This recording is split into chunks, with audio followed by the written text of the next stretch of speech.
bit of food here. Bit of sandwiches, And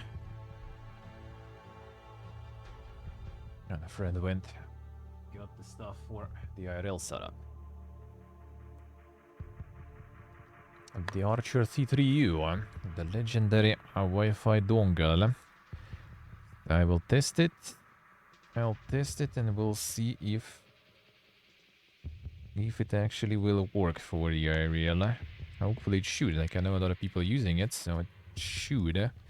I don't know if the way the signal from the camera to the encoder box is not that good. So hopefully this thing will actually fix it. And this I could at least order here real quick without overpaying much and stuff. And without waiting for delivery forever. So we'll see. Hopefully it works then. Next week we IRL. Not, then it's probably gonna be waiting for delivery of some other part for a while.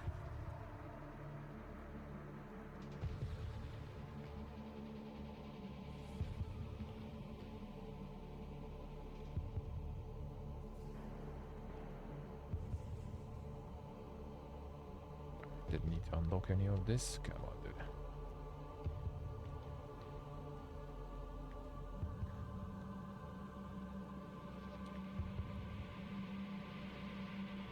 Alright, we'll see. We'll see if this one will work. Hopefully it will.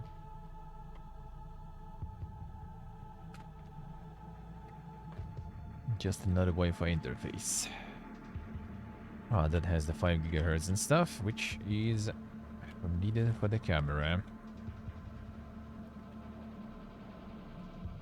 Because the one that is embedded in the device doesn't work that good, looks like.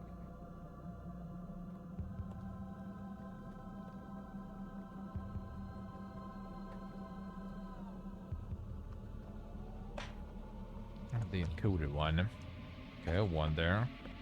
Even use it to connect.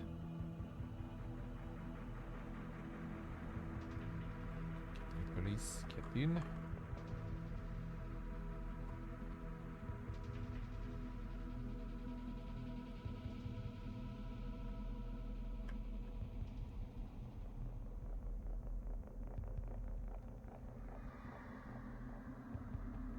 Back into the box. Still have the CDs with drivers and stuff, dude. A long time no see.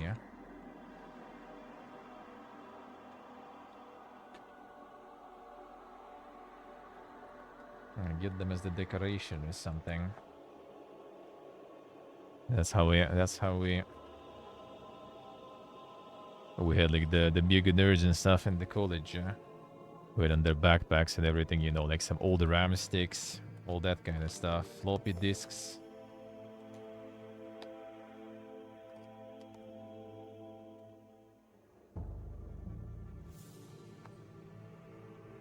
Gonna get some insane decked out backpack.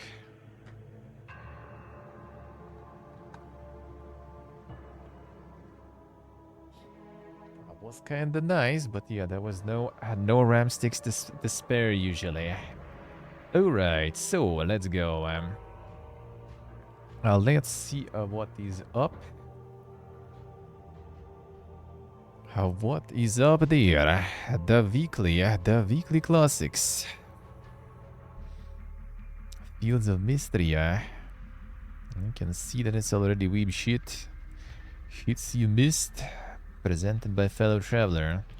Well, if Ultan's game is not there, then it's all rigged and shit. Golden Idol. True. The Billionaire. Billionaire did kinda good though in the end. And it was nice. Billionaire is really good. The boomins and stuff too, yeah. Arctic Oka Yiggs. Cabin Factory. And the Red Delusion feels good. That's a good one indeed. Sold him in Furthermore. Yeah, I need to play a release version of that one actually. I'm getting the Crypt Master. And the typing one. Yeah, the word game. Yeah, it did look really cool. You know, typing stuff is not my jam, but yeah, it did look really nice. Did look real nice. It's interesting, like it's Fellow Traveler is the one that publishes the what's the name? Citizen Sleeper and stuff. And they didn't even put the Citizen Sleeper here. Didn't even shield their own game. Oh, okay. I guess down here somewhere. Probably because it's not on the sale. Hey, Steve. Good morning. How we doing? Super cool to see. Got me the mega sandwiches here.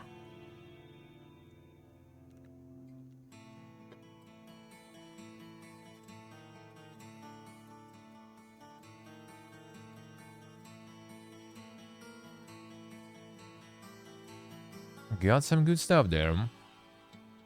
You sure hello?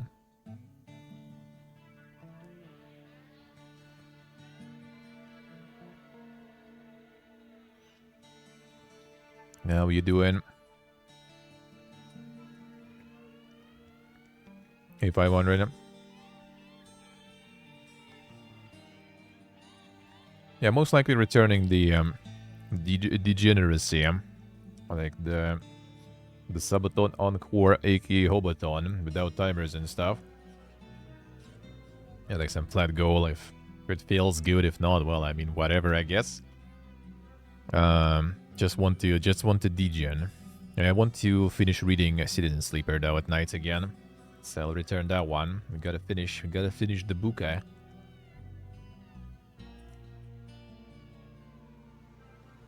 And then we'll see him.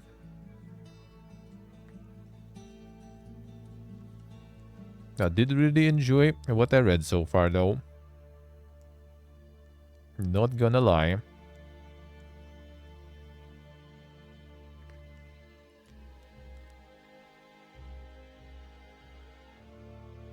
Did really?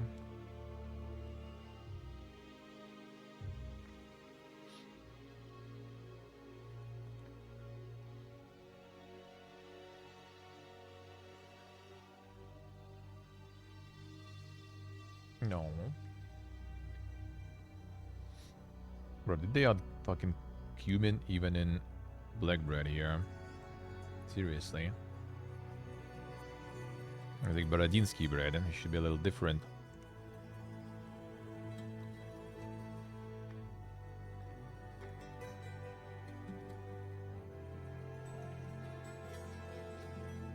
No, not really.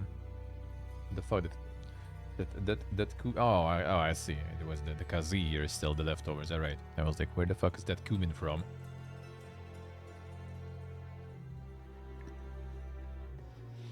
Now I see him.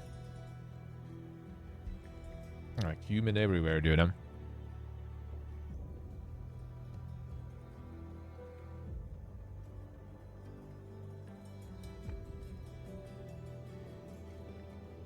the Boar Blasters update.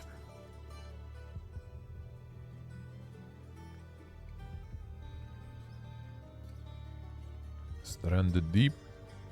My arc with new insane DLCs, dude. New DLC, right? I think.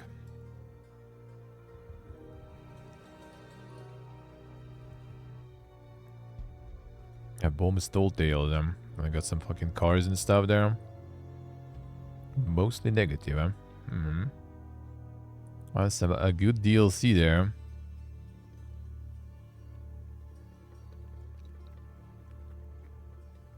Got some insane post-apocalyptic The Wasteland War.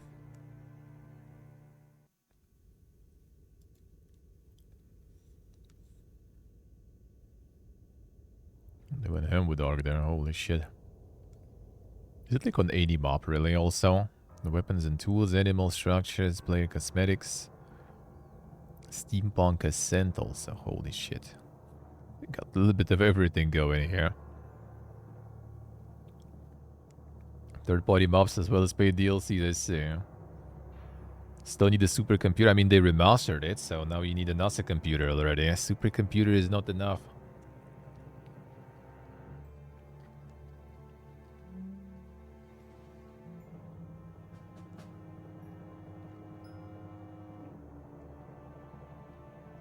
Holy shit, they have stuff here. Like all those gifts even like struggle to load in.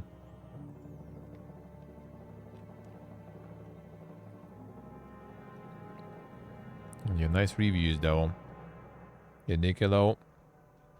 Got some Jägern up there, I see.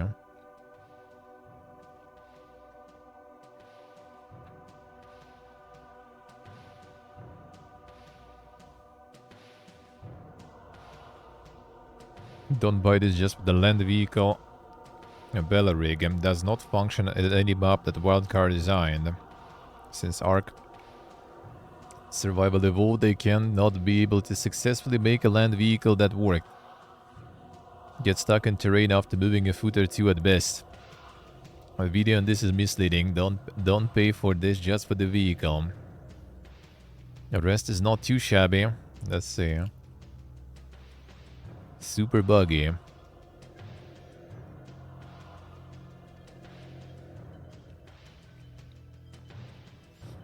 Ark Ascendant randomly crashed after I purchased it. And no longer an option to play. Damn, insane, insane.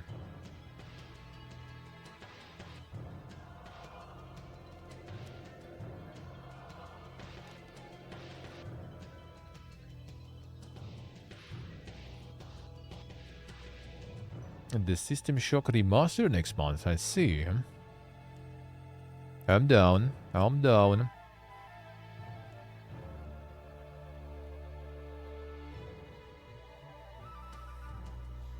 Yeah, they have some like Power Rangers and shit there.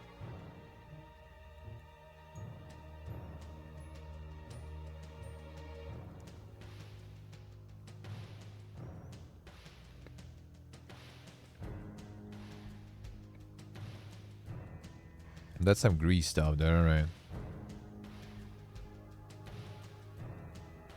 And the Ark is fucking going places, man.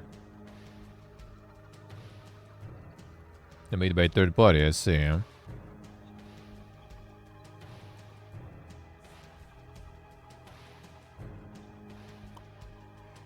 Essentially, a remaster, no remake. For the Ark, I'm not sure how deep they went with changing the mechanic. The thing is, like, the game is like evolved, like it's fucking grease here right now, right? The previous one was like wasteland with like cars and stuff and vehicles and steampunk also. So I'm not sure exactly what they changed. Technically it is remaster, but the thing is they also kind of need to buy all the DLCs again. A game again, DLCs again, every map and stuff also got remastered, need to rebuy all of that stuff, so hard to say. I meant for System Shock, oh yeah.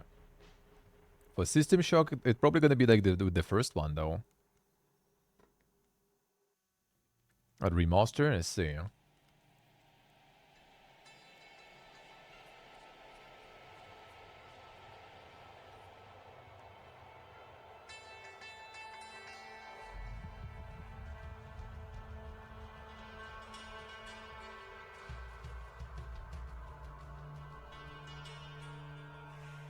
It's called an update, I see. And the first game remake is really good though.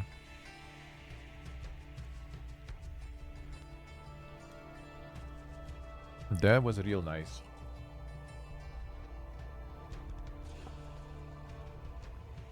Hey Jack Brown, hello. How we doing, man? How's life?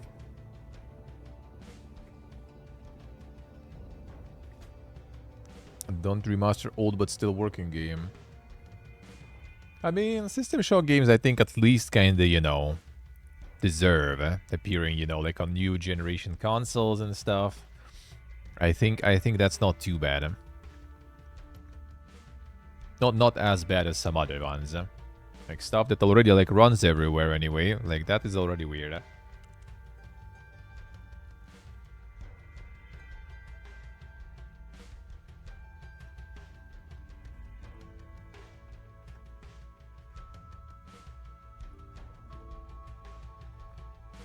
Yeah, essentially, yeah.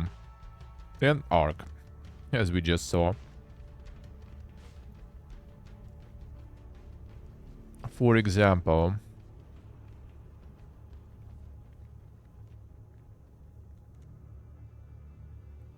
A remaster of WoW there, yeah. It is time. It is time.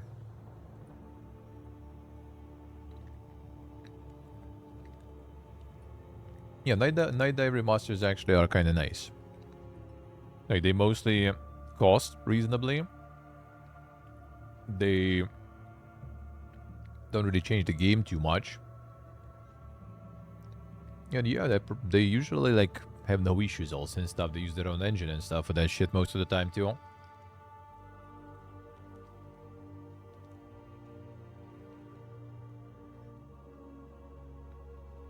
The infamous kick engine.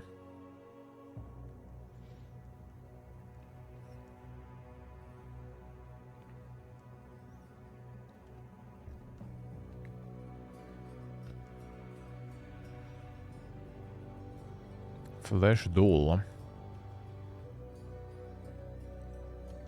Has Doll in the name, some weeb shit.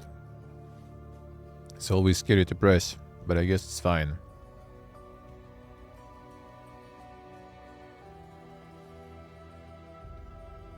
Automatic battles, custom moves. Is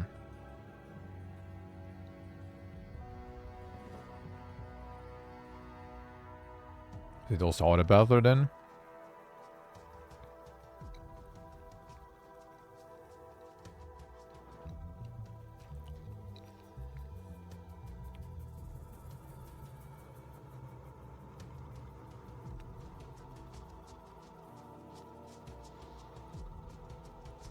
The fanatical didn't I not get the command? I actually don't remember. Did I get the command? I should find time and do that.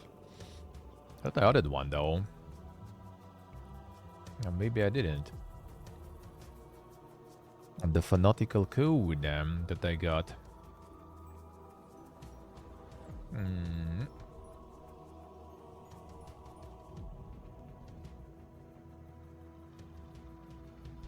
Oh, it is just the bot being dead. Yeah, I did add that. Just the bot being dead. I guess.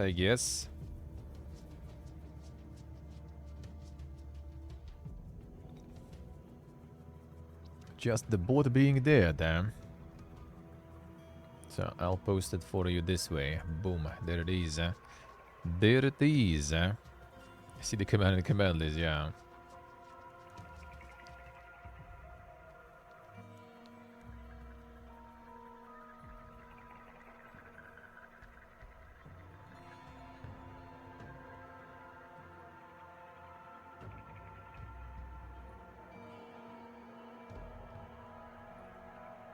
Yeah, I think it's some share. I think it's some percent of the purchase there.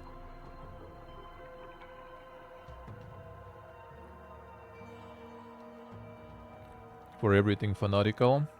So yeah, can recommend them. Some actual legit not GTA keys, that you can get with decent discounts pretty early already.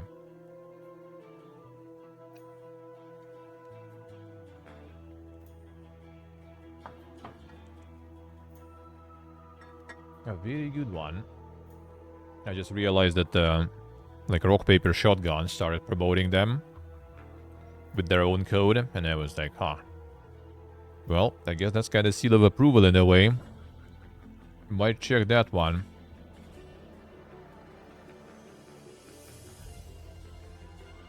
Fanatical region locked in a lot of places, I see.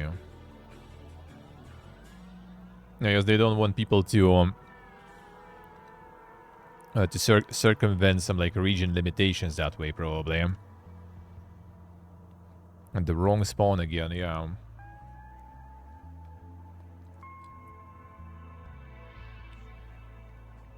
Some tomato juicer with some Tabasco.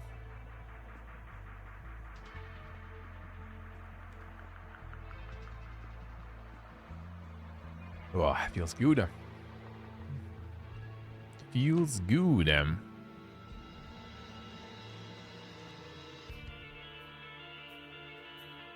So is it just the auto battling?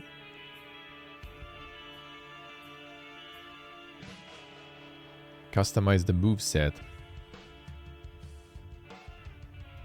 Surprise blind boxes. Ah, my favorite. Open blind boxes to receive characters, weapons, and outfits. Chance to get hidden variants. Org.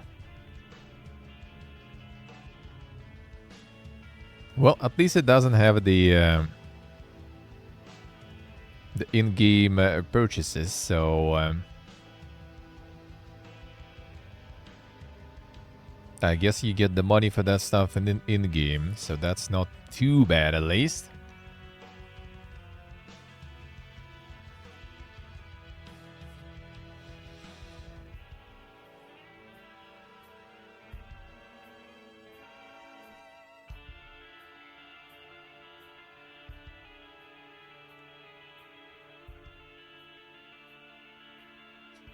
Yeah, the fanatical stuff I get the cut, yeah.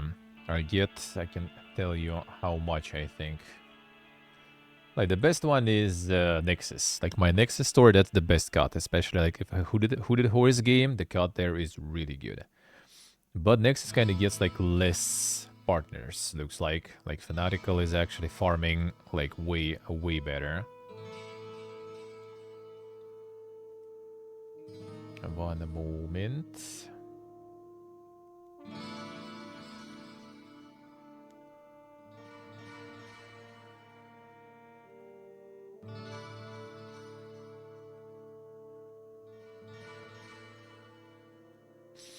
I'll let you know.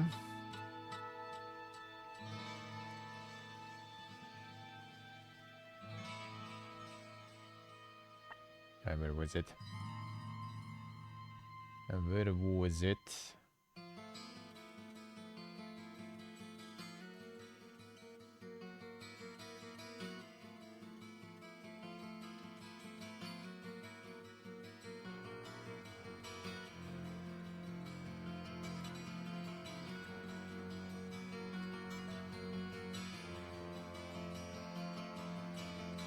This. There we go. There we go. So that will be like 5%, I think. Basically, just a 5% on everything. And then, like the more you bring them, the more the percent. That's how it goes. That's how it goes.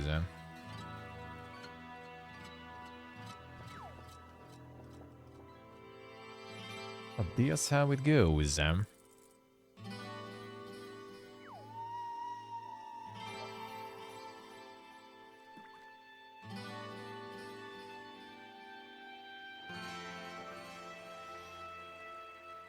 Oh, the honey thing was taking the referral stuff, I see. Yeah, this is the usual. Adjust the referral links. Nothing crazy there. Hey, Bossface, how you doing, man? How's life? Yeah, Fanatical is actually pretty nice.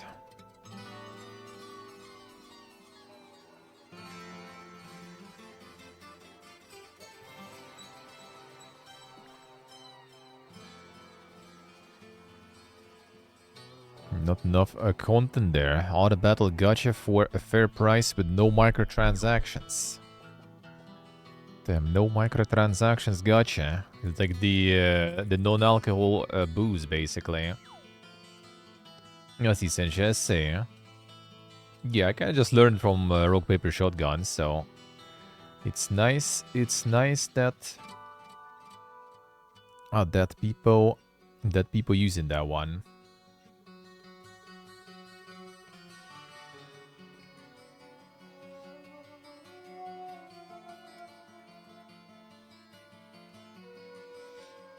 Nice that people are using it.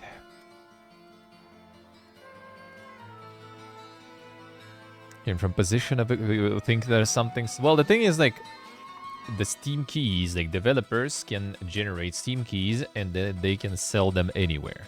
That's why a lot of developers have their own stores, for example, right? Their own websites where they sell the keys.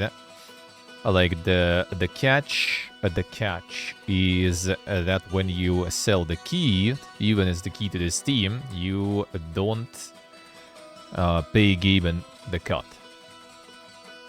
So that's why developers even bother with having their own stores and everything. because then Gaben doesn't take 30% from them, even though technically it's the key for the Steam anyway. So that's how pretty much all of those work. They can afford selling on those platforms with a bit of a discount and stuff, because Gaben doesn't take the cut. So like they rather sell the new game on this website, on like Fanatical or some other like Greenman Gaming, I think also is kind of legit one too, right? If I remember correct. And they rather sell on those with like 15% discount, but instead of paying Gaben 30% discount, you know. Because like selling on Steam, they basically already discounting their game by 30% that Gaben takes. And Greenman or like Fanatical and stuff, they take 15%. Well, they discount by 15%, then the website takes some, then I get 5%, right? So technically they probably lose like 20% or something in total. I would assume, or something like that. Maybe 25. But yeah, still seems less than Gaben takes, and they also get like extra platform where people will be like buying their stuff, so. Greenman Gaming legit had fewer deals, I see, alright. Yeah, I need to make an account for the checkout and stuff, I see. It's probably because like the key is also gonna be stored and connected to the account for a while, so you can like return and get the key if you lost it like on email or deleted the email and stuff, so you can get it again.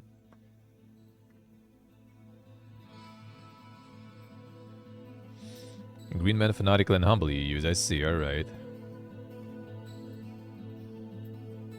Connected to fraud prevention, alright.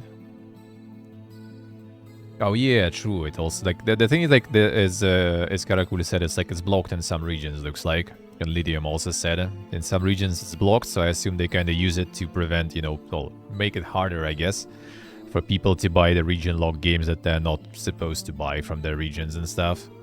So like the global keys and everything. Yes, see, Steve, I see. Living the life, man. Living the life. Trails through Daybreak, another Trails game. Not sure which one's who. Is it the remaster one or something?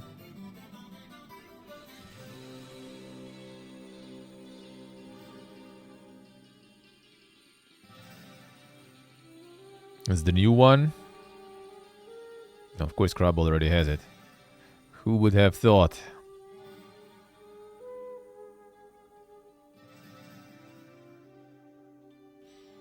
This is the new one.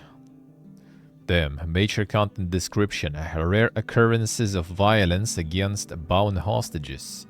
Discrimination against fictional minorities. Usage of fantasy drugs. Insinuation of child prostitution. Depiction of suicide. Holy, what a list, dude. Insinuation of child prostitution, even. Oof. They didn't on fantasy, though, you know. Oh, like fictional minorities, fantasy drugs, but actual hostages and actual child prostitution. And actual suicide. One case, not even a fantasy. Damn, son. Weeb's going ham there. I see how it is. Yeah, Osper with the new Tomb Raider remasters. There it is. 4, 5, 6 now.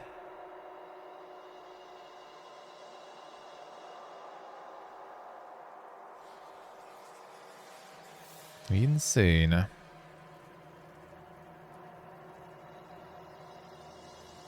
Don't know if the fanatical stuff actually worked. Ooh, that's a good question. I mean, I guess I can maybe check. Like, there is no alerts or something they have there, I think.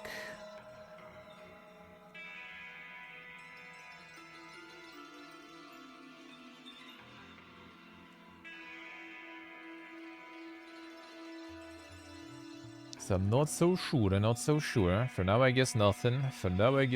There, but there might be delay and stuff there to go in, so... We'll see, I guess.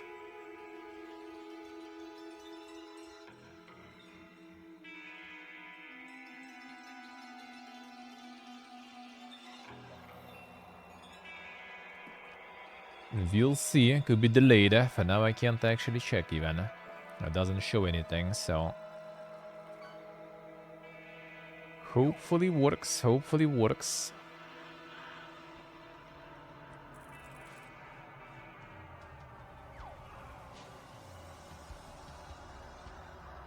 Guess we'll see. Guess we'll see. Thank you, though. Thank you. Buy the Tomb Raider IP. They did sell the Tomb Raider. Or, I don't know. They didn't sell the Tomb Raider. They did sell Crystal Dynamics, though. Together with a bunch of other Western studios. To, you know, divest, sorta, from their portfolio. And they sold, like, a whole bunch of stuff for, like, what, 200 mil or something? Including Tomb Raider, including Deus Ex and stuff. Like, holy. I don't want the remastered shit. I think these are, like, not that bad, at least. Like, it's actually kind of not, you know... Not the old, not that new, I guess, you know, so might as well already. And they're old enough, I feel, to deserve a little bit of remastering. And it's also like the 3 games package in one, and the price is kind of alright. So I kind of don't really have anything against these, to be honest. Fine. Fine.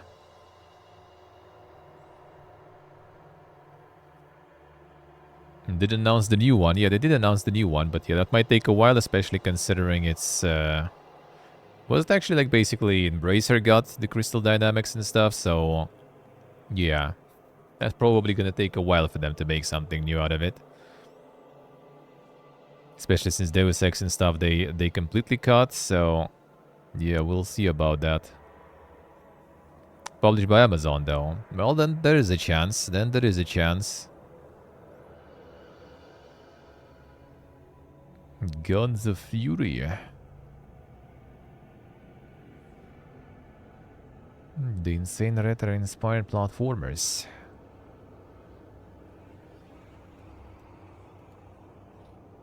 That looks nice.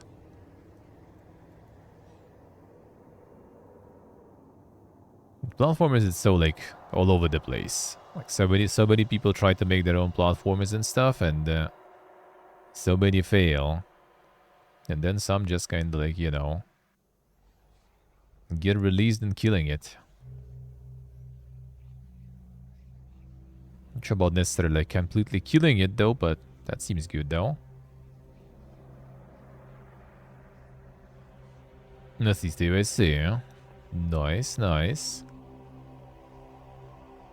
Mind over magic. The Colony Sim, set at the site of Cursed Magic School. Gibbon. Let's go. Load.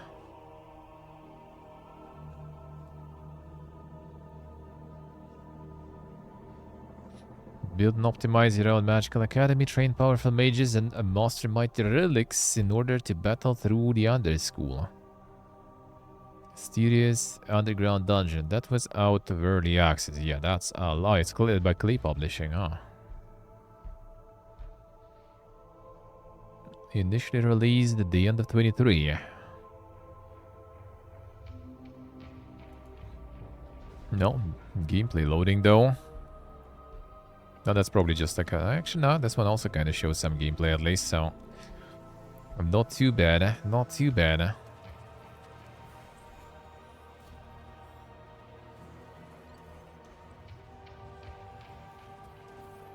Bundle also has End Zone 2 there, I see. Oh yeah, you can use the magical Linku then. For all your fanatical purchases, if you really want to. That would be very nice. For all them bundles and stuff. Hope it does work though. Doesn't display still, but I assume it is kind of delayed there.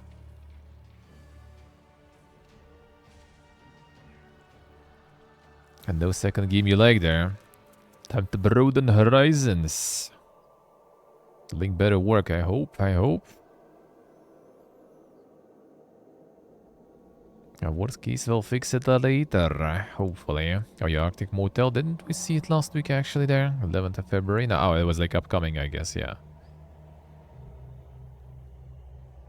Yeah, when we already tried all the simulators, we're gonna try the simulator that already was done, but in the place where it wasn't done. Let's go. Now it's time to get the desert motel or something. Then we get the space motel, underwater motel. What else? What else can we try there?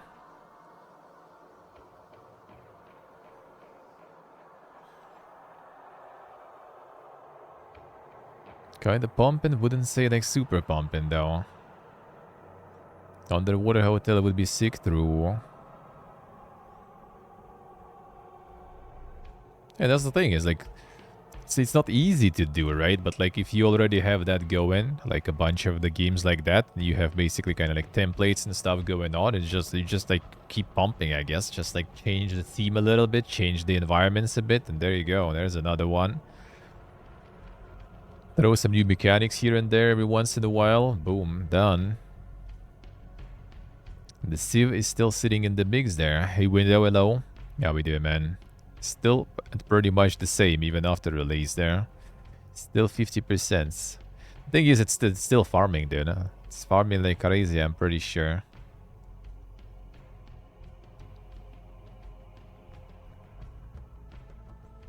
I like how there's also no regional prices, so you still get like fucking $70, dude. And let them cook, they need to release 3 more DLCs, yep. Probably. I mean, to be honest, like, Civ 6 ended up with two major expansions that were adding actual mechanics and stuff, right? The one with the Cataclysms, and the one with like additional district and stuff. I forgot the name of that one already. I think there was 2 major expansions, that's it. Like, everything else was just like new, you know, like leaders, new countries, new nations. And that's pretty much it. So like they don't even like the DLCs don't even change things that much in Civ, I feel. Like two DLCs that actually matter. Everything else is just kind of like, you know, more of just the same, really.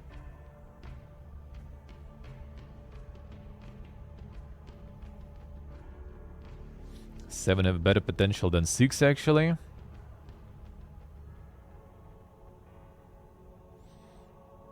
People who didn't like the district system, I see, alright. Well, one day, and there's like the mega discounts and stuff. Maybe. Always down for some 4X in there. Super Kikas 2. This one also, yeah, this one already like the mega early access, I guess, out of it now. Introductory offer.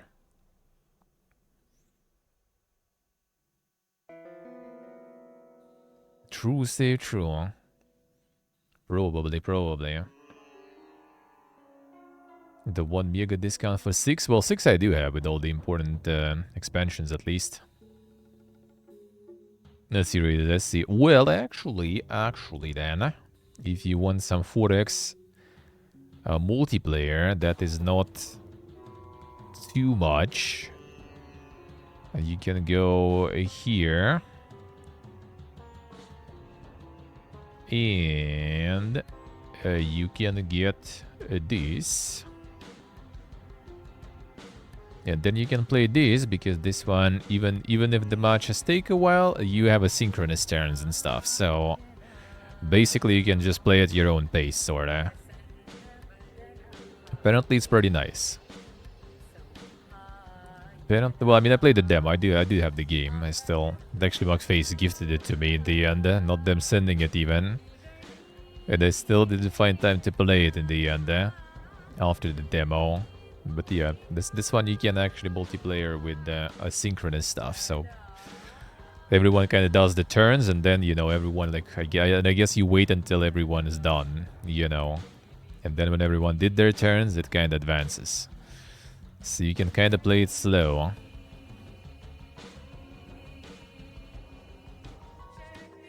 Sure how the game works from trailers? Let's see. It was actually kind of nice. Well, what did it have? It does have the demo still. So you can check it that way and see if it's your jam.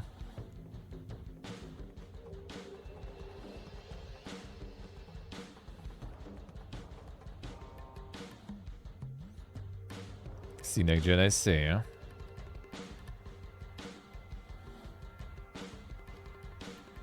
Easy to troll if you're going to lose. Yeah, I don't know how it works with randos, though, yeah.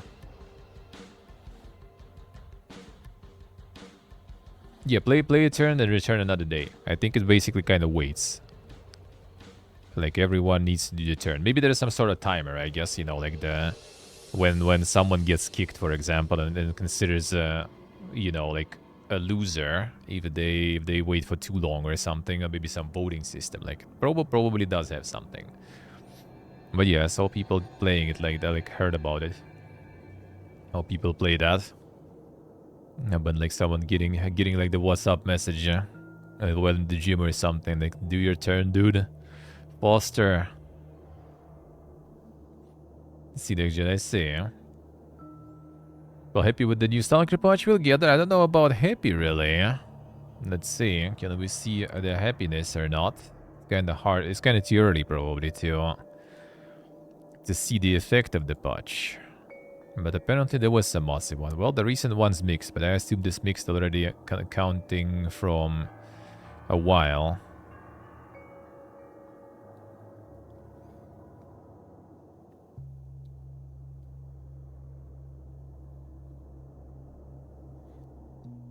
Bad gunplay. Not so sure about that.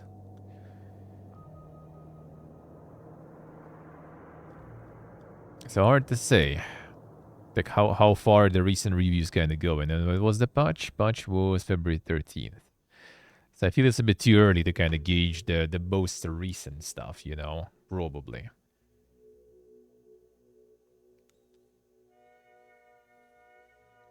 No, I see the gen, I see. Huh?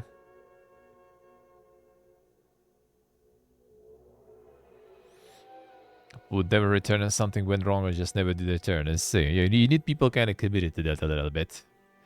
A little committed, not randoms. Randoms probably not that good at that.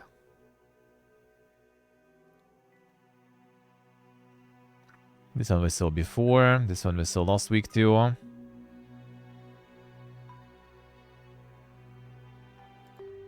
Top sailors, yeah. Monster Hunter going home. I'll see how it is. Yeah,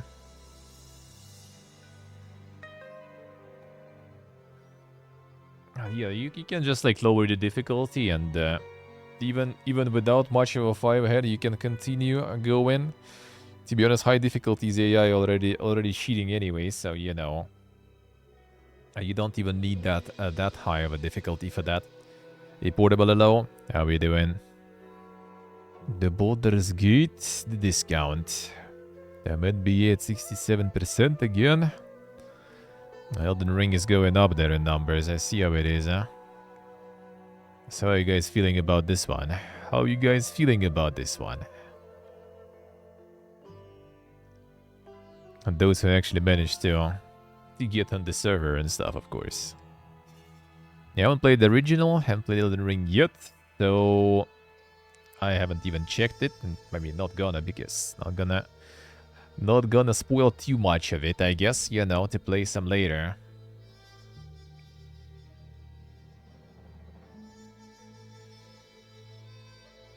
The window them. Got him. Got him.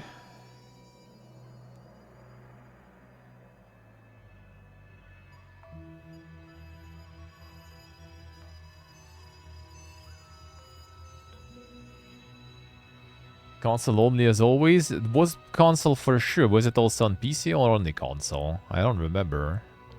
I think only console, right? Because there was nothing about the test here at least.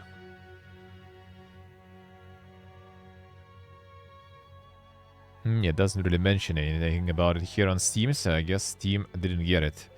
Oh boy, like the Steam gonna be probably some like fucking cheaters galore and stuff, you know, the PC version also. That's not always console on the SC. Hey, Shebek, hello. Even though I guess you're not PvPing though, so that's whatever. Right? I think it's only like the bosses and stuff. But still, I bet there's gonna be some ways to grieve that shit somehow. They will find a way.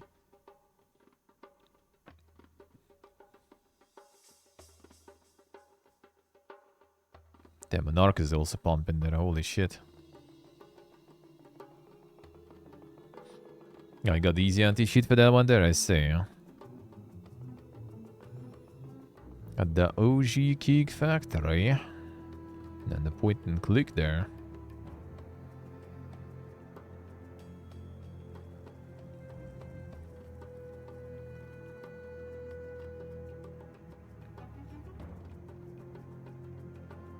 The insane Mega Keeg there. No, it seems like with a twist there, looks like. I see how it is. Before he catches you. But Monka is.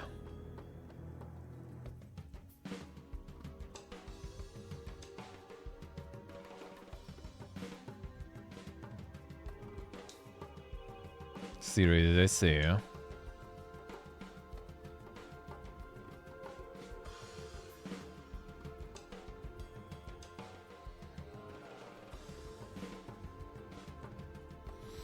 Let's see, portable, I see.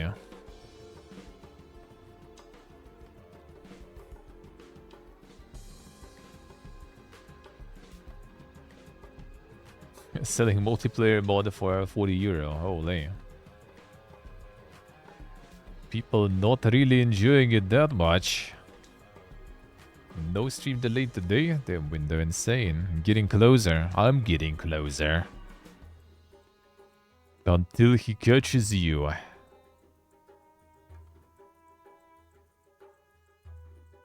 Didn't look that interesting to you either, I see.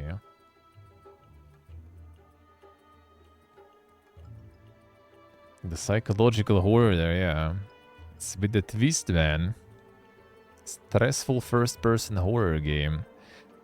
Ain't that simple as it seems, eh? I feel like it's kind of like, what was the name? The one I played, where the number stuff, where you go like higher or lower with the enemy kind of like approaching you slowly. It does seem kind of like it, I guess. Sorta. I forgot the name though. The friend codes work for party, I see.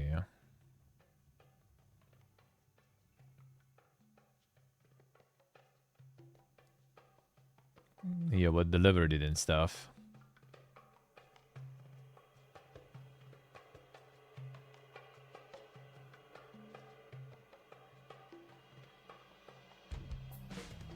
Nasib Shabak, I see. Yeah, I'm kinda not sure, dude. I'm kinda not sure about that one. Like, the whole concept kinda seemed... yeah, that seemed kinda more like a mod or something wordy thing.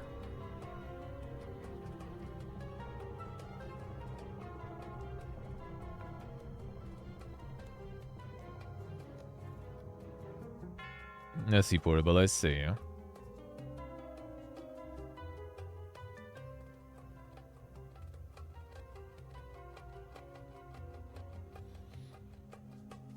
I'll see how it is, alright. But I mean, you're gonna get the new mobs, new bosses, and new classes, actually. And new classes, actually, even.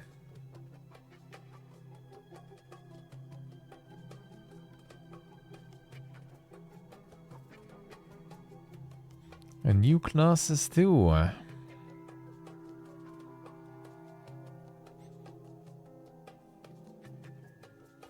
Who that 500? You get even more classes with deluxe edition already, dude. Okay. Did they have that here? Yeah, deluxe edition.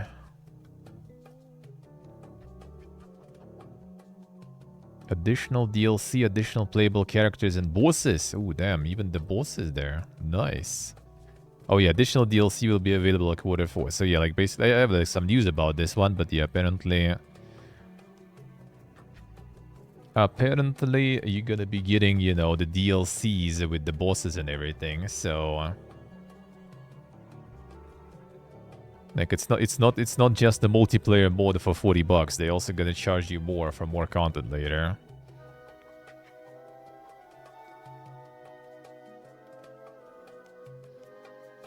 I feel like if they would make it actually like something PvP centered, at least it would have some audience there, honestly. Because, like, I mean, Souls always have, like, you know, all the fight clubs and stuff, right? At least people, like, if they would make it kind of interesting and stuff, people would probably kind of go for it.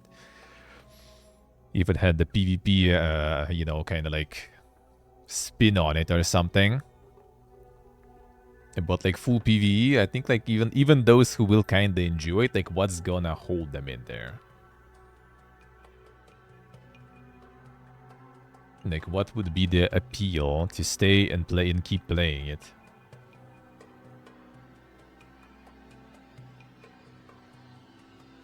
Yeah, like what when you beat the you beat everything already multiple times and stuff, and like what it's gonna be? What's gonna be then?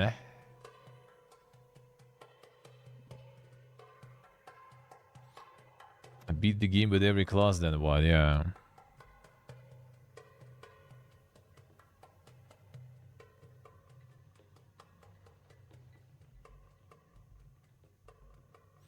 Several stages. If they will kind of gatekeep some of that stuff, then sure. But I mean, also some of the content will be added as DLC, so you know, it's not like you're gonna even get more stuff later yourself without buying it.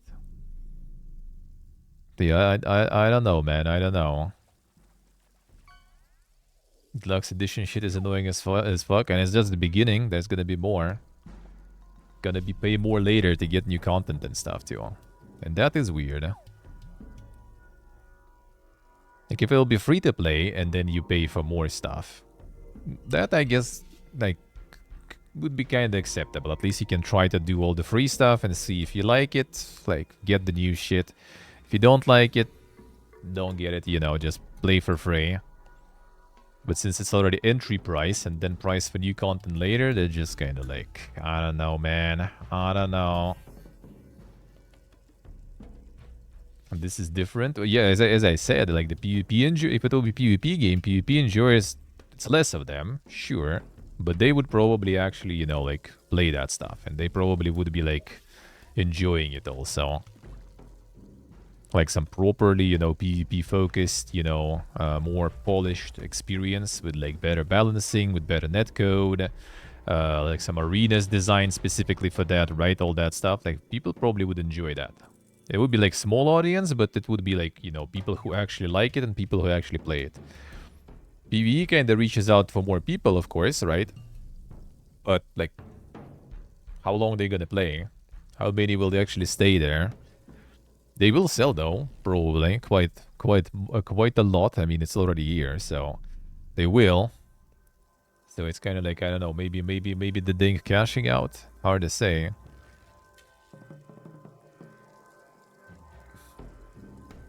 Fishing game shows only one name there, really? It got disconnected there.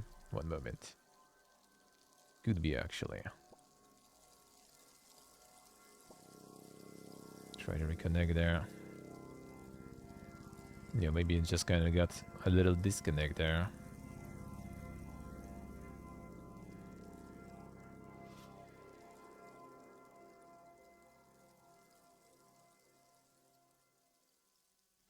Well, I mean, at least in chat it all did count. So, yeah, seems like it works. Seems like it works.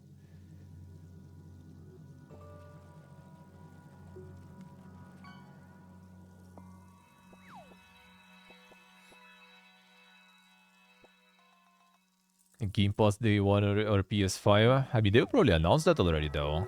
Probably.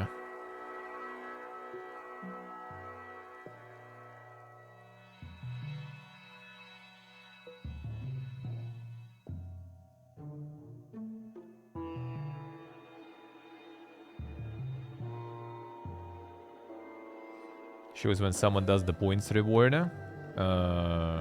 Wait, shows where? I saw window doing points reward. Window redeemed fish. Caught uncommon butterfly fish. I see it.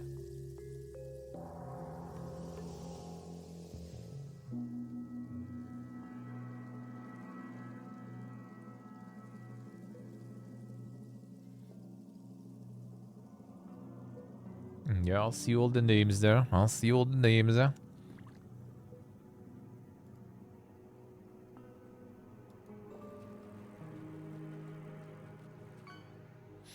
No skin. What is this? Horror roguelike characterized by an experimental art style and storytelling.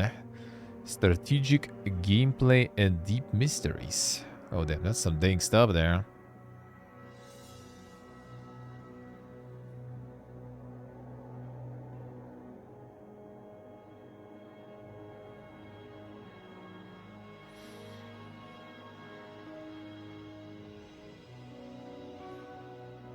There seems like some dankness there.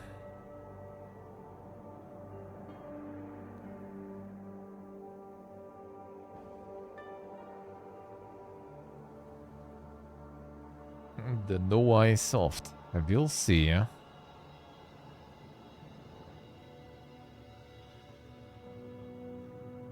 Stream elements on holiday there, yeah. Looks like it, looks like it.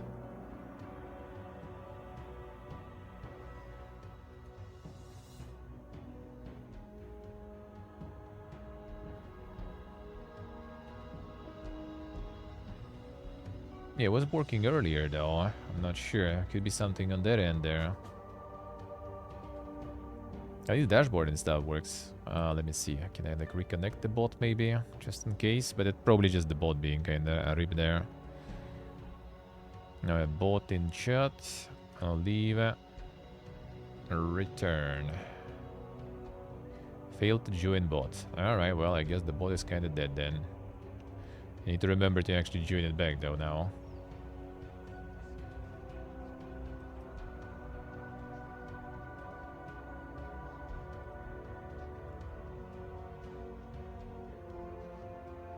Failing to join the bot. Oh, now it says bot is in the chat. So not sure, we'll see. I need to remember to check if it's not gonna be working still.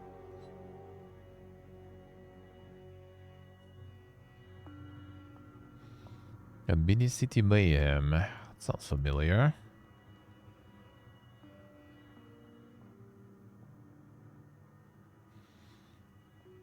A build, plan, and flourish. Time is running. Chaos fuel the city builder. You build against time. A mayor of tiny town, plop down tiny building blocks, build a working city to progress. Become the greatest urban planner of all time. Speedrun the city building. Oh damn, yeah, actually like multiple modes there and stuff, I guess, alright.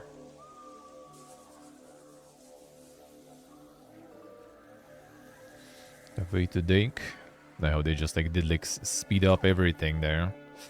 And speed up everything there.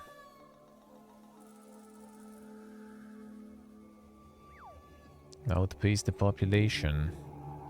Achieve greatness before time runs out. Those phone game odds, well, I mean, yeah, they speeding it up, you know. Gotta get the hype going. Otherwise, people will swipe. Trailers for the strategy games, man. I need to go fast.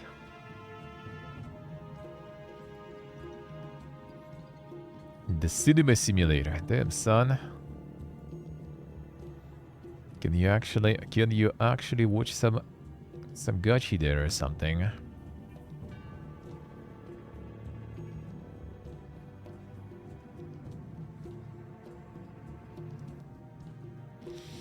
Yeah, more simulation going in. That's some insane movies they have there.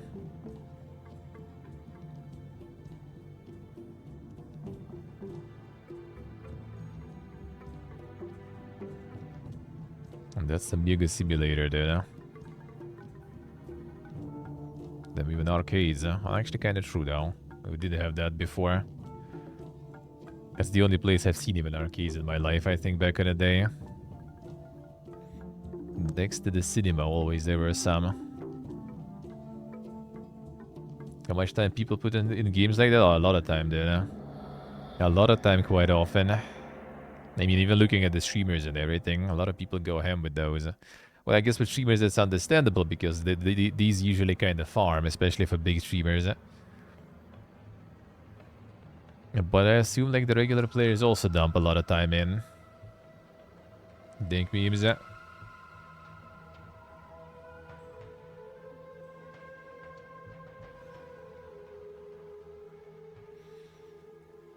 I would be surprised how much time people spent in some games. Streamer fought it intentionally, yeah.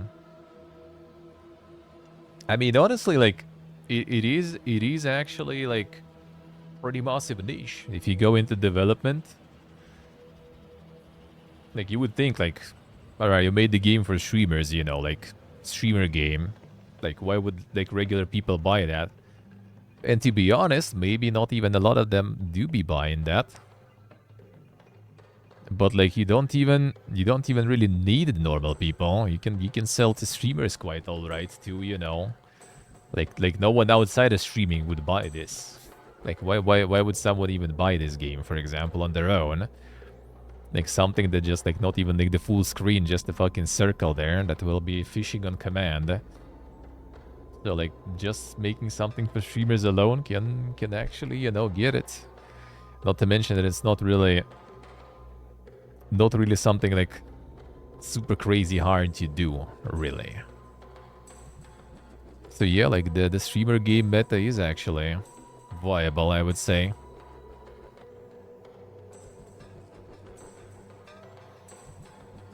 See portable essay, yeah?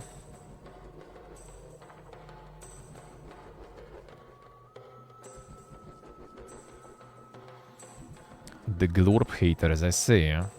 I think it's just like the ultimate hipster, dude. Hates everything that is popular. And the streamer idler game meta, yeah.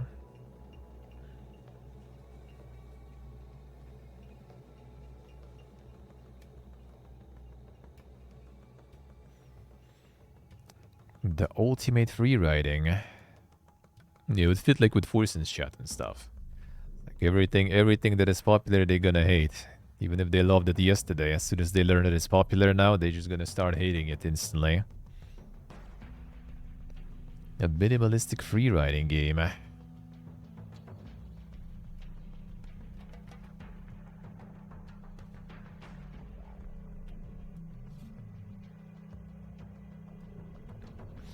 It actually costs money, yeah, of course. It ain't free, man. The free stuff is like the intro fighters. Yeah, that was one probably of the first ones. But there is like a whole genre. There is a bunch, like the plastic duck game. You also buy that.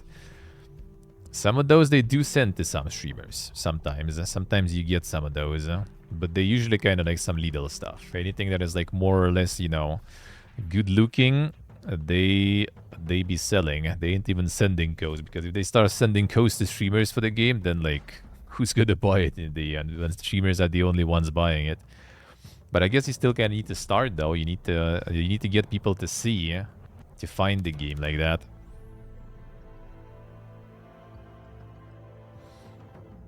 Yeah, I do. I mean, you sell it to streamers, right? Streamers, like, technically they use your game somewhat to make content and to make money, to monetize that content. So yeah, I think it's fair. Yeah, I bought those. They ain't free keys or anything. Both the duck and the fishing. It is, and it's cool. Maybe it's gonna be time for me if I get to the dev and stuff. Maybe it's time to make some the streaming game.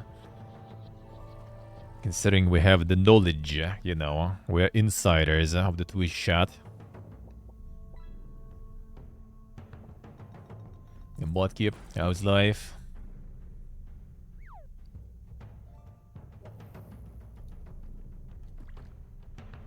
Soda man, then son. A bullet heaven, huh? Another survivor's like. That's how they call them now. It'd be pretty advanced with the net part, I guess. Yeah, with the authentication and everything and stuff. That might be. Even though I assume that's kind of uses just the plugin or something. Most of those, probably.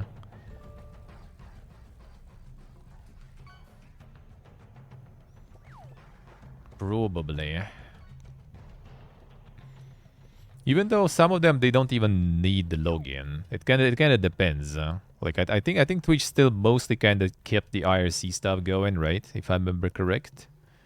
I think a lot of just the IRC things are still in there. And then it's at least kind of like not that crazy. You just basically... with the channel points and stuff, that's already further than IRC though. That's already with their API and stuff then. Institution of I say, I'm the suffering.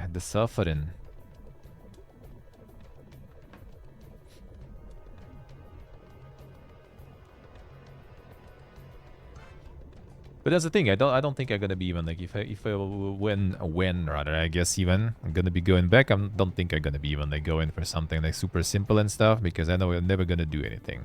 Basically, I'm gonna do stuff that is actually interesting to do, even if it's gonna take forever or never even gonna be released. At least it's something interesting. I'm kind of deciding on that, but when? That's a different question. I have a feeling that also only probably gonna happen when the Nomad arc will be kind of over, or if we're gonna stay somewhere for long term, because like it just feels feels bad, you know, like just like spending too much time on doing different stuff when you're in other countries that you can check and explore. So we'll see. Yeah, want to explore the games, and don't explore the games, then you kind of need to explore the countries. If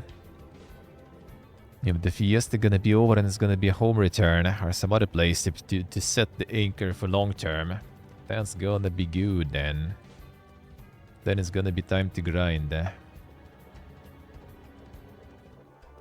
Sit back and get hopefully some of the game dev in action going too. That would be the dream. Dream would be to do the cabin stuff or something, or the houses I wanted before leaving. And just sitting there and yeah, doing all the sorts of content and a whole bunch of it. Hey Ultan, hello. How we doing, man? Don't need to go really anywhere. We'll be doing some like gardening streams, gaming streams, and then some game deving and stuff on top. The whole game dev grind is sorta. Like, I would do it now too, but like, yeah, the time, man. The time. Kind of wanted, like, even the degen at the end of the month that I'm gonna be doing, I'm doing just because there's so many games I really want to play. Fucking KCD, Might and Magic, and WoW, and like, all the good shit. If they will somehow, by some, like, luck, gonna send me, like, the Monster Hunter, like, dude. How do I find fucking time for everything? I'm gonna be playing everything. 5-year visa. That's the thing. Like, if I end up in Thailand even for 5 years, it's still gonna be like, you know, like sitting home. It's kind of like in Georgia, for example, right? Like, where I was taking like in summer, like 2 days off and stuff. It's like sitting inside in summer in Georgia when you have like the sea right there, and new places to visit and to see, and you just kind of sit at the PC all the time. Hell no, man. It feels like a waste a bit. Gotta use the opportunity while you have it. Except it's very humid. I see. Like when it's gonna be back home, yeah, that's probably gonna be perfect for that. And then can go a bit more into the home sitting, you know, because well, at home already, nothing else really to explore much. I mean, there is kind of obviously always, but like that can wait. Can do other things. But yeah, I think I would just kind of gonna go for the hobo grind. The mega lucky turn of events would be to get like that little cabin and still keep my apartment that I would be able to like, well, for example, even keep renting to my brother for a big discount, but it's still gonna be at least a little bit of money to, you know, pay the bills and buy some food. And then I would be able just to kind of like do the streaming and deving in any schedule and in any way without being super worried, at least about, you know, having something to eat.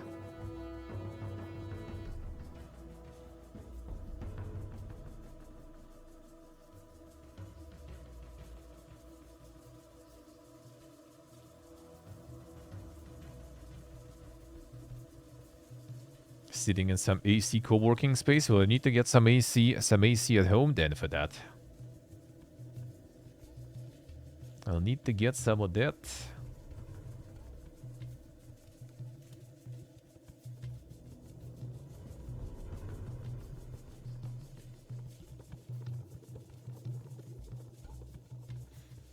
Just get the AC for yourself there.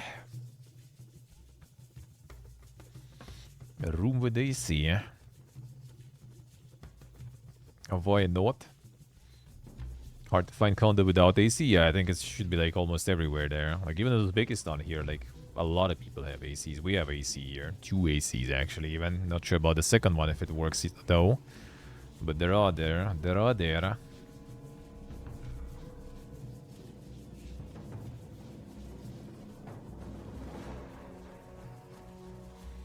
Monka is enough. Holy.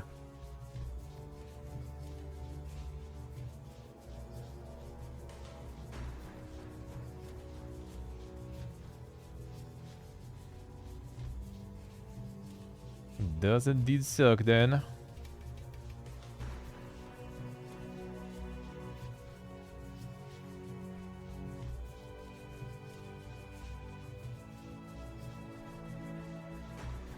Blasting 24/7 gonna cost like 100 a month, probably. But life can be like that, dude. Indeed, that does suck.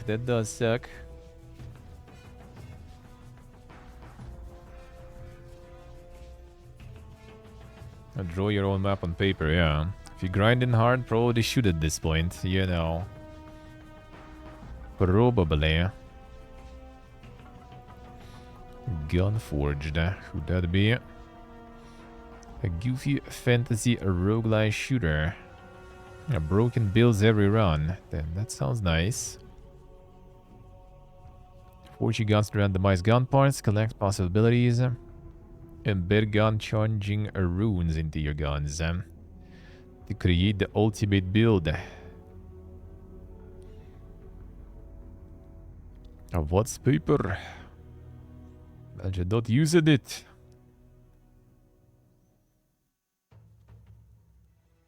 Writing stuff done feels good.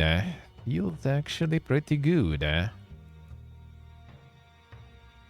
Tiny pasture. Oh, there you go with the with more idlers there. There it is. No, there's capybaras for you too. There you go. Oh, there you go. Releasing soon.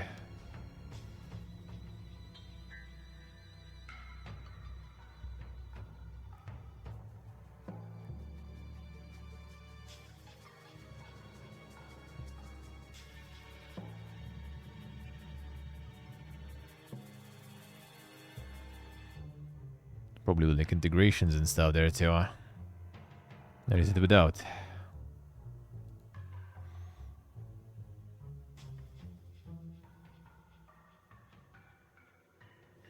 Doesn't mention, then missing the opportunities.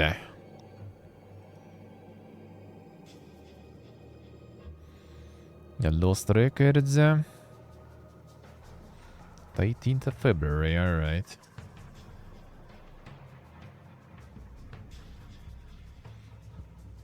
Did delay this one.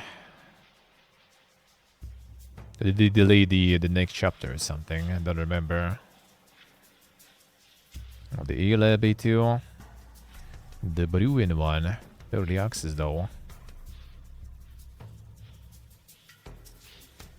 Get that Bruin.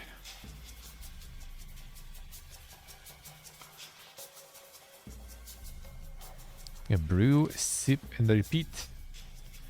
The spell hack is next week, and I'm gonna play it. Yeah, I got spell hack. They sent me the demo before, and now they got me the full version too. So I will check it.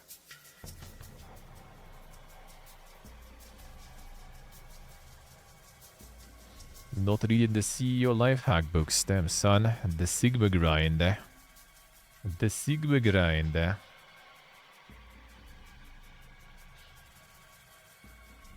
Gotta check the new shit too. Absolutely. Alright, so this one. Last week, way to think. Apparently pretty cool though. Apparently pretty cool though.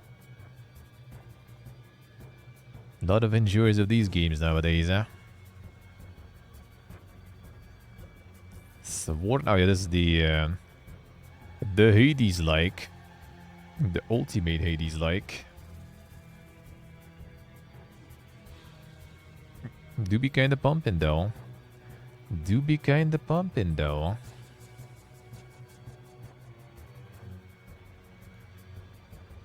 Apparently has some stuff obviously done differently and all, but yeah, seems kinda very... Oh, it has co-op also on top of that. But did seem quite Hades there.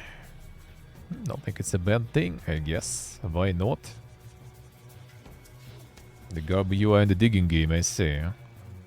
No, I mean, it's kind of like supposed to be like a small, a real quick project they did, but that actually kind of pumped in the end. Some interesting concept, man, and I guess that already worked. Alright, this one... The ambulance life. Damn son of from Nakan and stuff. Creators of police simulator. Damn son. Now it's ambulance simulator. The mixed reviews, dude. Nakan is now also on the grind, looks like, with simulators.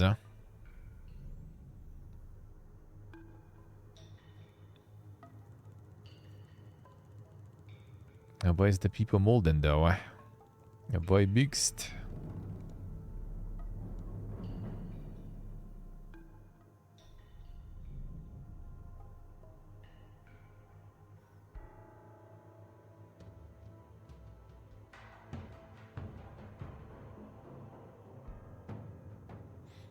I'm an EMT in training. See, alright. Help me with some terminology memorization. Maybe how to actually operate somewhat in the field, but no, they did the first mission and even I found several problems. Don't lift someone with possible spinal injury by their legs and torso. You sure as heck don't call taking someone vitals as treatment. Severely disappointed. Damn son. Terribly buggy, extremely boring. The interventions and assessments you perform are poorly done. Your partner is absolutely useless, the only accurate depiction of EMS. All around terrible simulation. It's like this, the supermarket simulator, everyone's pogging and stuff. Now you simulate something like, you know, more precise, and then actual people who work in that field, probably from Germany most likely, are like after work, oh yeah, I'm gonna play the simulator of my job, and then like then go full chatting mode. Like, nah, bro, this ain't how we work, bro. The fuck did you make there? And buy a streamer game to learn a new profession, yeah. Nobody complained about drug dealer sim, yeah. That was very accurate there. And before there is some review also from actual drug dealers, you know. Actually... And that's not how it works.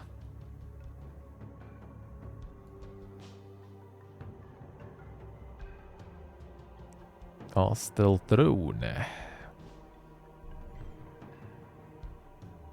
Oh, we saw this one also, I think, last week, wasn't it? The tactical turn-based.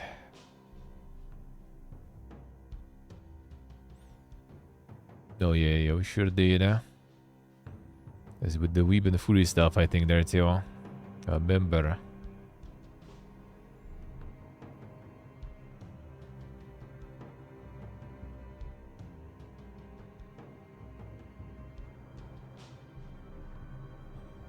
Devilton, the game plan. Oh, the Australia, let's see.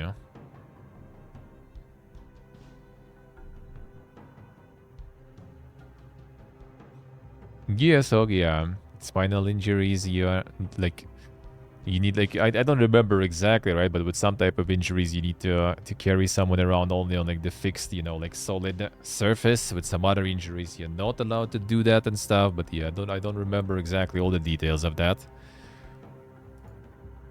But you sure need to be careful with that stuff. A big helmet here as I saw last week too. It's pumping quite good too.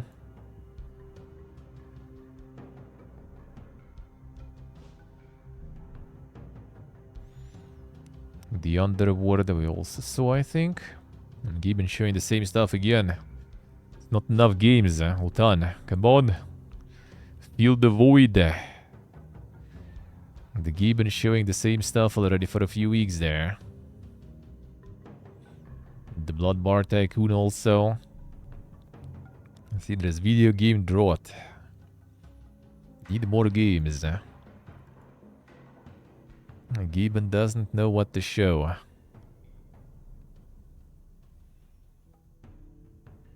And the Mega Racing. And the Dirt Racing. From iRacing.com actually.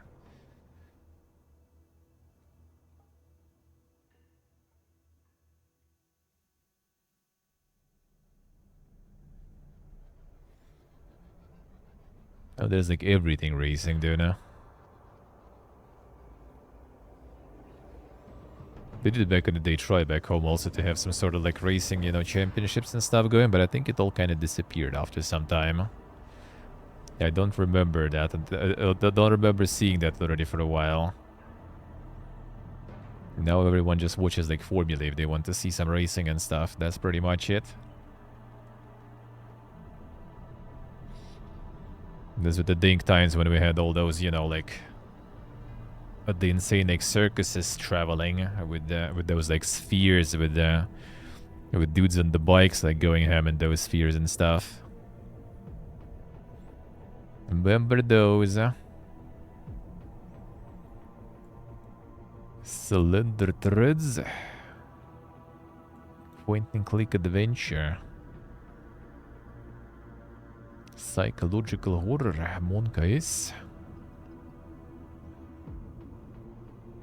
String of horrific deaths.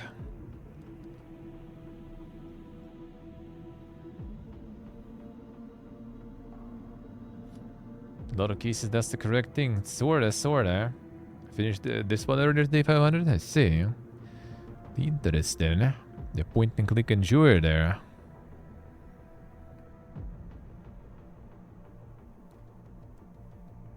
I mean, it does seem like nice reviews and stuff, so.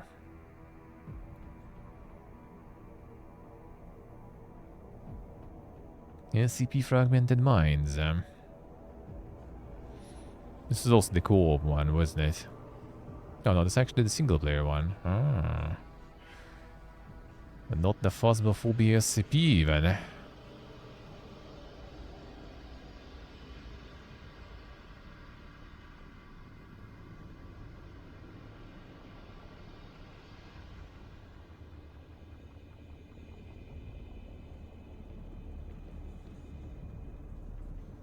The motorcycle degenerate, the Moxer. I think we did have some car endurers too, huh?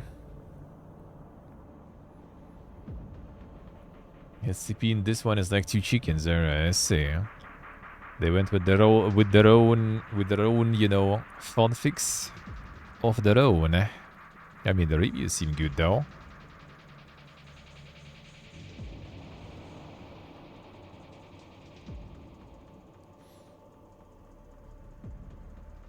The Chernobylite this week, I see. Well, I mean, I saw some people got the previews, I think. That's all I saw, really. All I saw, really. Yeah,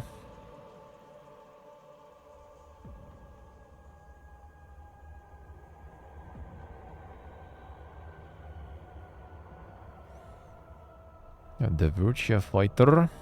Yeah, mostly positive, huh? Kinda borderline, but still. Runs out of the box under Proton on Linux. Damn, son. And goes the Linux endures, huh?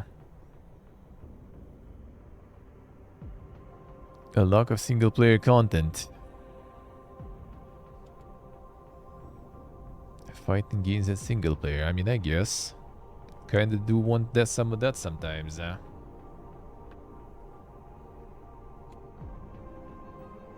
Let's see, when do I say?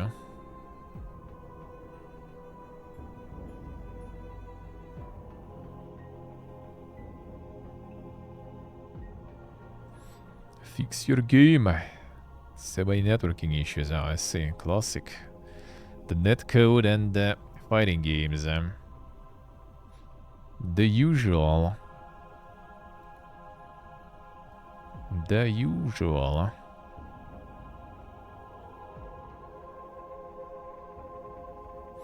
Alright, nice. Let's get to Adept News. 1 second. Go to the bathroom and let's go. Right.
Okay.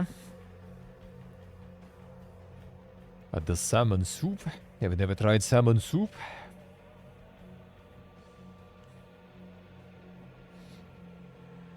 And Nordics, I think they have the white one there, right? With some cream and everything. Or the cream cheese. And back home, it's usually not with salmon. But it's basically with whatever fish you can catch, though. Whatever you can catch there.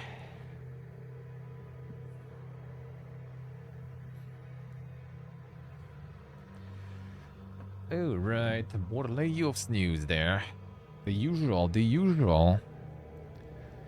Oh, the usual. Whoop. Alright, 1 sec, let me see. I did have some of the stuff that was announced on the state play there, I guess, right? So, what I know on the banon, we can check some of that, I guess. One moment then. Let's watch some of these then. Oh yeah, nice. Just watch there. What did they show there? And what was watching the show, so not everything I've seen. The fish slaps indeed. I agree. It comes back to this.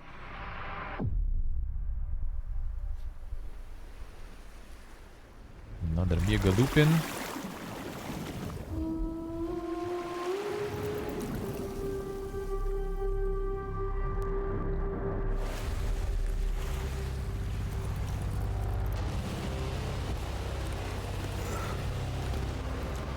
This world, this moment, this choice.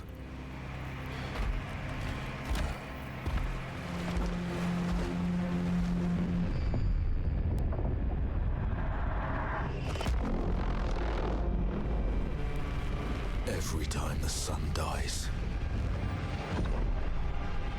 madness reigns. Then everything begins again.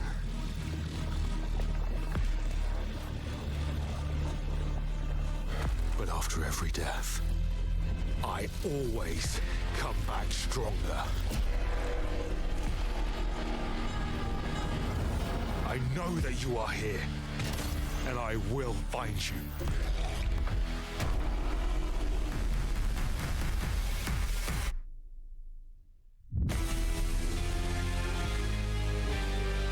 The insane bullet Helen.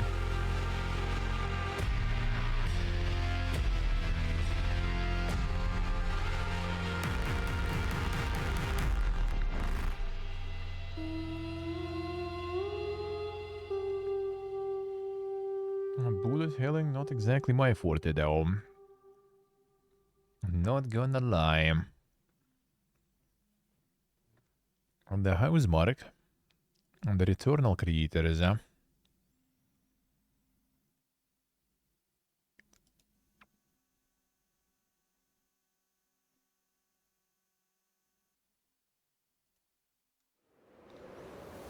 Time for the British Bayonetta. No one knows how that world came into being. It devoured everything from the past. Only I was left.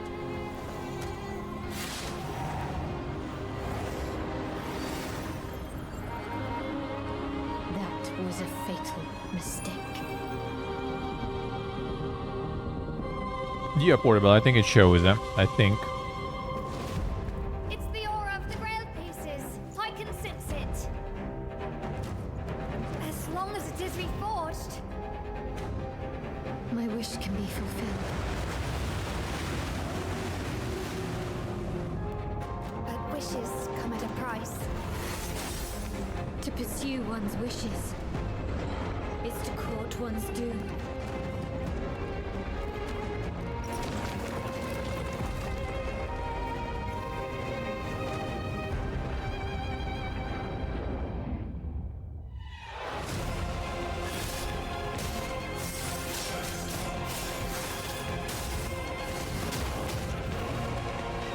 Holy Grail. Blood. This is a feast only for the king.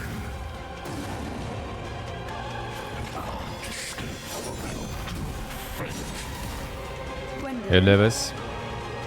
This is your final warning.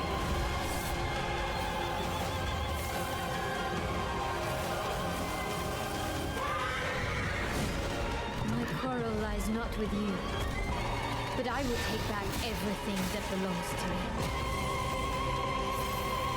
Even if the price is my soul.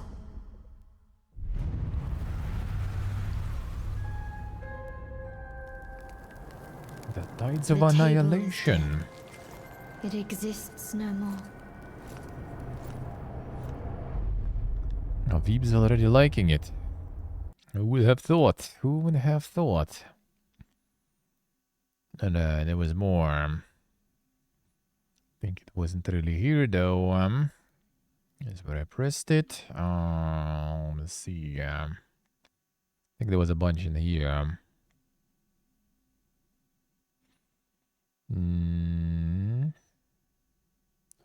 Should be.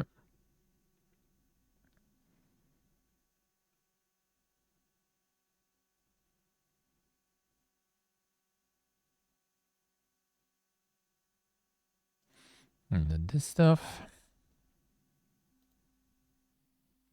The story reveal.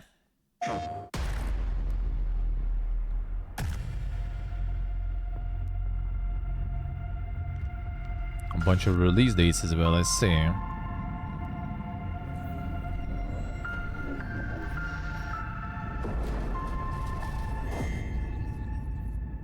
Status report. Looks like it penetrated through there. We need to inspect the hull damage first. Doesn't look too bad. Doesn't look too good either. What is that? You feeling all right? My body's going one way and my mind's going another. What is that? This ship is infected with an alien organism. It still doesn't feel real sometimes. Never forget why you started.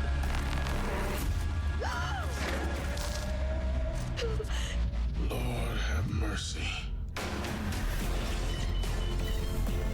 Do you think Williams knows more about this substance than he's letting on? You can't take any chances with him. It can manipulate its physical appearance. It's changing its cellular structure. It's replicating the human form. It's replacing us. I know this will be difficult to hear, but if you're still out there, you deserve the truth.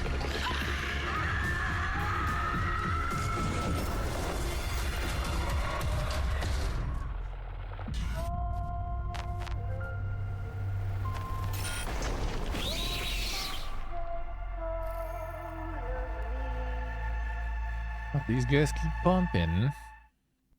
PlayStation. On the go-to tab there, I see. I kind of know approximately where it should be, so this ain't really a problem much. Don't think that much really to watch there. I keep having the same dream. A horrible dream. Where monsters invade our world. A powerful being falls from the sky. And when it seems they might vanquish the invaders, the dream ends. Is this Sidebar with the really spoiler just a suggestions. Don't even My look there. only hope Don't lies even with look you. there. That's the best recommendation.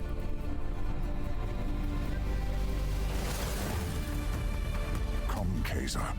We will travel across worlds, leap through dimensions together.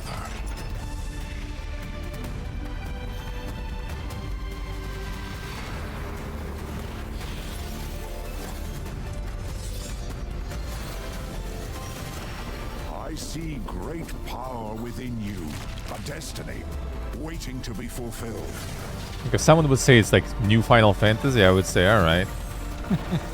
And like, it looks like it could be one, no problems there. Be your vengeance. Like you see some like style of trailers, style of like, you know, characters, and you just like, oh, alright.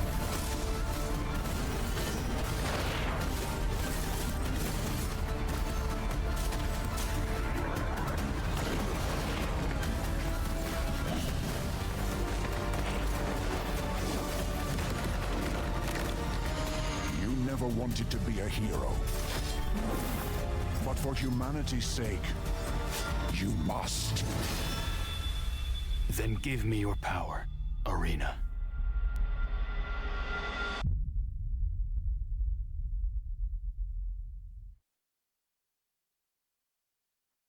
Well, based on it, I still think so. I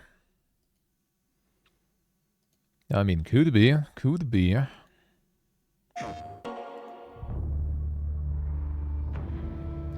forged to unleash vengeance. Reveal was 2016, More than a I see. weapon. It Yeah, is that one was already Shinobi. like a long awaited.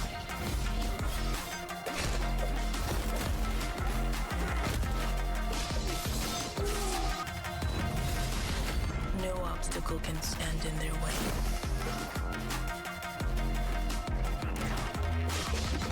Soaring where others would not dare.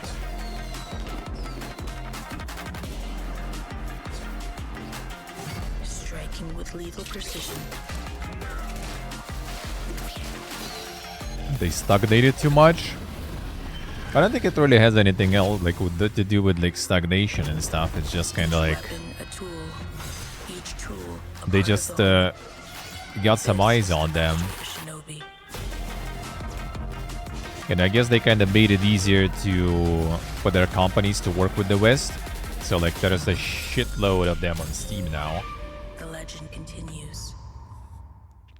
Not just because like they publish in the West, but because they also publish in the East that way. Like it's a bit inevitable, you know, that they will be there. Because like the global markets and stuff now, as long as they can get to those markets and get paid, they will be there. They will be there.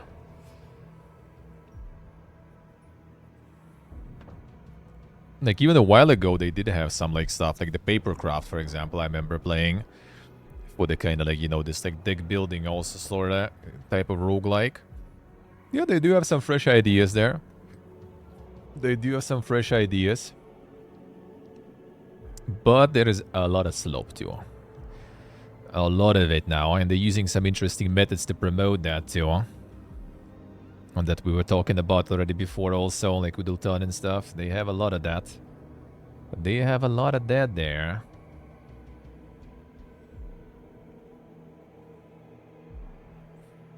Let's see, shall I see?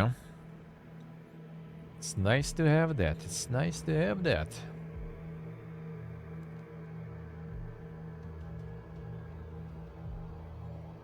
I do seem to go ahead with visuals, yeah.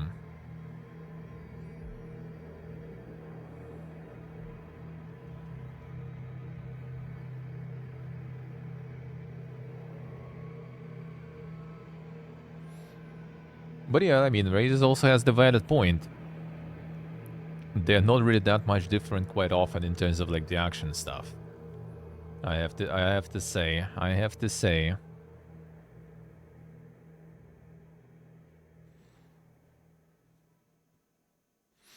Yeah, like this, the small stuff brings innovation on both sides. West and East, kind of AAA big corporate, they kind of like do more of the usual stuff. Take like the Lies of P and everything, for example, too, right? Like it's good. Is it really that innovative? I wouldn't say so. Like they can just do some good things. They can just do them, I guess, I would assume, on kind of lower budget than, you know, Western devs and stuff do it, right? So they also kind of, I guess, maybe have a little more freedom to experiment with this shit. Just because, you know, budgets are kind of less tight. Hey, Dino, hello. Yeah, exactly. Like in the East, they kind of have that luxury. First of all, they also have like, you know, like companies like Tencent and stuff, right? That have like a lot of dough, and kind of not really hesitant to part with that dough, I guess.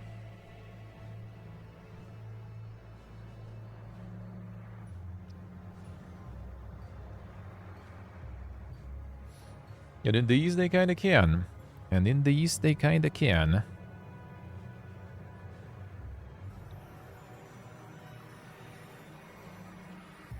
And they do also kind of like not just China and stuff, right? In general, they they for now kind of can have like, you know, the full carte blanche basically to do whatever. Well, I mean, as in like right now, like look at this shit.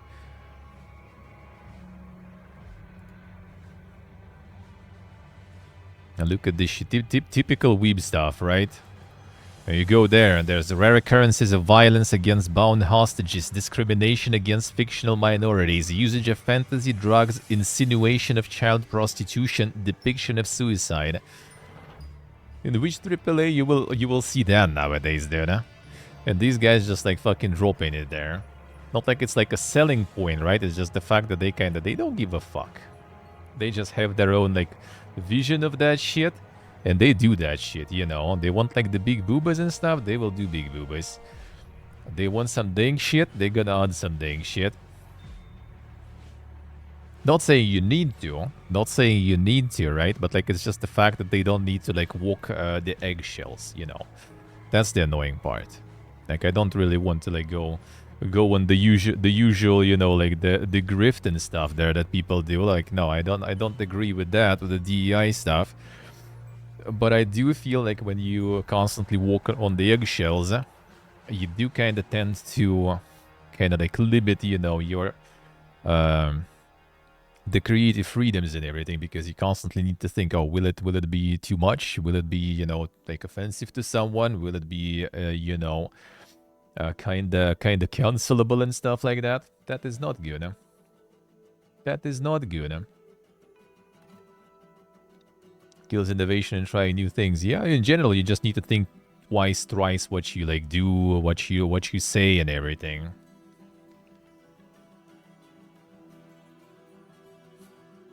Go with the vision. If it's fucked up, so what? Yeah, true. I do kind of agree. Like, there's like in real art, right? Like, in maybe you can call it like modern art, like art house and stuff, right? But there's like a lot of fucked up stuff, really, kinda.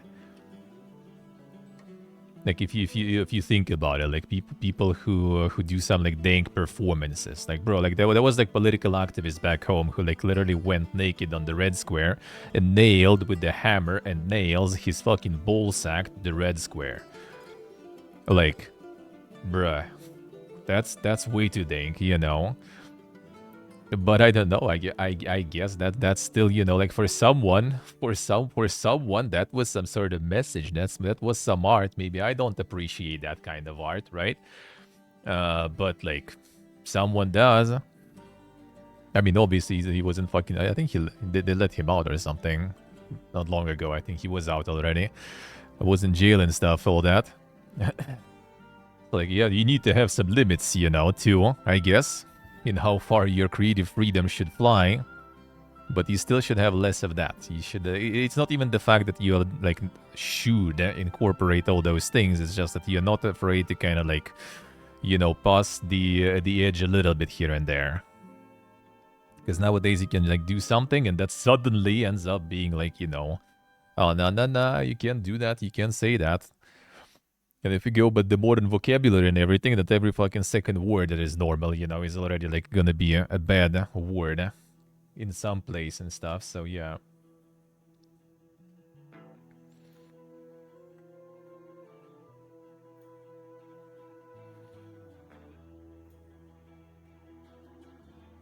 Go after your family jobs and stuff, yeah. Now these kind of can get away with that because they don't care. They just like do their things. They do have their own limits, right? Like not saying that they kind of have like some sort of like insane different. They build differently. Yeah, they like what was the recent game actually? Actually, ironically, I think Assassin's Creed Shadows, right, where they're not gonna be allowed to have like any like dismemberment or decapitations or something in Japan. That is like not allowed there. Like they have their own type of censorship and stuff too, of course. They do have that. But the creative freedoms and stuff, they can go have more. It's just like their limitations, I guess, kind of like they incorporate in the way that we don't really notice too much. Probably.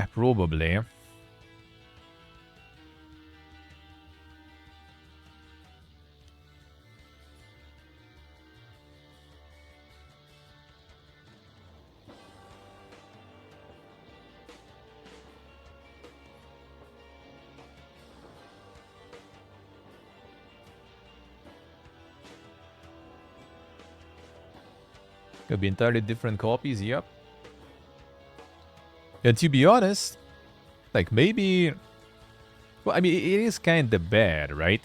But I do feel like if there would be like two situations, right? You either have like all the copies cut down to the common denominator, right? Like to the most restricted level, and all the copies are like this. Or you have like different copies, and some will be like super restricted, and some will be completely fine.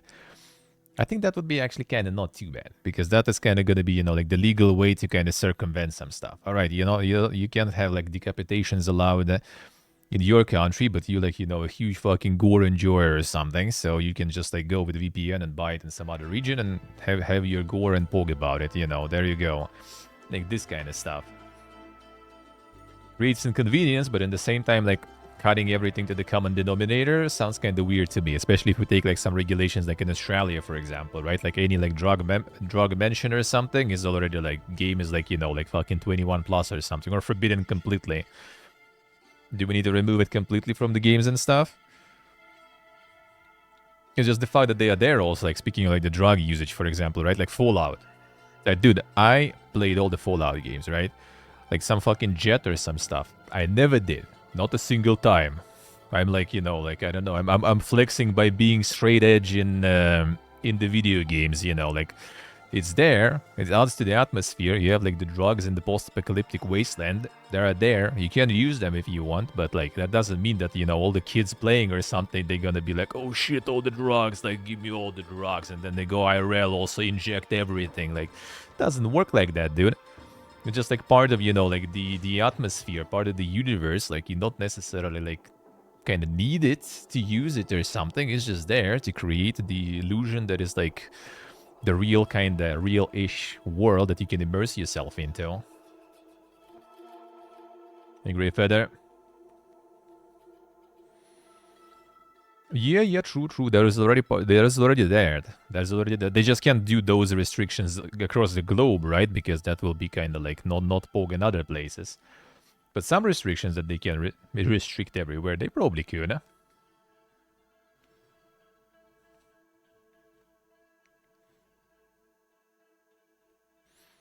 Now addicted to Steampunk. Yeah, exactly. You know it. You know it. A ruined life, man. A ruined life. That's a good suggestion.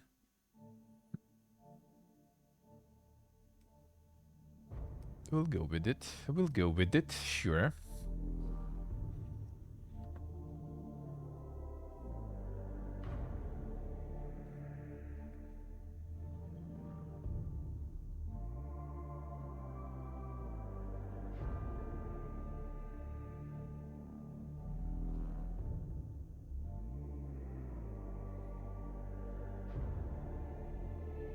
Yeah, that is also a problem, though. Yeah, that's what I also dislike. Like it's just like all this like fiesta with the DEI and everything. It's just like the negativity about that is that it all devolves all the conversation about anything game related to like completely irrelevant topics. That I don't like. 386. I should be 386 and 486. 286 I didn't have though. I had the 386 and 486. And then it was already Pentium time. But 386 was a bit later though, I think. In the 80s, I think... In the 80s we had the shit made in Eastern Germany, I think it was called Rabatron, basically. That was in the 80s,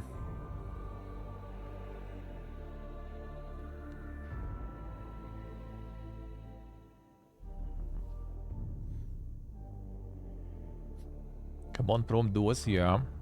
MS-DOS, then Windows 3, 3.11. Yeah, it could be that, actually. It could be that. Could be the clones, Oh, is it? Oh, it's just like the... That's the looped one. I thought it was the also on soundtrack. It's just the looped one. Dude, come on.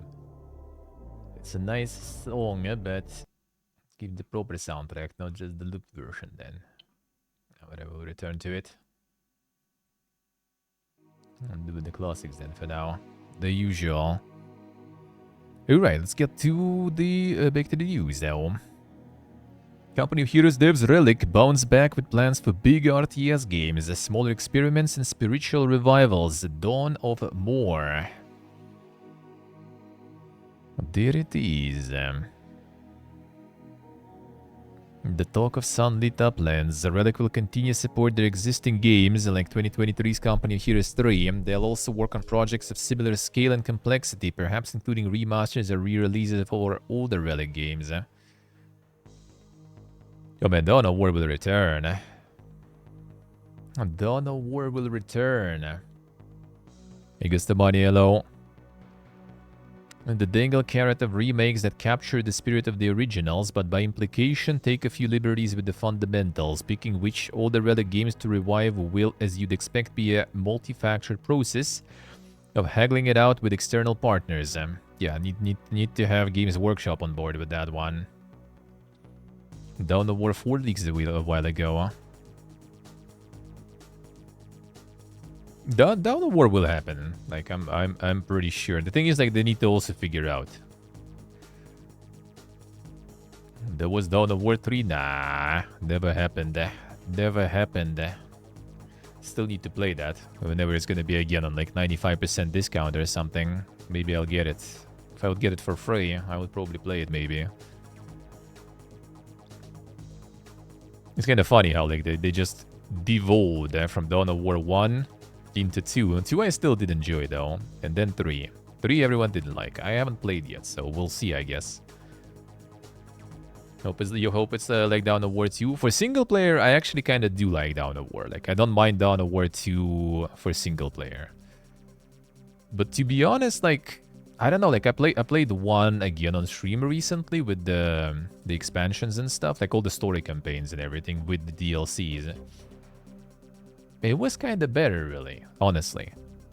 Like, 2 is kind of better with, like, delivering the story, delivering the dank cutscenes, which I love, though. Like, the cutscenes are what got me in Dawn of War. Yeah, there was no base building.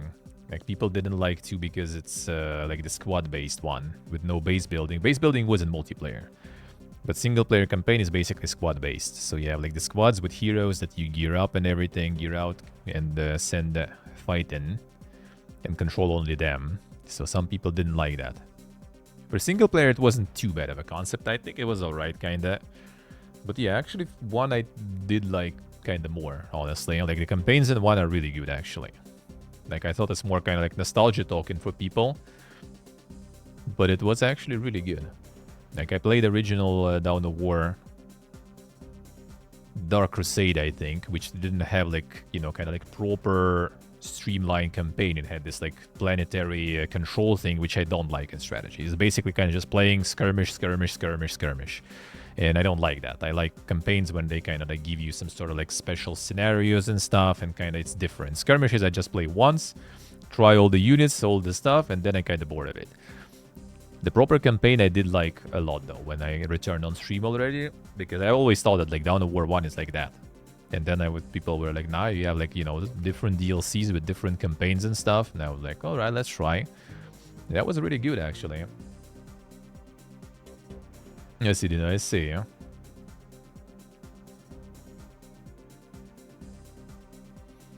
went back to the first. Okay, yeah, I don't know about second and multiplayer and stuff. Maybe it's also part of the reason why people were molding about the second one, because probably like not as good in terms of base building and everything. I really want to try Rogue Trader. Yeah, I want to get into that one too. I do this. It's even more RPGs. Like after a while, they kind of like, I don't know. I have a feeling I might get inspired to play through like the Pillars too, because I never did. But dude, it's too much already. Like a KCD and Might and Magic and a WoW, and then something new also comes out as usual and stuff. And it's just like, how can I play all of this, man? They're all massive, eh? And then like take Rogue Trader also on top of that. Which I wouldn't mind really though. We'll see. We'll get there. We'll get there. Yeah, we'll get there. Looking to operate with smaller teams and shorter time frames, which means likely getting a game in the market roughly in 1-2 year range. Budget costs will vary depending on scope, but these titles will have a notably smaller budget than the big Relic RTS games we will continue to work on. Ooh. It might be kind of scary there. Like how they can fuck it up, it's gonna be, you know, making new Dawn of War or a remake of Dawn of War 1 and multiplayer only. That will be just kind of like, how about peace? I ain't playing that. Because they did it like with almost every strategy like recently. It's like even in the beta test, skirmish only or multiplayer only. Like, bruh. I ain't gonna play it. I want campaign, man. I ain't some MLG like multiplayer player, dude. I want some story. I want some campaign, some interesting missions, you know, to deal with.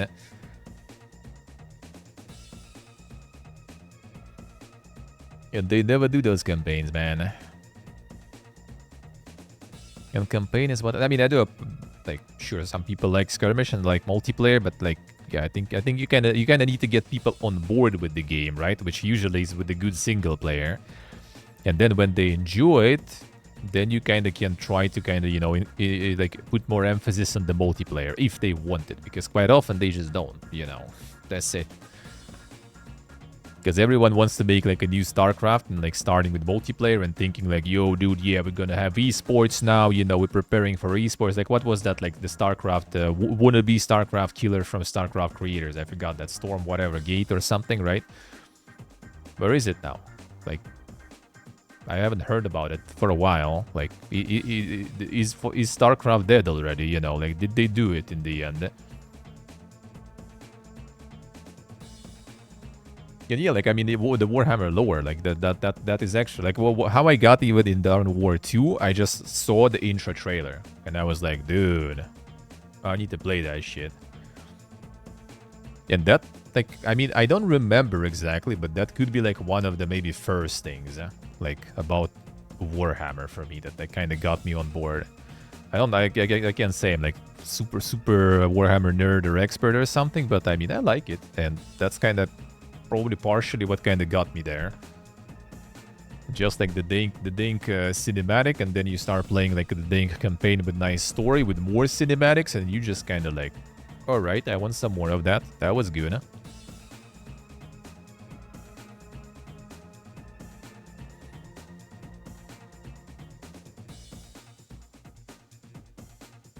Now I got with Total War and Warhammer, I see. Huh? Etikanich. At good co-op, I see. The Dawn of War, like in Russian, for example, for Dawn of War Endurers, or for Warhammer fans who got into the universe from Dawn of War, there's like one name, but it kind of like transforms the Dawn of War abbreviation into the F-word slur. So like it's not really nice, I guess, to say. But yeah, basically like people who came into Warhammer from Dawn of War were many, and they were kind of like, you know, not liked by elitists, I guess, let's put it that way. That was kind of like the entry point for a lot of people who came into Warhammer from Dawn of War, I remember back in the day. A lot of elitism about that stuff, I remember.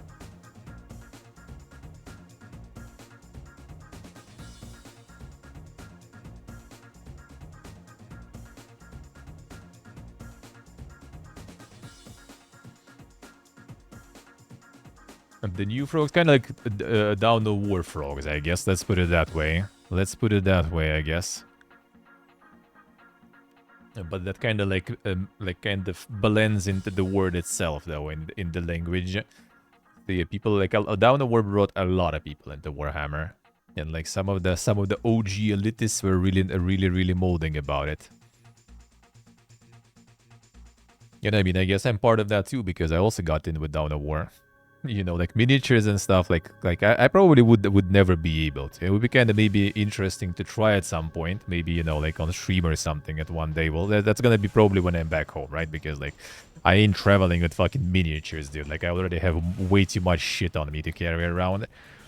Like when I'm back home, maybe one day, or with new home or something, right? Then I maybe will do it. But like it's really that hard. Like it's just the problem is like I don't know like even what is that exactly. Like I'm bad with like the very like the precise stuff, like painting something really precisely, like cutting something really precisely. I always like had no patience, and I always was bad with that shit. So I feel like it's gonna be quite the fiesta going.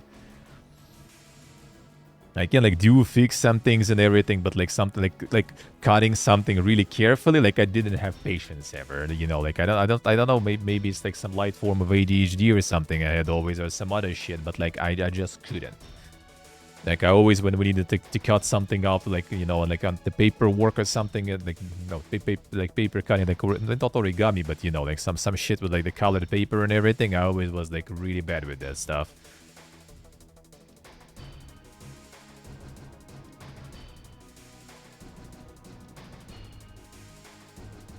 Elitism gatekeeping is completely valid.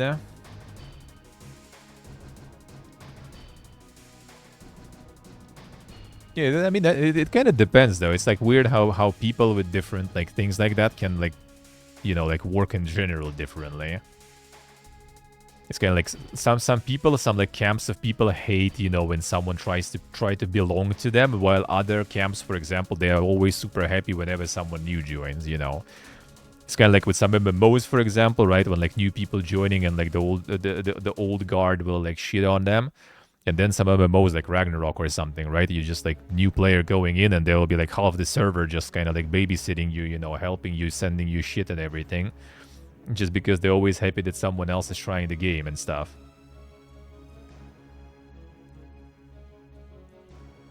It's kind of the same also you can notice like with languages, for example, right? Like I hear a lot about like Germans, for example, right? Being kind of like all this like rolling eyes and stuff whenever someone tries to like to say something in German to them when they're not German, right? With some broken German.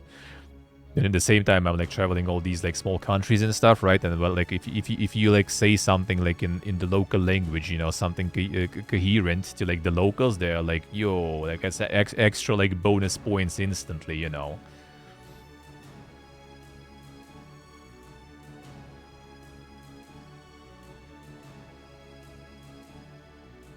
Could be Gastamania, could be, I guess, yeah.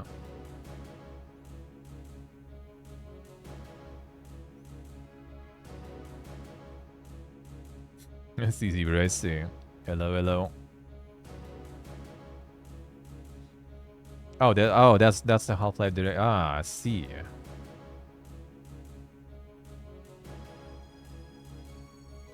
So the big companies that will cater to casuals. What is even like the casual and hardcore stuff with Warhammer? It's like how much they charge you for miniatures or something? Like the hardcore guys need to pay the whole car while the casuals pay half the car for the minis and stuff. How's the hardcore and non-hardcore goes there? Oh, the Hukes. A Nightmare card is getting a free DLC, but Sony's plague-ridden rats have come for Bloodborne PSX. Nightmare card's fine, though. I want to clarify. Didn't they already kinda remove the PSX, though? Oh, it's the DMC takedown of a YouTube video. Oh, alright. So just the video is gone.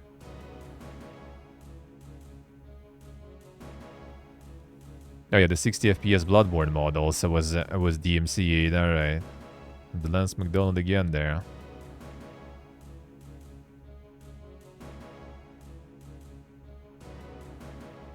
Taking down World Cup sites that weren't even streaming the World Cup, I see. Asking Google to remove some Sony-owned websites on Sony's behalf. Oh, it looks like AI is at work already. The AI DMCA strikes. Working as intended.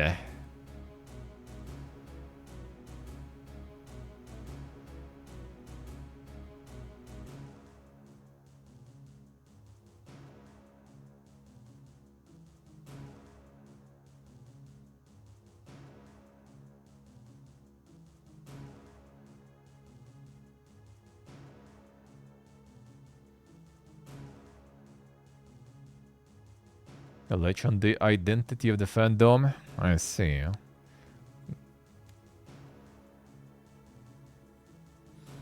And the product into their identity.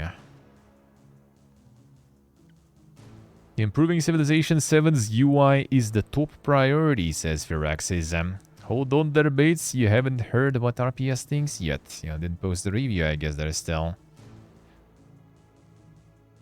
So they still going. They still be going with patching that stuff. Now, response to the feedback. A UI top priority, yeah. We'll see, yeah.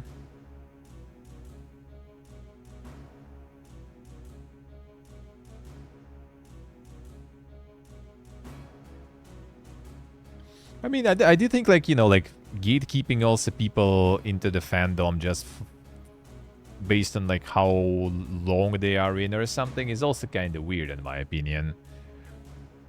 Like if someone wants to be like, you know, part of something without trying to flex that they're, you know, like some super OG or something, but just that they're part of something, I mean, whatever, let them be. Like see that a lot, like with streaming communities, for example, right? Like when there are gonna be like some dude who is like, you know, like subbed for like fucking 10 years and stuff, and like barely even around, just shares the resub, but they gonna like, you know, all walk all like important and lordy there, you know. I am like the super OG. Look at my sub count. 10 years here already, and who the fuck are you? And then you have like, you know, like some new frog who is like around for like 6 months or something, but they like all over the place in the community and stuff, and everyone knows them, everyone loves them. I think that's kind of like the time gatekeeping is weird, in my opinion. Every Civ game, oh, I mean, six I think is still probably there even. Like people already recommending to play Civ 5 instead for like 2 games at this point, I guess. Nothing changes still. Nothing changes. Every launch. I did enjoy 6 though for a while. So I probably will hop on 7 at some point too, but we'll see. Hey, hello. Steam's overlords still think in-game ads are fine as long as they are appropriate. See, it's not exactly the usual news titles that everyone posted, huh? And I still have an unhealthy fascination with the practice of adding ads to games.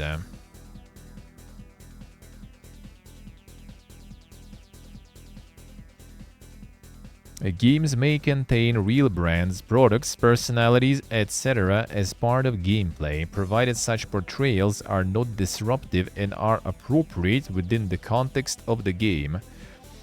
For example, a racing game might feature real-life sponsor logos on its race cars, or a skateboard game might include characters wearing real-world brands. Note that all developers must obtain the relevant permission and/or licenses for any copyrighted content contained in their games. I wonder who actually gonna be checking that. Like, imagine Steam actually checking this shit. Like, they literally got like some game with malware recently, right? Wasn't it? That got through and was published and stuff, actually. So it needs someone to go report it, you know, like, yo guys, I think there's odds in the game that are inappropriate. And then maybe at some point, some maybe volunteer moderator even will go in and kind of like check it, maybe. And then they will maybe decide what to do with that.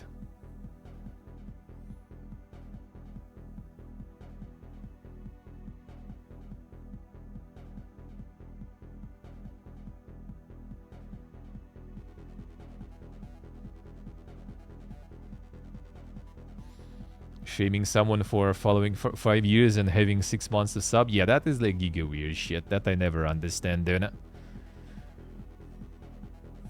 Well, but I mean, there's also streamers who do that, you know. Like, you know, oh, you're here so long and you're not even subbing, you know, only browsing, you know, that stuff. Even though sometimes I feel people do it for the bit or just to farm live stream fails, but I think some people actually kind of are like that. That's Pipiega, dude, huh?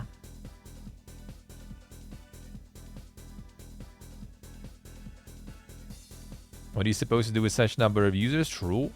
I've been through. But yeah, there still should be some more... Like with releases at least, you can do some kind of moderation. It's only $5, yeah.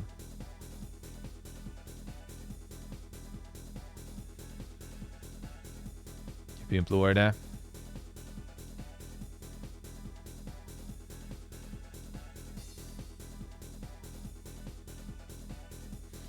It's just $5, man. Some other viewer going off, yeah. Oh, that's also weird, though. Not sure what's weirder, really.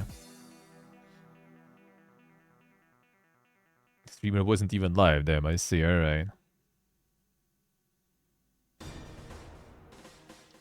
Yeah, some people do be like that. The gatekeeping there, Yeah, there was I remember also some things I saw, like, I mean, I've seen a bunch of shit, right? But yeah, like some things when like, oh, you have like in Discord or something, you know, or you have like the white nickname, don't even like talk to me, you know, you ain't even a sub. Like, bruh, relax, relax. That kind of shit is weird.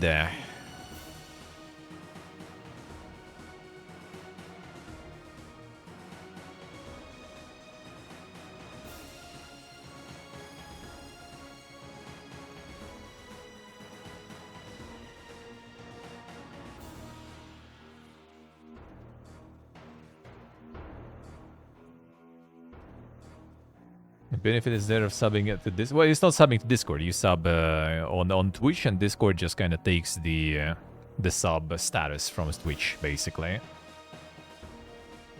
So kind of subbing on, yeah. Discord still, for now at least, have those integrations. We'll see if they will at some point remove them.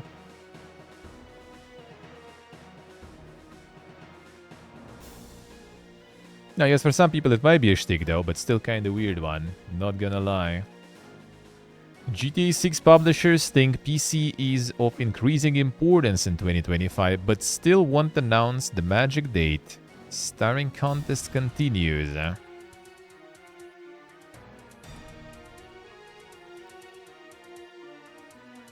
Yeah, Take-Two Interactive CEO Strauss Zelnick has hailed PC gaming's increasing share of the market in what you could optimistically interpret as the prelude to GTA 6 PC release date announcement, and less optimistically as a simple reassurance to investors who are fretting about the decline of console game sales. Still no release there. The release of GTA 6 might help with flagging console sales, even in a year when the US presidency is picking lots of fights with trading partners, and if it doesn't, hey, there's always the apparently thriving PC market. You have big title in the market, and we have many of them coming historically that has sold consoles. And I think that will happen this year. I don't think tariffs are going to be our friend, but I think there will be a meaningful uptick in console sales in calendar 25 because of the release schedule, not just coming from us, but coming from others. So I'm not concerned about that console sales falling. I think the trend that you'd want to focus on is this increasing share of the market that is reflected in the PC. They know they can get away from it, yep. They're gonna sell it there, they're gonna sell it here, they're gonna sell it everywhere. People triple dipped for GTA 5, yep. How many times my friend bought it? Like, he bought 360 copy. He actually bought it twice because, like I remember that day, the release day, at least when it was available back home, right? Like, my parents were, like, out on vacation or something, or, like, summer house or some shit. Like, they weren't home pretty much, so I was like, yo, let's go to my place, play it. So we just, like, gathered, I had the old, you know, the CRT TV and everything. I think actually with SCART and stuff, that was still. So it was just like basically Xbox vertically or horizontally, right? And that was a CD obviously too. So we put it vertically, and I had this like shitty carpet that is kind of like puffy, you know, a little like fluffy, so it like stays not like super solid there. And when I was like going behind the TV, like trying to connect the SCART, and the Xbox was already on. I don't know why actually. Like with my leg, I accidentally like, you know, like booped that Xbox a little, so it just kind of like poof horizontally, and like, I mean, whatever, but that was enough to just kind of destroy fucking CD. Like, not, you know, completely explode or something, but I guess like, you know, like some shaking in there, and like basically the laser just kind of like did its work there, and it was done. The disc was ripped. So my friend was just like literally just like went out and bought another one instantly, and went back, and we launched it, and we played that shit. And then after 360, he got it on PC. We all got it on PC already. We didn't have consoles, so we got it all on PC, played all on together in GTA Online. That was actually kind of fun to do some of that shit together back then in co-op. And then he got it on PS4, and then I think he got the upgrade like thingy, whatever, like $10 or something it was, right, for PS5. So that was like a lot of dipping there, I guess, let's put it that way.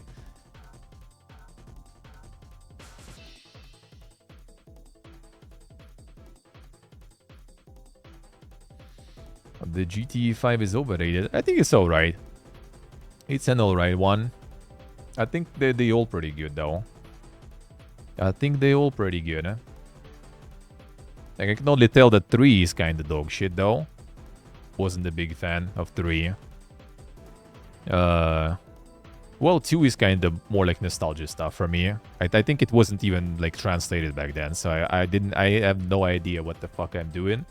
So I basically was just like doing some fucking mayhem in the city. That's pretty much all I was doing there. Vice City, San Andreas, 4, 5. That's good shit. 6, I'll play sometime, I guess. Not sure. Not sure when. The 4 was better. 4 was good, yeah. I liked 4 story-wise. Like, 4 actually kind of felt a little more serious. Even though it may be because I kind of remembered the main story sort of more. Without the details, because obviously a lot of missions were not serious at all. But yeah, still, like, overall feel of 4 was a little more kind of serious. And the main theme was cool.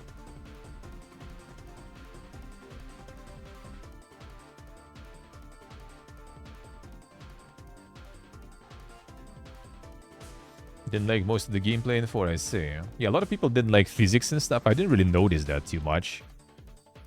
And the Slav protagonist, yeah, and Russian radio there too and stuff, yeah.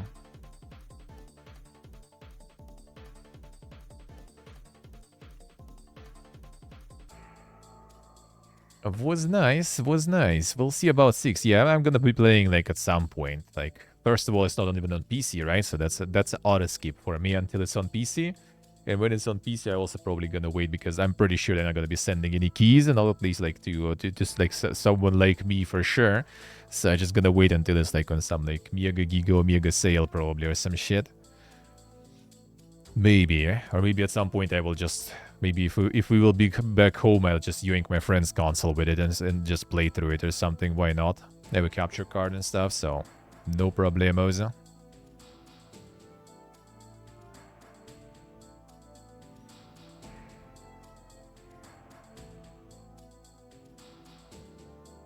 Yeah, so probably.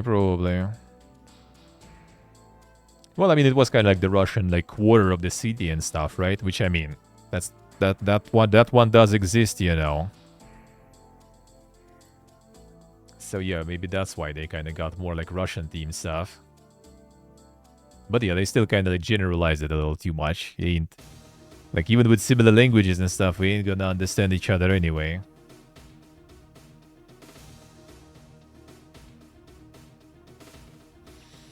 Subnautica 2 developers warn fans to watch out for fraudulent playtest. Seems fishy. I've been made aware that fraudulent invites to Subnautica 2 playtest are being sent on Steam to our community. Damn, son. We will never contact you directly on Steam to invite you to any of user research studies or playtesting opportunities. Damn, Scamoz comes to Steam already. Studio did ask for players to take part in the user research study last month, but the link to that was on Discord too. Any contact regarding studies or player tests will only ever be sent by email from unknown world's address. Yeah, nowadays you just don't click shit at all. Nothing ever. Nothing ever, dude.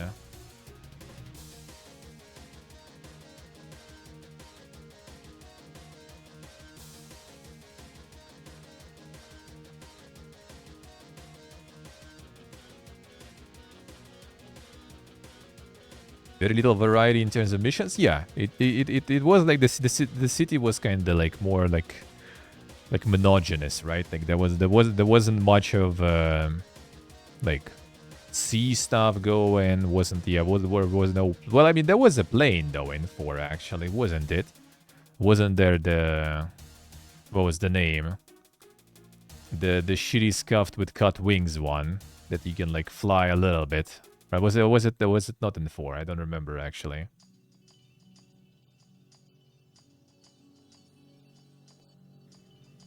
Yeah, Dodo or something wasn't. I don't remember. There was one, I think. 4 had helicopters. I see. Oh yeah, actually true. There was some missions on the helicopters too, right?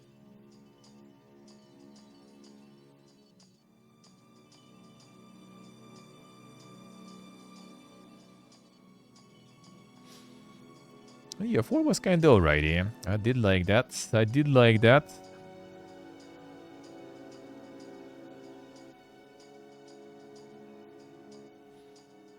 Marvel arrivals plan to reset ranks mid-season, hastily abandoned in the face of player revolt. We received a wealth of feedback from the community, says that is. Damn son, actual feedback. After careful observations and consideration, we concluded that players' ranks during the first half of Season 1 are the best indicator of their competitive skills within the season. So we'll be introducing additional rank reset to better align with the coming content and changes. And people didn't like that, looks like. There will be no longer rank reset when the second half of Season 1 begins. Yeah, why would you even, like, reset shit mid-season? That sounds weird, huh? That sounds weird, huh? Oh yeah, DLCs and 4. I actually don't think I played those. I don't think so. I think my friend played those, but like I don't think I did.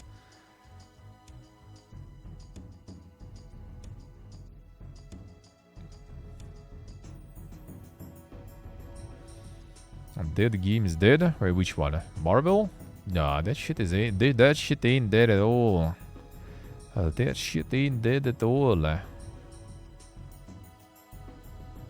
But yeah, kind of interesting. Where would they do that? The mid-season reset, though.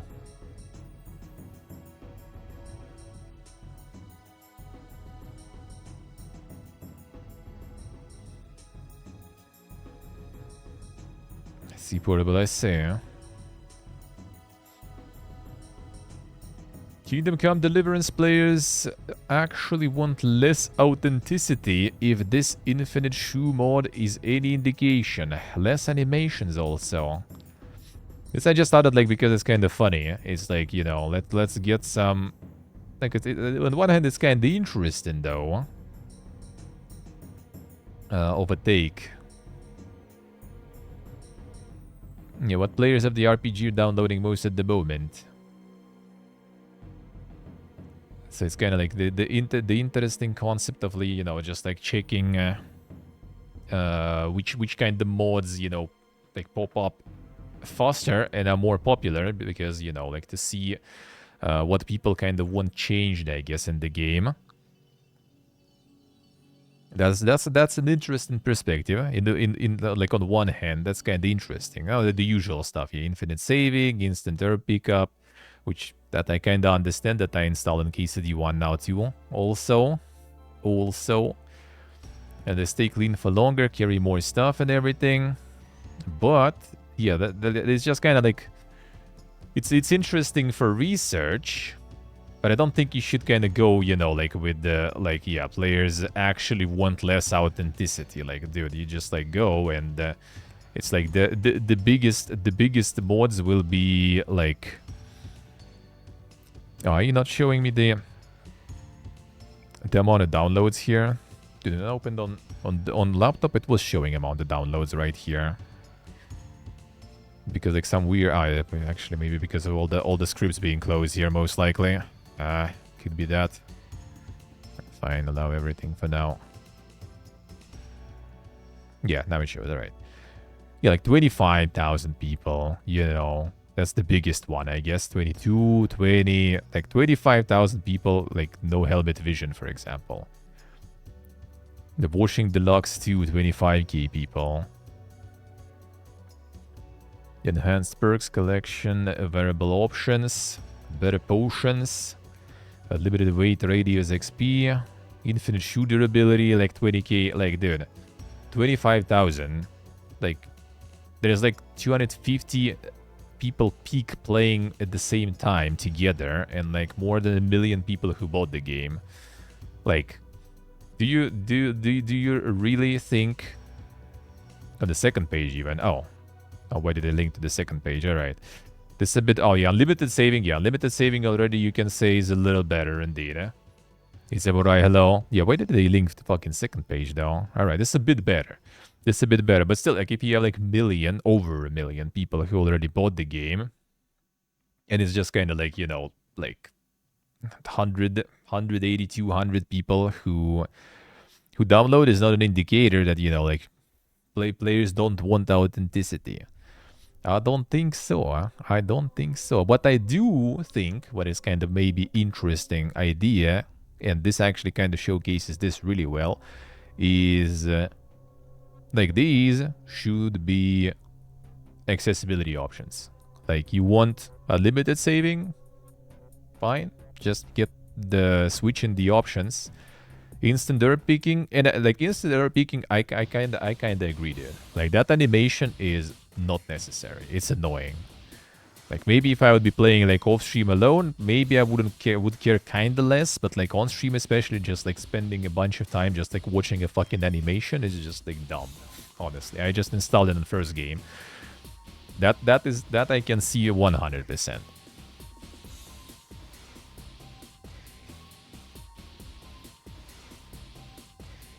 Red Dead Redemption 2 incident, yeah.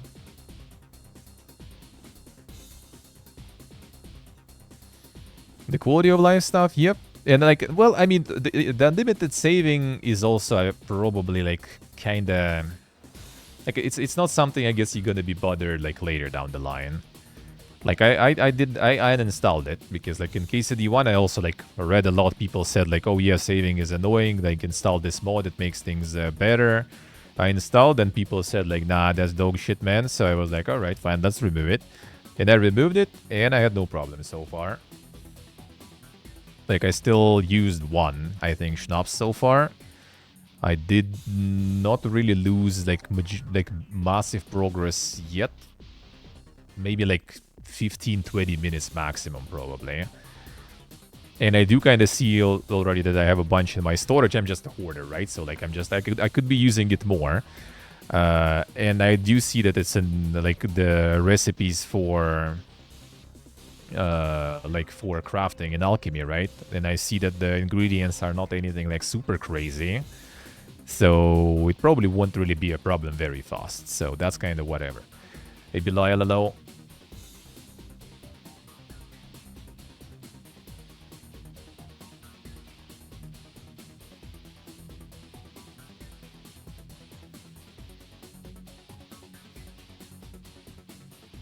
I just need F5. I see. But yeah, I do think that this it shouldn't be something like the sentiment of your players in general, right? Like authenticity, I think the thing is like I think a lot of authenticity things are also what brings a lot of players in, right? So yeah, sure, maybe if you get like, you know, like remove some of those things, maybe it will make like those people kind of more happy, but it's also probably going to make a lot less people happy who already enjoy the game, right? Because they came in for that authenticity going. And that kind of overall general feel of realism is something that is kind of like appealing in the game. Like I have a friend, for example, who started playing, dude. He was molding in my chat like for days. Like he was like constantly, dude, like this game designer is like fucking idiot. Like what the fuck is this? Like I hate this. It's so bad. Like I lost so much progress. And it was like molding about some other stuff. But he's still playing, and now he's already kind of like, okay, yeah, like I got like this achievement for like 100 combos and everything. Man, that was annoying, but fine, okay, I got it. Like he's just already like thinking how to do all the achievements and stuff in the game. So like, yeah, you mold, but like something about it is actually kind of good though. Yeah, this I do think is just accessibility option. Like you need to add this, like all of this in accessibility, and that's it. And then like people like, because there is also a layer, you know, like this like a bunch of people somewhere there who kind of like they are not with those who enjoy it, and they are not maybe smart enough, or they just don't know, or they just don't care to install the mods to remove something they don't like. So they are in this line who like don't like, for example, schnapps, or they get pressured and pressed by that, you know, like they get too stressed and they just kind of like quit because of that. Like they wasted all schnapps, and they like I could see that. Like I don't like limited saving usually. It's just kind of like when I realize that it's actually kind of like plenty of that, that becomes easier. But like in games like, I don't know, like Resident Evil sort of stuff, right? When there's like a mode with really limited saves and stuff, like I hate that shit. Because for me, with my min-maxing, it puts a lot of pressure on me. Because I always like try to kind of, alright, not yet, not saving yet. I need to wait a little longer. There's gonna be a good spot right now. Or maybe it will give me some sort of like story-based like free save or something. So I'm gonna use it now. And I end up, you know, just kind of stressing over it and never using it. And then dying, losing all progress and fucking uninstalling, you know. So I could see some people be like that. They don't know about mods. They don't know how, you know, like stressful, pressuring it is, and they just kind of like quit and uninstall or something. When in fact you could have that just in settings, and people who don't like it, like, all right, fine, done. Maybe make it a part of like easy difficulty or something. So when people don't want to get any stress over the game, just like easy difficulty, and it's already gonna say, well, yeah, you have like this setting enabled. You can customize your difficulty if you want. Like, I love when games do that. Like, I quite often don't even touch that shit. A lot of times. Like, even if it gives you, like, an option to get, like, infinite carry weight, right? And I'm a fucking loot hoarder. I should enjoy infinite carry weight, but I still usually don't touch it just because, you know, I kind of want to play it as it was intended. Even if I suffer and stuff, I still gonna play it as intended, sorta. Like, in none of the Bethesda games I ever installed those mods for, like, infinite carry weight. I will just walk, you know, slowly, like, half the map to my stash, but I will do it because, you know, that's intended, I guess.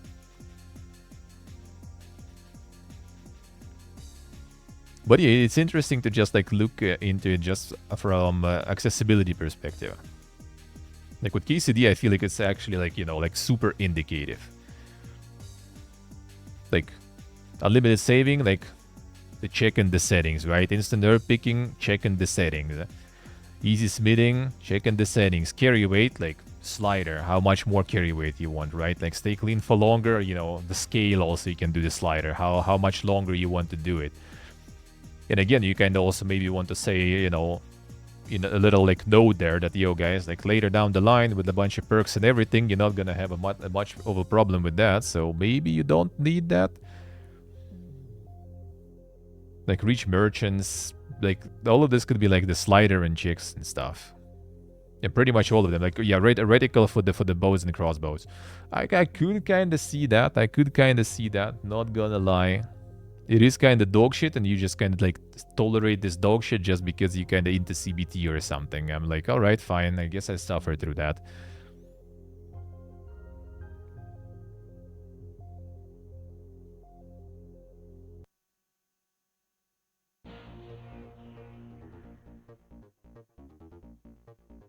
True, Estamania, true. Like, hey, Alexander, I do kind of agree with that. Like, that's why, like, on hardcore, super mega hardcore, when the ammo starts having weight, I dislike that. Even though I think I still play that way anyway. But yeah, like, some of the things that are, like, yeah, weapons and stuff I could sell, I could ditch, I could stash and something. But, like, a lot of, like, ingredients and other things, you just kind of end up having, like, a bunch of that shit. In KCD, actually, it's kind of easy, though, to offload the herbs and stuff.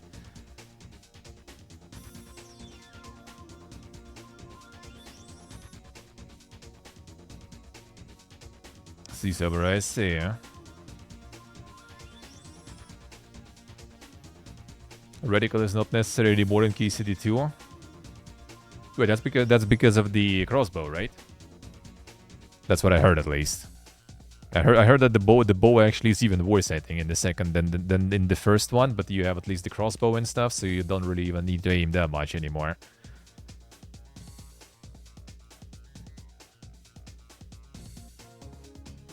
Bow is Giga easy. Ah, I see, alright. Well, that's good, though. Because in the first one, I'm kind of, like, suffering a little.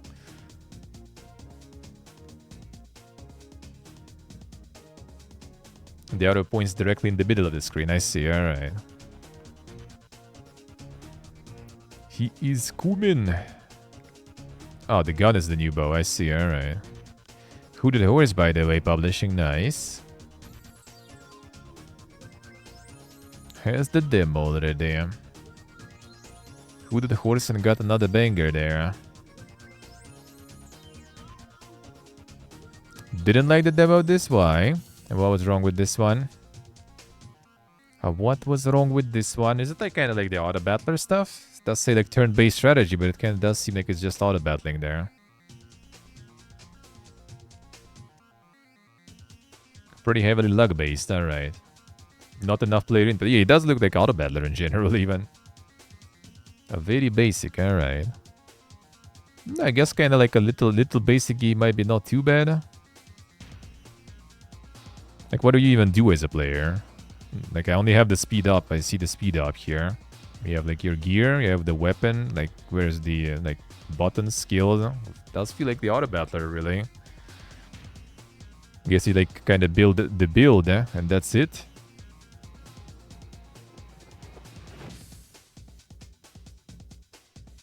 Of the devil.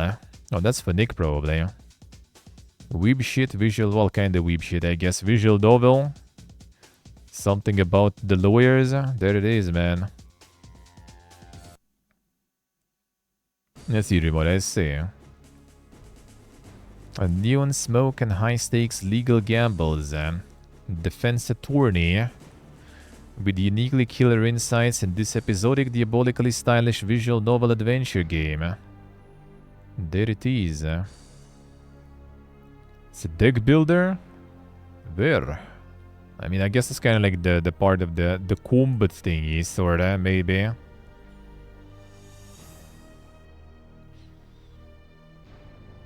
And it's free. Well, I mean, yeah, you get the episode for as a DLC though later if you want, but I guess it's kind of the base stuff is free though. So there it is.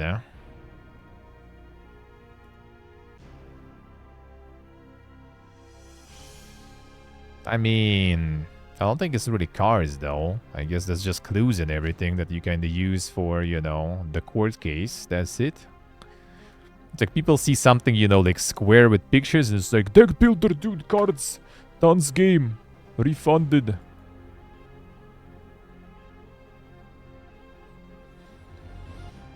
Former Activision CEO Bobby Kotick blasts fake lawsuits against us and Riot Games.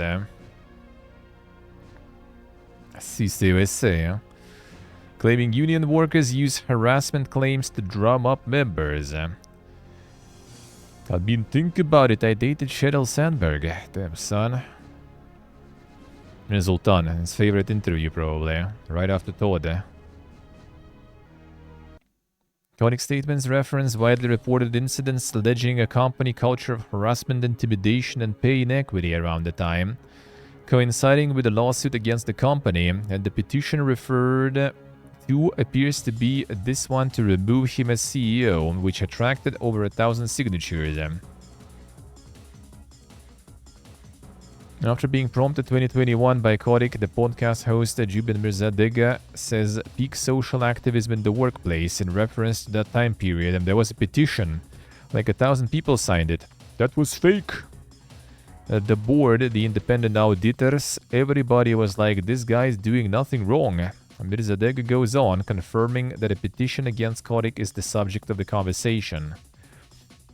Kotick then expands the discussion to encompass the wider claims of workplace misconduct at Activision Blizzard. Some background on that first, California Department of Fair Employment and Housing filed lawsuit in summer 2021 following 2 years of investigation by the DFEH. A lawsuit alleged the company's culture was a breeding ground for harassment and discrimination against women. $54.875 million settlement was eventually reached in December 2023, with the State Department saying no court or any independent investigation has substantiated any allegations of systemic or widespread sexual harassment of Activision Blizzard. Like, it's always funny to me, man. Like, why did you reach a settlement then? Like, if it didn't happen, why the fuck did they pay 54.8 million? Like, if they're so clean, you know, like, finish the, you know, the lawsuit, the investigation, and just, you know, set them free. Well, why are they paying you 55 almost a billion if they didn't do shit, dude? Like, that's so weird. And I guess kind of in a way I can understand a little, because like the long ongoing lawsuit just kind of slows down a lot of things, it incurs a lot of like losses on like lawyers and stuff, right? So it's kind of maybe easier for them to just pay 55 million and be completely free for the rest of the time, rather than just like dealing with this like for maybe like, I don't know, like 5 years and wasting like way more money to be cleared of it completely, because clearing your name doesn't really like give them any like money in cash. So they kind of wasting money for sort of nothing, and this way they just kind of waste less money and done to do whatever they want. It's still kind of weird. I don't know. Kotick argues that harassment claims and legal case against Activision Blizzard were in fact engineered by communication workers of union in the bid to attract new members. Can't tell you exactly what happened. And the Communication Workers of America union started looking at technology. They kept losing because they represented the news guild, Comcast, and they realized they were losing members at a really dramatic rate. So they gotta figure out how do they get new union members. So they targeted a bunch of different businesses. Google, some other tech companies, Tesla, SpaceX, and us. Dude, it's just like... He's just like basically kind of like, you know, implying that like people didn't even want to join the union in general, you know. They were like... They were just like pulled from the, you know, the soft embrace of the corpa into this like torture of a union there, you know. It's the power of unions, Kotick continues. I didn't really understand this until we went through this process. They were able to get a government agency, the EEOC, and the state employment agency called Department of Fair Employment and Housing to file fake lawsuits against us in Riot Games, making allegations about the workplace that weren't true. Dude, he just kind of like believes all that shit. And he also believes all that shit there.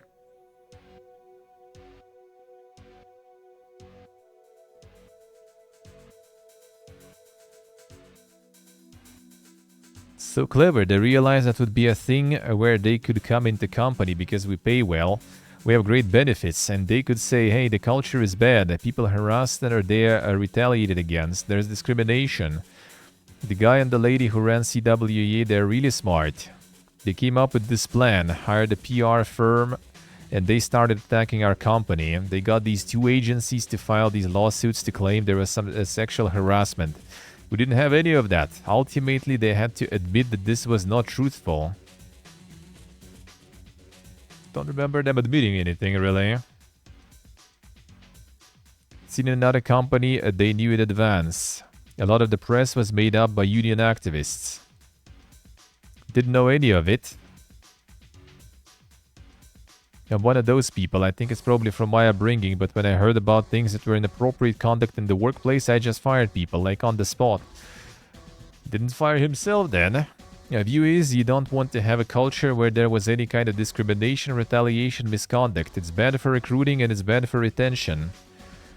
I mean, think about it. I dated Sheryl Sandberg. You think we had a problem with pay equity and gender pay at Activision? She literally wouldn't do a lead-in circle at the company until I showed her our pay equity filings.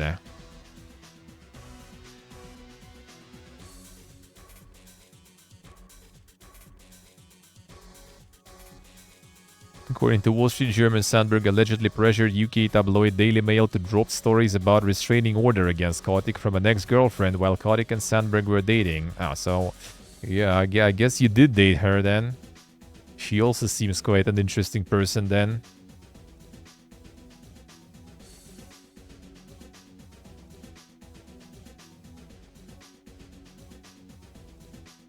Kotick denied allegations and the ex-girlfriend later retracted some of her claims.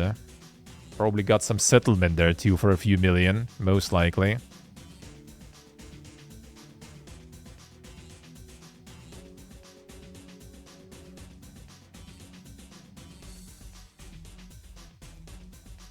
Yeah, when he was buying, wanted to buy Kotaku and PC Gamer. Totally, they all were lying. She backed down.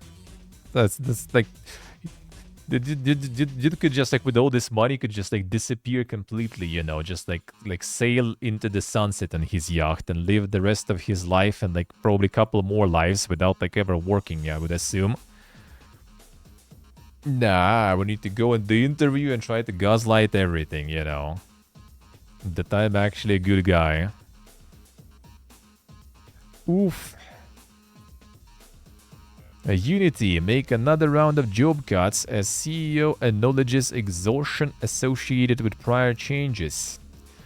A leaked memo touts greater focus on fidelity for ubiquity, a live service and generative AI. Ooh, damn. Unity on the buzzword routine there. Both live service and AI. Let's go.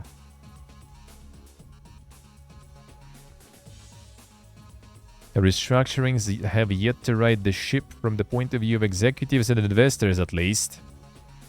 There is some exhaustion associated with prior changes at Unity that haven't delivered the promised results, but 2025 is going to be the year where we bring to market products and services that will transform our position in the marketplace and provide a springboard to a long-term growth.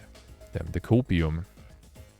The Unity drama goes on. Oh, this is different drama already. Just some job cuts and stuff.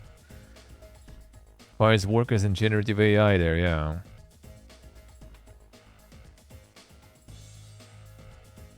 True, window, true. Alan Wake 2 is finally profitable and earning royalties for Remedy. Dark numbers have undarkened darkishly. There it is.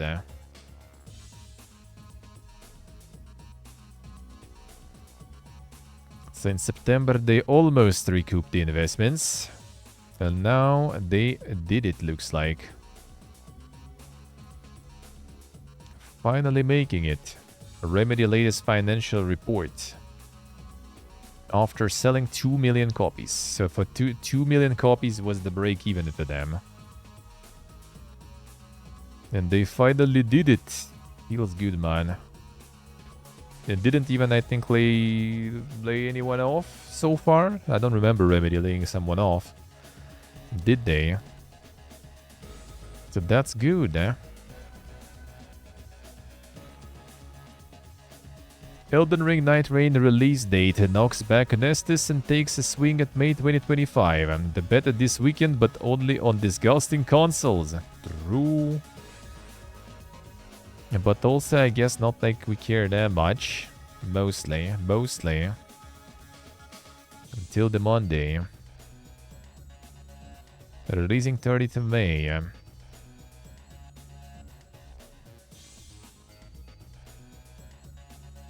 Oh, more layoffs. Hunt Showdown developers Crytek lay off around 60 people after shelving Crysis 4. We have determined that layoffs are inevitable to move forward. Damn, son. 60 people out of 400. I need to cut back in order to remain financially sustainable. Yeah, Hunt Showdown still growing. Crytek cannot continue as before and remain financially sustainable. Even after ongoing efforts to reduce costs and cut operating expenses, we have determined that layoffs are inevitable to move forward. Crytek will offer affected employees severance packages and career assistance services. Oh, there it is.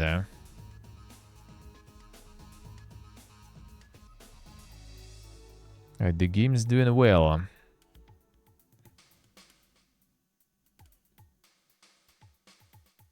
So yeah, I'm not sure like how they plan to farm just Hunt for that much longer. And yeah, the CryEngine, there's still business kind of going, but CryEngine is like what? Kingdom Come? That's it? Well, what else big is nowadays with CryEngine? Like what they would be earning through that engine, really? I think New World used to be kind of like a version of CryEngine. I'm not sure if that's still the case. Yeah, I think Star Citizen, at least one of the squadron or whatever, some other like side thing of Star Citizen was, I think, in CryEngine. CryEngine itself, I think, also was like some sort of like alt version sort of the CryEngine, but I might be wrong. Like I remember someone had some sort of like different like lumber whatever kind of engine. I'm not sure if it's still considered. Yeah, New World is Amazon Lumberyard. Okay, yeah, that one. But I think that was also sorta like a branch of CryEngine or something.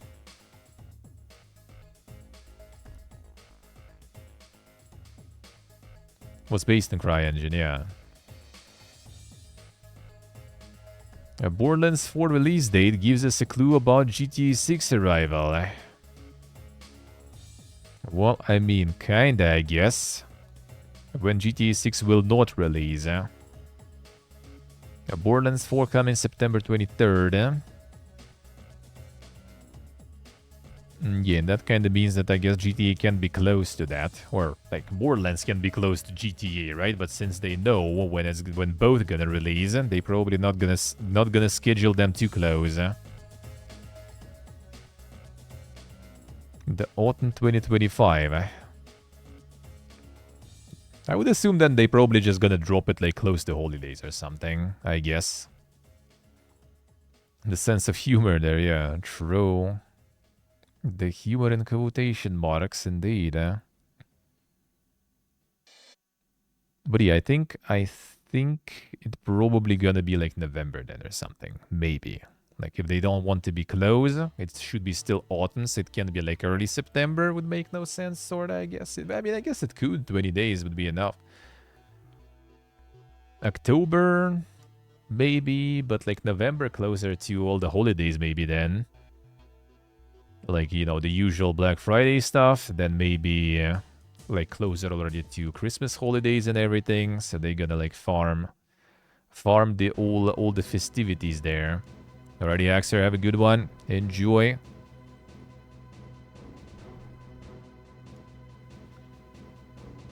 CWE Union says Bobby Kotick's fake lawsuit claims are false, unsurprising, and insulting to the Activision workers who spoke out. Fortunately for workers, Kotick is gone. Fortunately, probably for many people in general, I guess.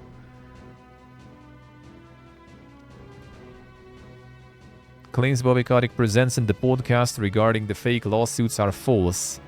The CWA spokesperson told RPS in an emailed statement that includes link to past correspondence and reporting. In 2021, Activision agreed to an $18 million settlement with the EEOC following a lawsuit that Activision sexually harassed and discriminated against its workforce. Bobby Kotick himself apologized in his own press release for the inappropriate conduct that happened under his watch. Alongside the settlement money, Activision also agreed to provide anti-harassment and anti-discrimination trainings, expand mental health counseling services to its workers, and provide victim-specific relief as outlined in the EEOC release on March 3rd, 2022. Gaslighting, all lies, it was all fake, he was forced to do it. He was forced to do it.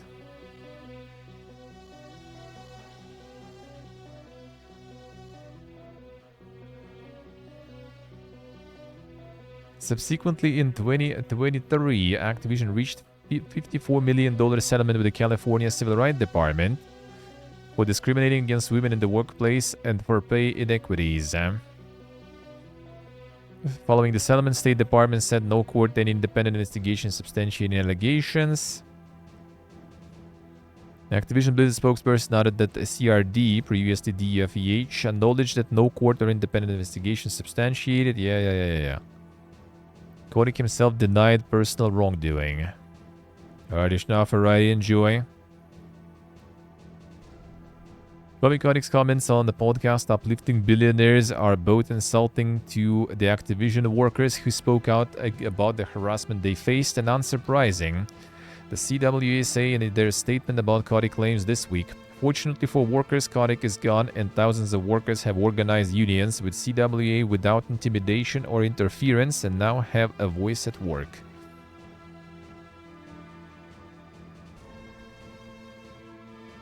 In the absence of Bloodborne on PC, we get a snowy expansion for Lies of P. There it is. We'll see. Probably not gonna be in a rush to play that one.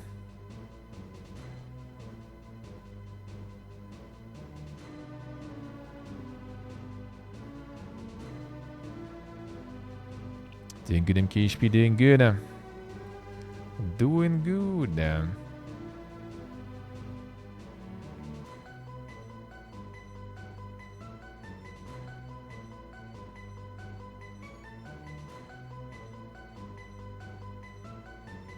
Going through some training. Yeah, I'm like training stuff. I don't know, man. I'm not sure it actually like helps with actual, you know, like people who do that shit. Don't think it's gonna change them. And people who don't do that shit, yeah, they probably not really gonna be very happy listening to that. Not gonna lie. Like for them it's just at best kind of waste of time, really. Even though I guess nowadays in the current landscape it might kind of help probably with the, you know, just realizing what's considered what, you know, what's you know, like where the line is, you know, and everything. Just to kind of get the idea, because sometimes it's kind of hard to figure out where it is even, I guess, for some people. Make a split-screen only Splinter Cell demands Hazelight boss, even as Ubisoft double down on open worlds. Boom, that's it. Joseph Fares again.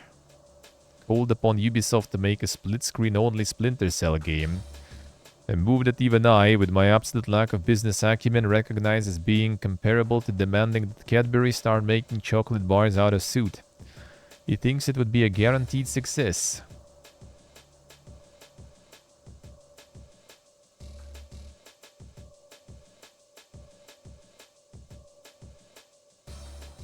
Other publishers aren't doing this, and it's crazy to me. Fares commented in a recent interview. So many people are playing these games and people love them. I mean, I'm looking at Ubisoft and they're struggling now. And I hope someone from there listens to this interview, but why aren't they taking Sam Fisher and doing a split-screen only game? Don't chicken out to do single player, just say this is split-screen only. Boom, that's it, you have success, and I can guarantee you that they will sell a huge amount of copies of that. They don't even have to do it the Hazelight way. Why don't they listen to this interview and be like, oh, he's right. That's a guaranteed success for them. It's for you, Ubisoft. You can get it free for me. Damn, what a guy. What a guy. Yeah, not sure how the split screen will work with that one. Wasn't there one, the co-op one with the... oh, like, not exactly the Splinter Cell, but the different one.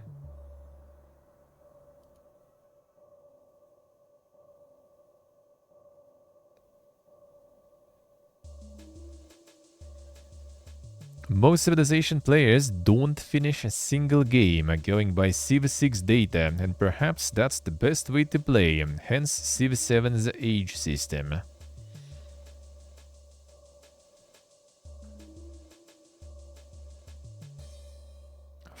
Fewer than 40% of their players ever finish a single game. The 40% figure comes from an interview with New York Times, which pairs Firax's insight with thoughts from academics and third-party designers about Civilization's pretty well-rehearsed colonialist leanings. While the data refers to Civ 6 specifically, I'm pretty confident you can apply these findings to Civilization games in general. There's ample evidence to the effect that most video game players leave games unfinished, and 4X games in particular are arguably most fun at the outset, while the world is still a mystery. Among the NYT interviewees is Indian game developer Nihil Murthy, whose current project, Civilization, is both a post-colonial critique of civilization and an investigation of Civ play possibilities, buried by the mantra of explore, expand, exploit, exterminate. Damn, son. Civilization, alright. Among other things, Murthy comments that Civilization's endgame-focused winner-takes-all mindset has a flattening effect on all the fun you can have with its systems. A New School professor Mackenzie Work elaborates upon Murthy's argument with the thought that the most intriguing Civ players are the trifling ones who don't really care about victory. You're just interested in exploring the rule set, she told the paper, so your civilization inevitably gets defeated, but you find little affordances as you go along. The NYT piece is too brief to go into much detail here, sadly, but it reminds me of my own roundtable chat about 4X design with Murthy, Paradox Interactive's Ryan Sumo, in Civilization lead designer John Schaffer from 2023. At one point in that conversation, Schaffer recalls that during his time at 4X, his designers frequently heard that players enjoy that first X and a half, the exploration part and the initial expansion part, before you're really in competition. I mean, I do kind of agree. The late game, when already all map is, you know, pretty much kind of like colored, painted over, and everyone is just kind of like pushing for that win condition. That is kind of like less fun. I do kind of agree, because that's where you're usually kind of somewhat forced in some sort of warfare already. Like, it's just inevitable because everyone is just sitting and developing. And whoever is not pursuing like scientific victory or some other victory, their only way to win is basically to just kind of, you know, destroy all the competition.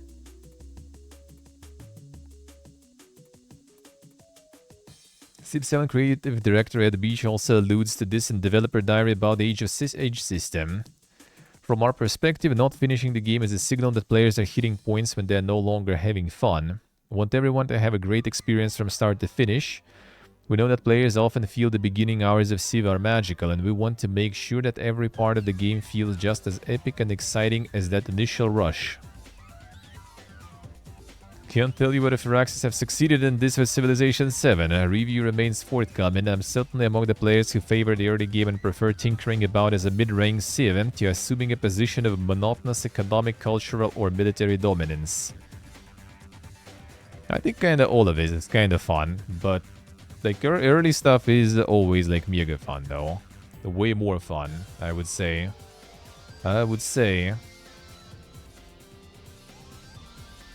Who at Hyruk. No, that's the outer slot actually publishing. The inner slots investing publishing corpi. Them summon furies, Occult card crafting narrative RPG. Cards, Pog, feels good.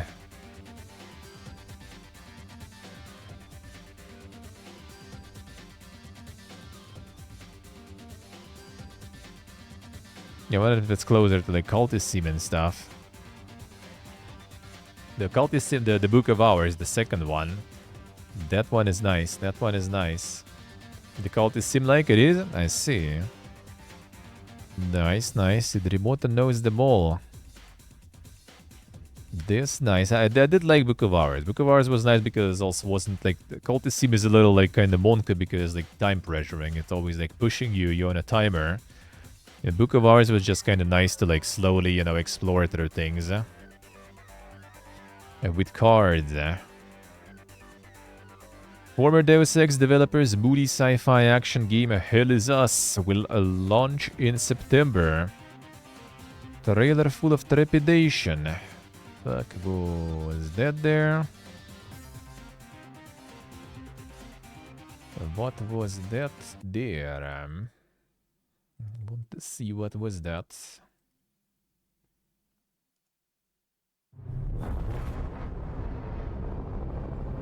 Uniqueness and the proper strand like. When the fury of emotions sparks the wildfire of violence. There he is. It dissolves our illusions and exposes the fragile structure of reality. I have 1,000 questions. Why did you come back? I stood in the home I was born in. In that moment, I felt a connection. Epsilon 11, sound off. Where are my men? They're gone. Choose your next move wisely. The Gigachun. What happened here? Madness and hatred and lots of it. Impossible. Kajimbo at home, yeah. We must continue. We've begun to uncover.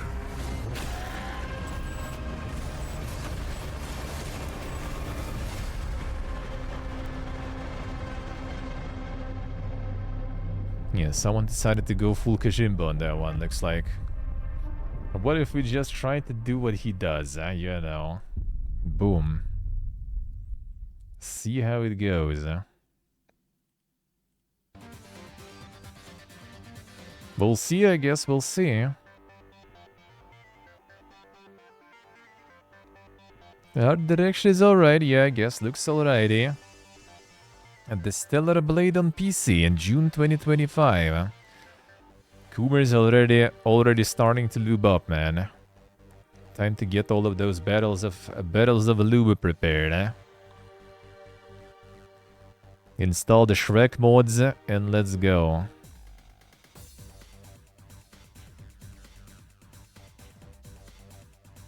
It's fucking Kumin.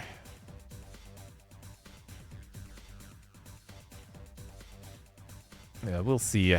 We'll see. I'll somehow get the key, maybe. If not, then whatever. Whatever. Yeah, I mean, good game too. Why not? Why not? 10 PC games I could have played in full during the time I spent failing to connect to Elden Ring and Night Rain on PS5. Well, not back to back, but still. That's just a nice title there. I see, Steve, I see. Guys, I've seen a little bit when I was like reading Ella and stuff. I've seen a little bit. I mean, looked alright. Looked alright. Pantheon's CEO takes responsibility for problematically chummy staff community relationships. Yeah, it's the one where one of the game designers or directors was just like giving some spawning some rare mobs for their guild.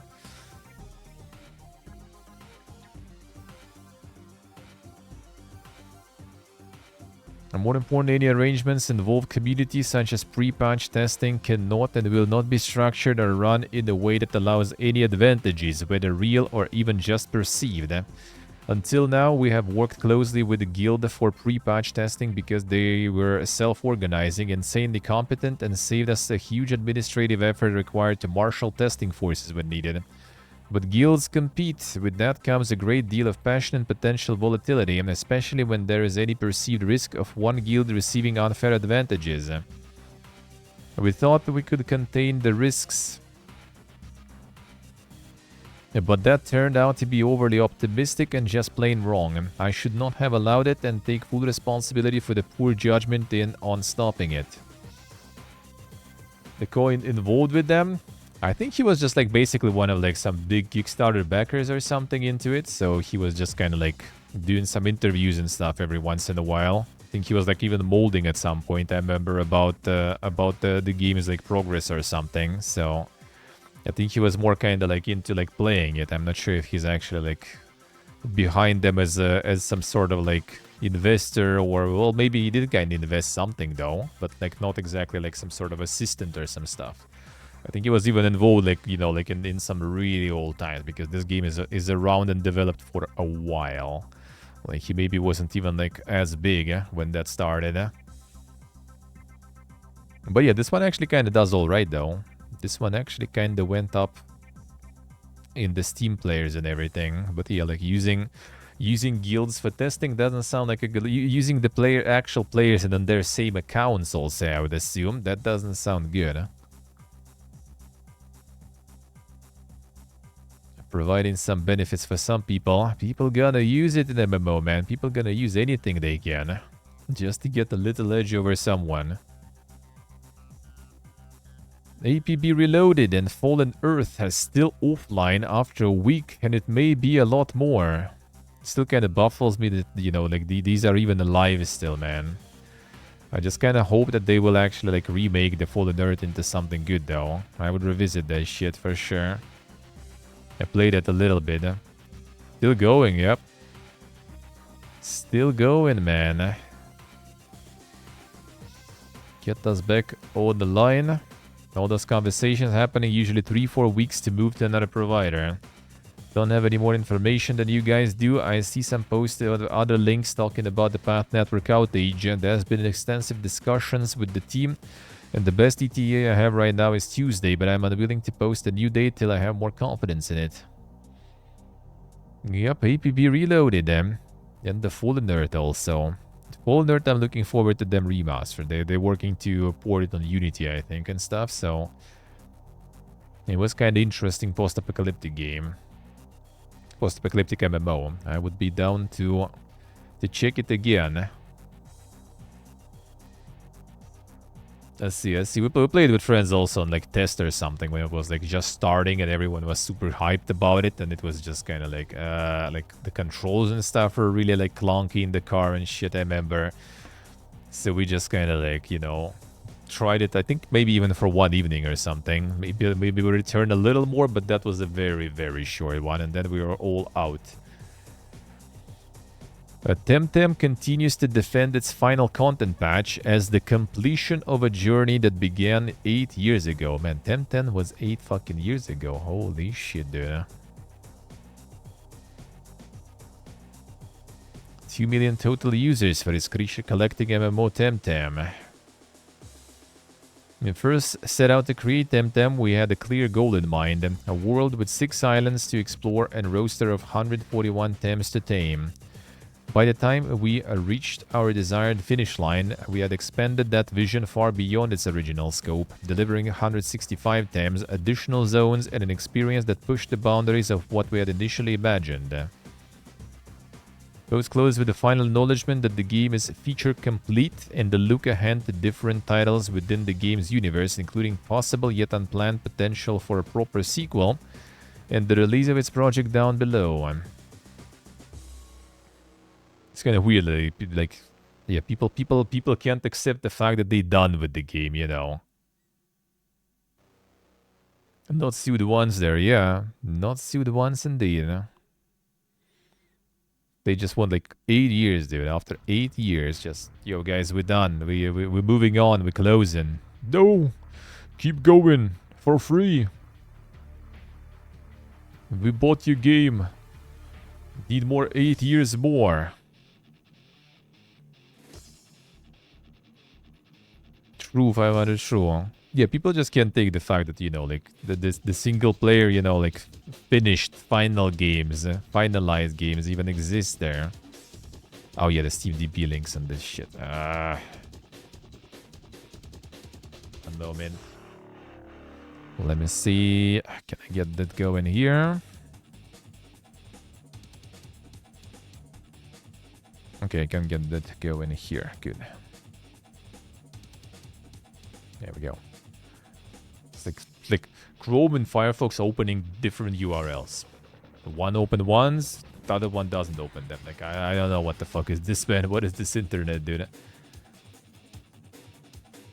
The Diablo luminary David Breivik argues fast levels and loot in modern ARPGs cheapen the experience.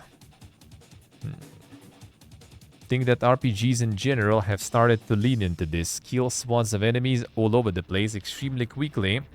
Your build is killing all sorts of stuff so you could get more drops, you can level up, so you can like... And the screen is littered with stuff you don't care about. When you're shortening that journey and making it kind of ridiculous, you cheapen the entire experience in my opinion.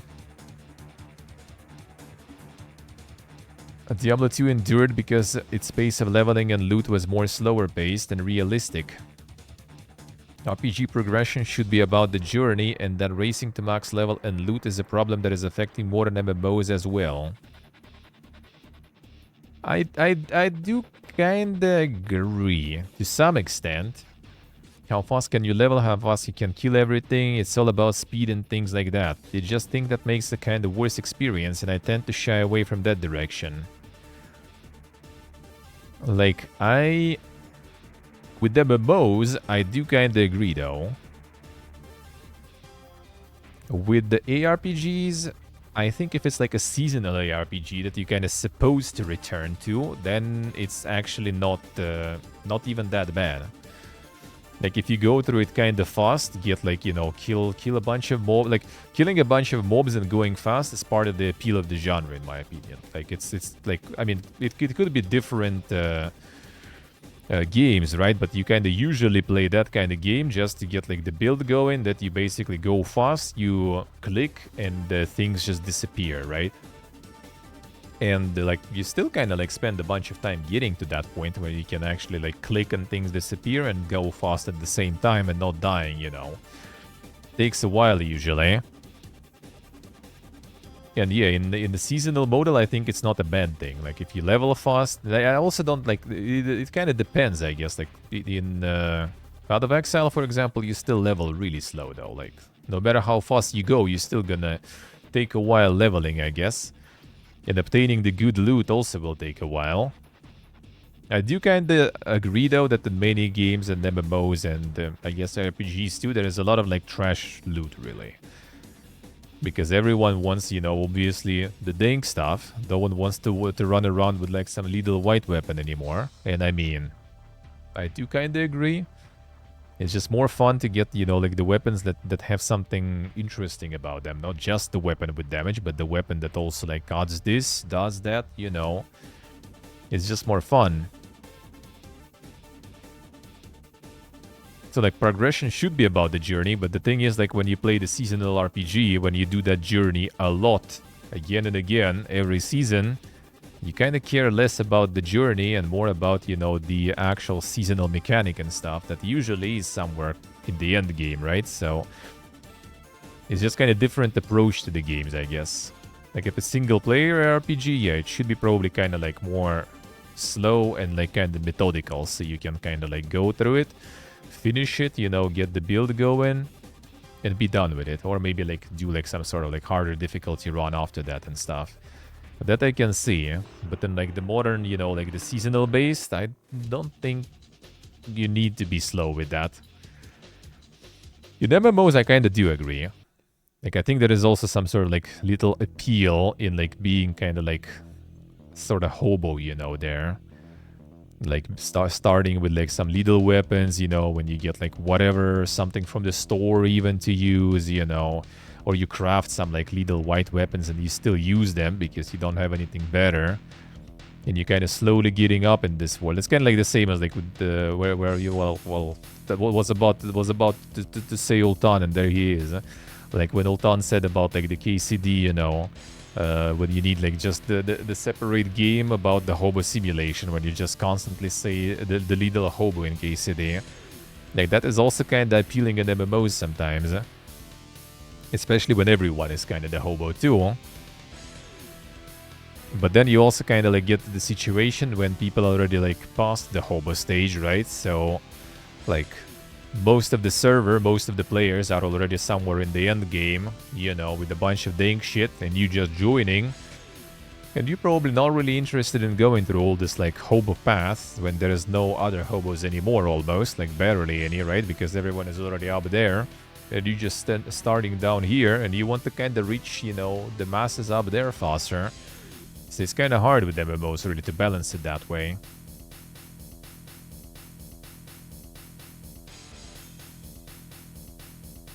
That game is a meme when it's not about the multiplayer title. I think it's even about multiplayer title is also a meme. Honestly. Like if it's like CS, like dude, like CS like 1.6 for example was CS 1.6 for a long fucking time.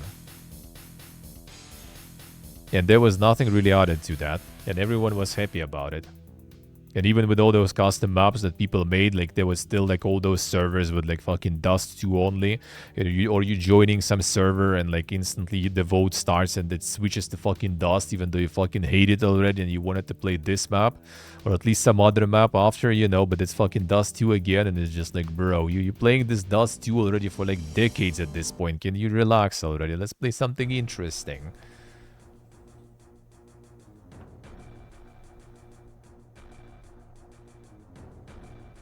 So yeah, I don't really think... Let's do the Dust 2 again, yeah.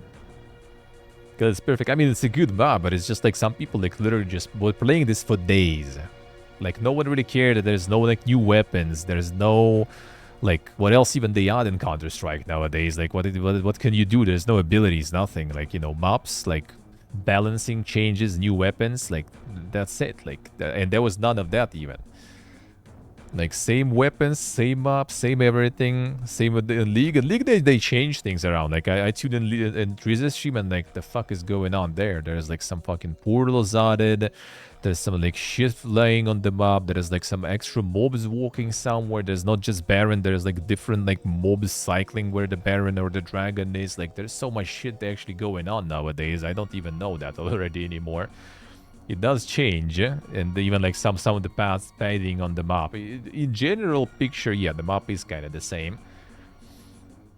But yeah, things kind of like were the same there, and like it's not dead. People playing it. You just sometimes just need like some like cosmetic changes just to make people feel that like, oh, something is new, something's changing, game is alive, it feels good.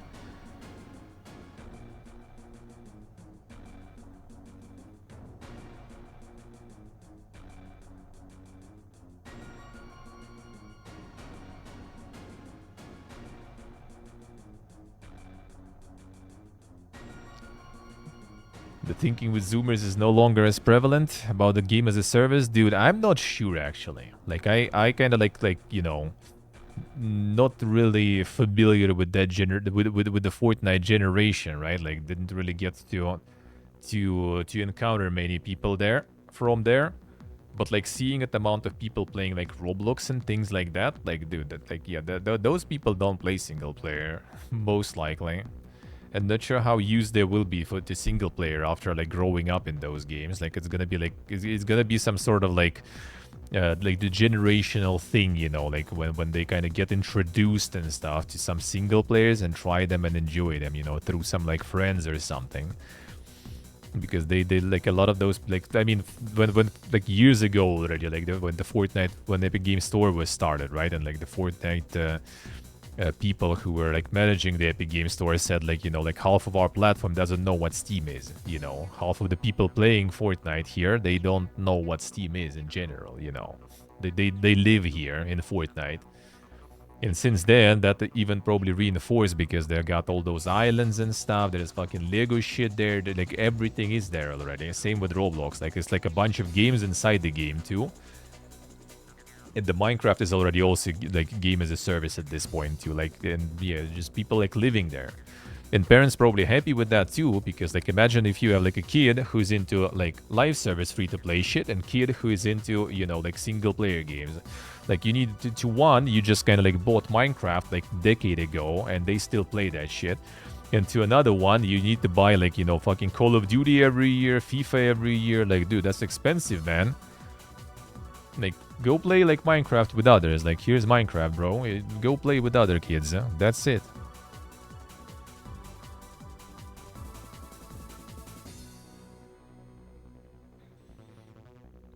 I see, portable. I see.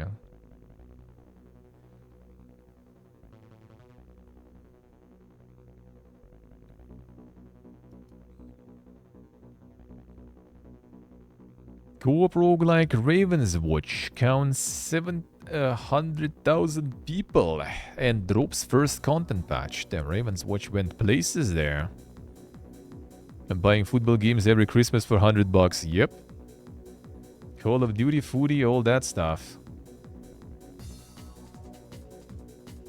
The last thing I played in 1.6 was like the zombie mod. And there was like one server, one very specific server that was like running the good version of that zombie mod. Because all other modes were just like dumb usually. It was just kind of like you just hide in the corners and it's basically like hide and seek in a way. And that one had like some lasers, some infection grenades, so you could actually kind of, you know, like strategize and stuff, not just kind of like hide in the corner and like pray and spray really. But like playing, like hitting some like, you know, strats or something. And zombos that were different, that could like slide on the walls and everything. But for example, like on some maps, you could put the laser in the way, like you need to crouch to get into the vent, right? But you put the laser in the way, it's like millimeter over the entrance. So like from the outside you don't see the laser, it's just the regular vent entrance, but there is this like laser line, so the zombie tries to crouch in and their model is a bit bigger, so their head, you know, kind of goes into the laser and they die, you know, those like little things there. Or someone put the laser in one direction and think they save, but you kind of like know the place where you can like climb with the special zombie in a way that you can go over that laser because they didn't put it like in the right height, for example. Like those things were really cool. And then that server like moved hostings, changed IP, and like everyone lost that and wasn't playing it anymore. I just knew their website, so I kind of found it after, but it was like dead. No one was playing anymore. Feels bad, man. Let's see, Steve, I see. 700k drops to 70k at next news dead game. No, it didn't have like the peak 700k though, just 700k owners, I guess. But it was nice though. Like it's better than co-op though. Like a lot of characters there were co-op oriented, but it was fun though. I played early access, there was only one boss and stuff, and now it's full release and there is a bunch of shit already and a bunch of new characters and stuff. Like boy, they added a lot of stuff there. The Riot MMO just lost yet another key staffer, this time its technical director. Last month at Riot. Takar clearly made bank on his multiple startup companies. His earliest LinkedIn note shows he worked on no less than Star Wars Galaxies as an engineer. Back in the Jump to Lightspeed NG era.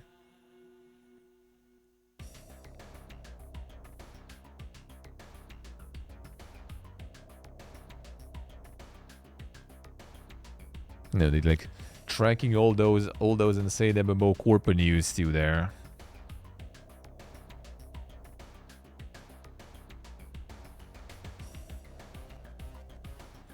Yeah, the Ghost Crawler was also out already. Yeah, in 2023. And making his own stuff now too, I guess. Lay off 500 people already. Took the whole project dark with some sort of direction reset. And we're gonna wait for Riot MMO for like a decade at this point or something, if not more. The destiny of the MMO MMO endures, you know. You just wait for some MMO for like a decade, and then when it's out, it's just a piece of shit, and you wait for another MMO for a decade. And while still playing the old ones and stuff from time to time. That's just the cycle, dude. The cycle. Star Citizen out before Riot shows any screenshot. Damn, son. I think so. That would be something. Square Enix's latest financial results are meh, but Final Fantasy XIV Dawn Trail kept the MMO division afloat.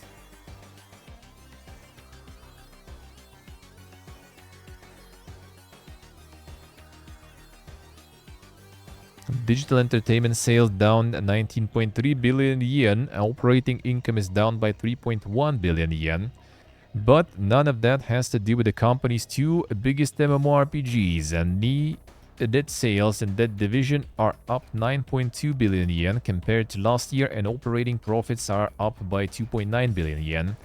And pretty much all of that is credited to Final Fantasy XIV's most recent expansion. Damn, son. Company's browser and smartphone games underperforming.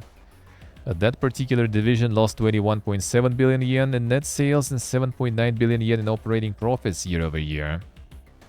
Damn, son. Next, Square is totally unlucky with all this like mobile shit and everything, which I mean, I don't even really mind. The less mobile, the mobile shovelware they make, the less appealing the mobile shovelware looks to other companies, the better for us.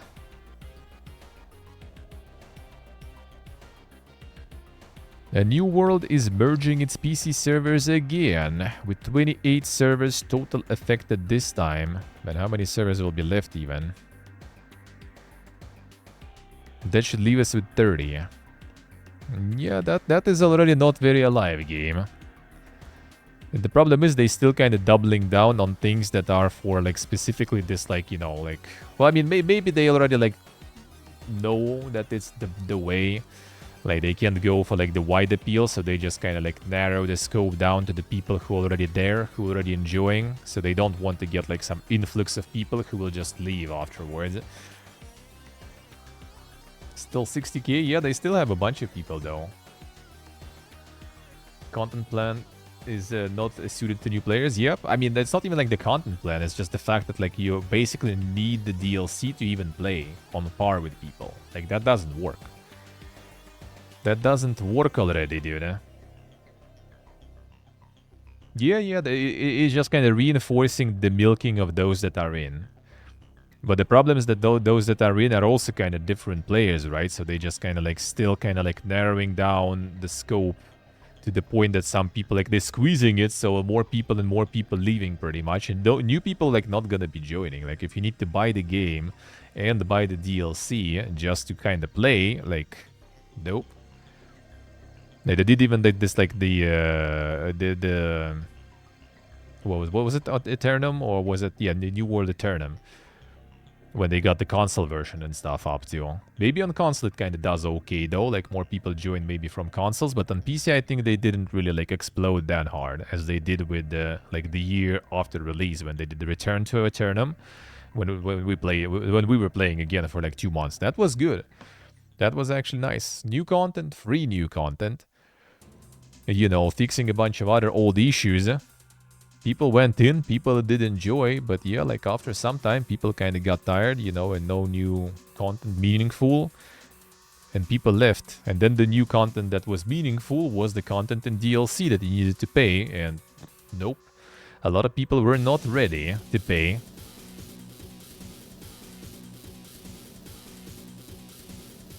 Like you can't even return just for funsies to play a little bit because like you don't have mount. Like you already kind of playing knowingly that you're not gonna reach the, like, you're kind of handicapped. Like you can't go past the ceiling that is like for the non-DLC plebs just with the base game. So like without, if you get the DLC you can go higher, but you're already kind of like there, limited. You can't just go for funsies to return, to play your old characters on the, like, make a new character, you capped it already.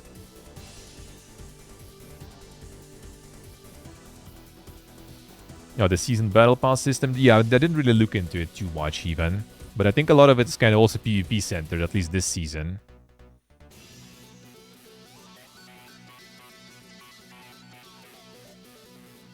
Gonna wail hard. I mean, the thing is, like, it's not even like wailing. Like, DLC is kind of like not really like that bad, I guess. Like, oh right, like 15 bucks or something. But like, that was not worth 15 bucks. And kind of making it like mandatory is also bad. Like, they should do it like ESO. Like ESO, you buy the base game, you can do a very massive chunk of content, and you will be like on equal ground with everyone else. Like, you go some, like, battlegrounds or something, you kind of will be, I think, pretty much on par with anyone. Like, sure, they might have some sets that you can't get. But it doesn't mean that your, like, armor set or something is, like, worse or some shit, right? You most likely still will be kind of more or less the same. Like, it's still gonna be same level. Still gonna be the same, like, gear, like, numbers. Maybe some builds will be not as viable for you because you can't get some specific pieces of gear for it, right? But you still will be kind of, like, on equal grounds with everyone. And if you like buy like, well, actually if you pay a bit more, you get all the major expansions, so you have even more stuff available for you. And then if you really want and you're into the game, you can already buy like the smaller DLCs where you do those specific extra dungeons. That model is good because like the entry price is like very low, amount of content isn't massive, and yeah, no strings attached, just like it's easy, and do things in any order you want. And when you kind of need to buy the game and get the DLC just to be competitive, it's already kind of like, bruh. Someone will buy the game and try to, like, you know, give the game a ride, test it, and they're just gonna realize that, you know, oh, I don't have a mount. Oh, I hit the level cap, but everyone else is higher level. Like, the fuck is that? I went to PvP, I got, like, destroyed completely because, like, you're gonna get destroyed completely even with the same level, to be honest. But still...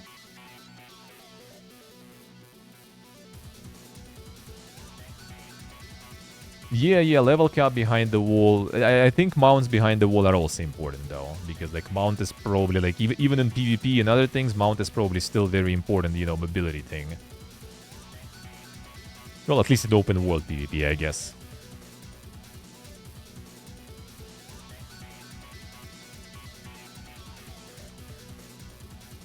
Yeah, seriously, let's see. Could be that, could be that.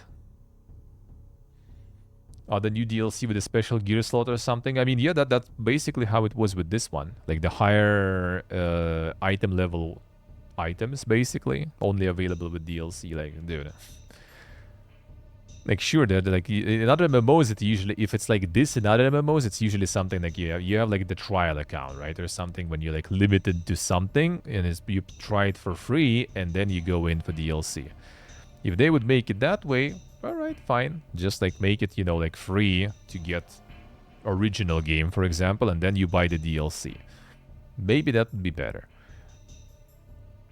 But in this current way, totally not.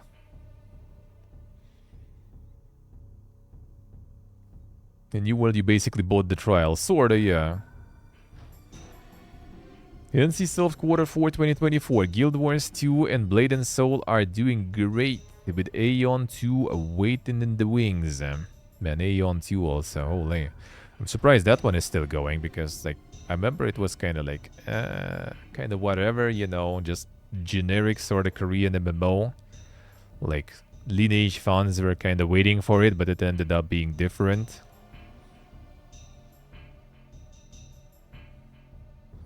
Sales up 2%, down only 6% since Q4 2023. Operating profits took a nosedive. Good news on PC MMORPG side, however. 23% of NCSoft sale. Damn, everything else is mobile. Holy. Surged to the highest quarter in over a year. A drive led by 2 games in particular, Blade and Soul and Guild Wars 2. Blade and Soul, of course, launched Blade and Soul and Neo in Korea, which quadrupled the game's usual revenue intake. And Guild Wars 2, which had slumped slightly in Q3, is back up to the numbers it was showing a year ago.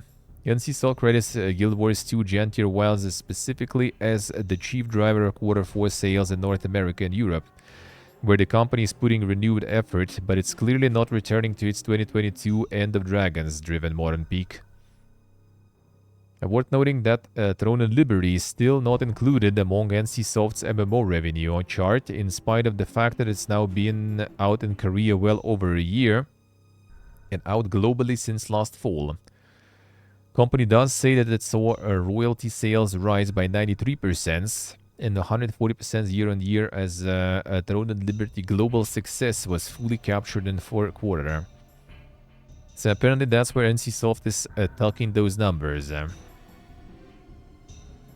NCSoft execs told investors that 2025 will be a year of turnaround for the company, now that it has divested itself of what sounds like around 2,000 staff and multiple games in an effort to stay solvent. They believe that there is still a lot of space in the global MMORPG market. Damn, the layoffs of 2,000 staff. Like, holy, how much was that in percents, I wonder?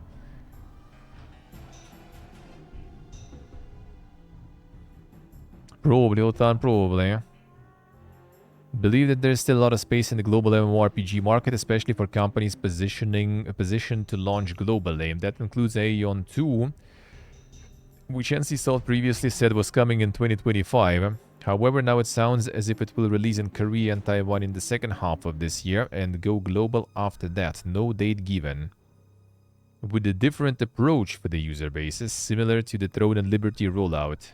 Company said it wouldn't give many details on Aeon 2 right now because of spoilers.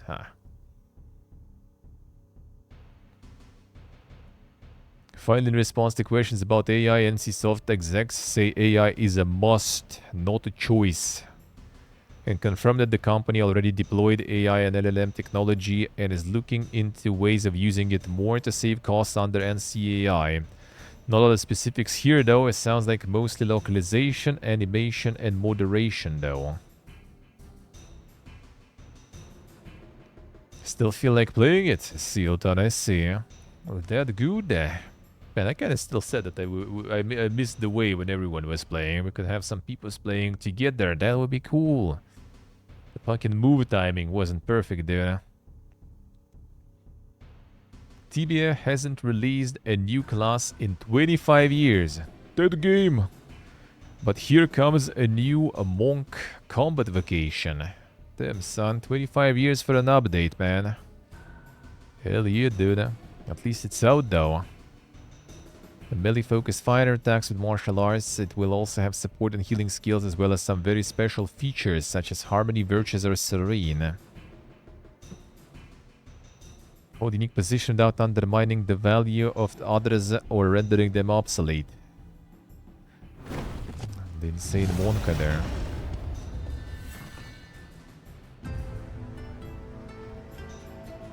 There have been 4 vacations. Now they going in.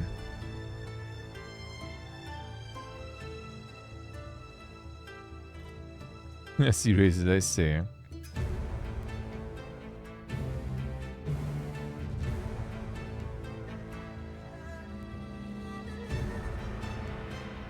Not showing the insanely poggy-woggy gameplay still. Come on, dude. Well, I guess whoever is interested in that knows how it looks.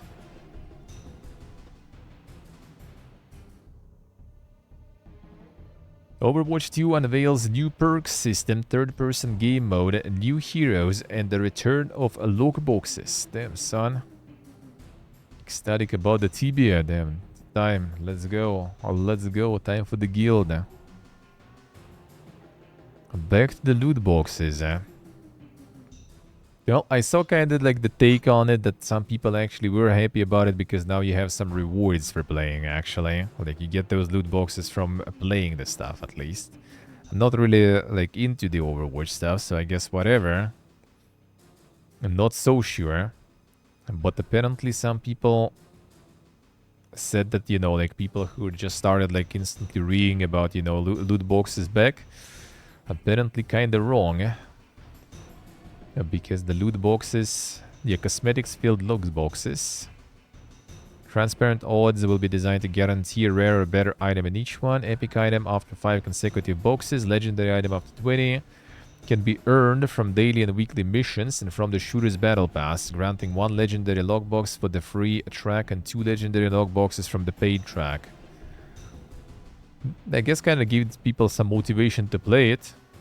I don't know why they still there even, but I guess, you know, now they have some more reason to play.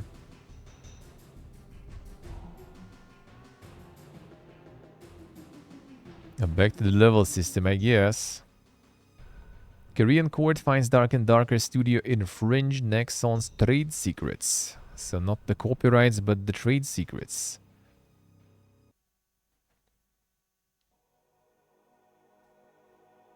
Still sided with Nexon on at least one of the claims. Finding Iron Mace hadn't infringed on Nexon's copyright did determine that it was liable for violating Nexon's trade secrets. Iron Mace must now pay a Nexon around $6 million American dollars. I wonder how they're doing there. Poked a nose in Iron Mace's Discord channel to see if it had a statement, only to find that the devs are dealing with a DDoS attack that players are absurdly blaming a Nexon. Damn, son, what a time to be alive. The DDoS wars. Nexon Q4 2024. Maple Story and Maple Story Worlds offset FC and First Descendants shortfalls. The First Descendant not going that good.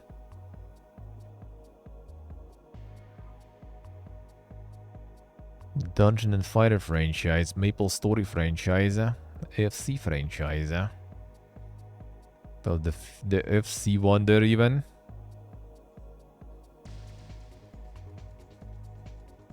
Second Descendant time, yeah. So the Coomers are not carrying alone there, I guess. The Coomer is not strong enough. Oh, it's the soccer. Yeah, okay, I see. All right.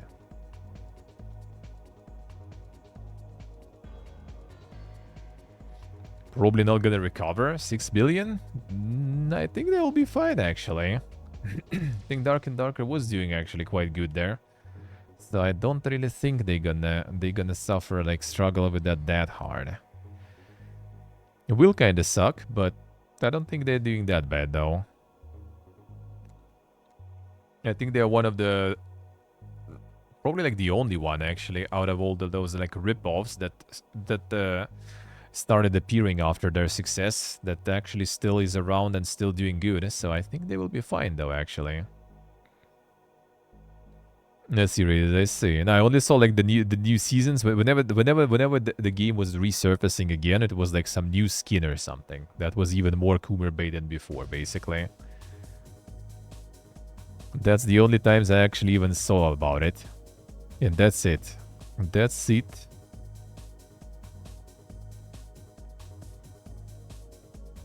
Nintendo details plans to meet demand for Switch 2. Making preparations to respond as quickly as possible, says firm's president. As of now, we are taking a risk and proceeding with production to meet as large as demand as possible. As was true with the Switch, we believe it will not be easy to rapidly increase production capacity, so based on our prior experience, we are making preparations to respond as quickly as possible. So I guess they're gonna be starting the production like early to build some sort of stockpile, I guess.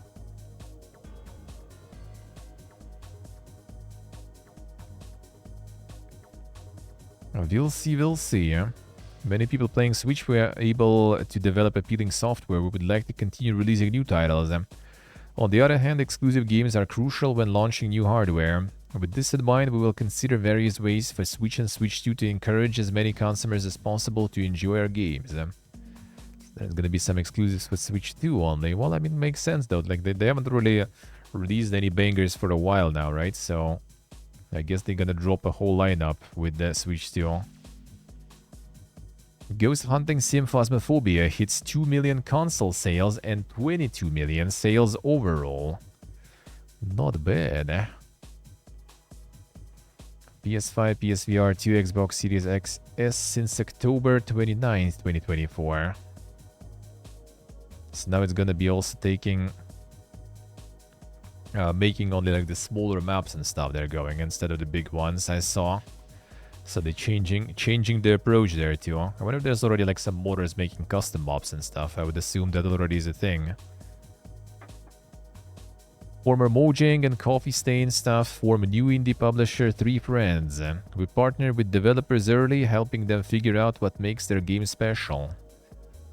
I swear there's gonna be like more publishers than developers soon.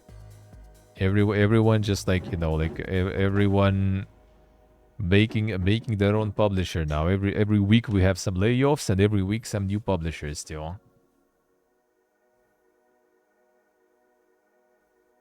That's the dudes that were interested in Claymore's NDA. Damn, they already approached you even. Insane.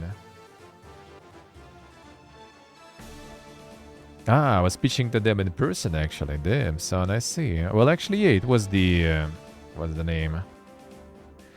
The yeah, Coffee Stain guys. And I mean, Mojang also, I guess, kind of Swedish mostly, right? And Coffee Stain is Swedish, I remember. Let's see what I see. Wait, were they already like kind of organized then? Or I guess they were kind of planning for it or something, since they only start now. And Coffee Stain, I guess, did publish a bunch of dang stuff, though. No, they were already scheming. Alright, I see. Interesting. Took some time, then. Took some time, I guess. Coffee Stain does have experience, but yeah, dude, like, everyone, like, every week there is some publishers starting. Like, developers closing, getting laid off, but publishers only, like, appearing and making new studios there. Left Coffee Stain because a full corporate with Embracer. Yeah, that I could see. That I understand. Well, yeah, those guys at least kind of went from publishing to publishing. So I guess that's kind of like somewhat of a natural transition. Sony apologizes for global outage that took PlayStation Network offline for nearly 24 hours. 5 days additional time has been added to all PS Plus subscribers impacted by the outage. Dude, could go a little more. Go like 10 or something, you know. They were too normal, I see. A Dead Astronauts raises 4 million euro in seed funding round. The Swedish developer will use investment to support the development of title codenamed Veil. I see, Steve, I see. Yeah, I mean, free time, why not? Why not? Oversubscribed seed funding round.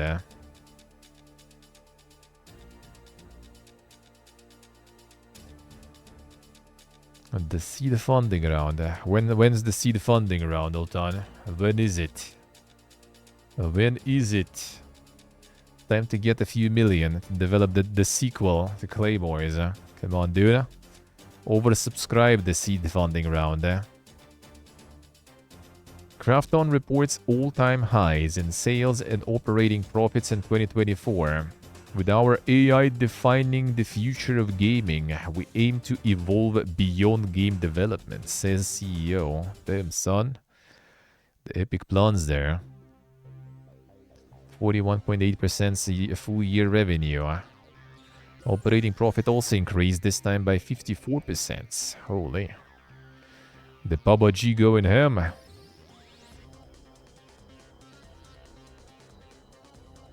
Let's see what I see. Yeah, the chat gonna fund with seed, that they can probably.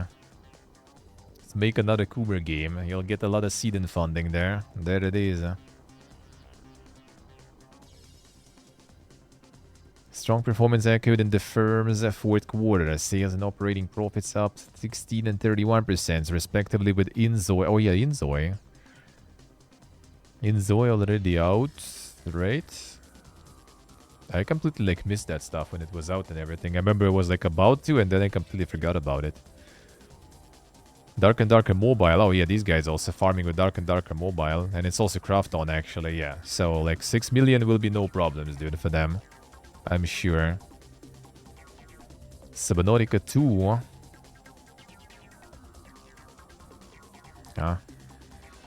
First fourth quarter with sales and operating profits up, respectively.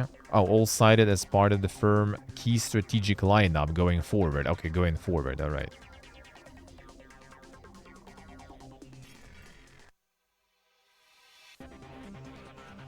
Let's see what I see. Nice money, but you sell yourself. I mean... Kinda depends, Like, you managed to pull through though, and got it done in the end, so that's good.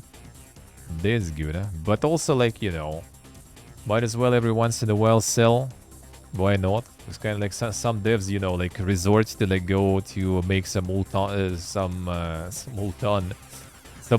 games. Some devs just like resort to go for some like mobile, you know, stuff just to make enough money to survive while they're making like the next actual game, you know. So like, to be honest, like working on just another actual game but for someone who's paying you does sound kind of better than trying to make something for mobile to make money.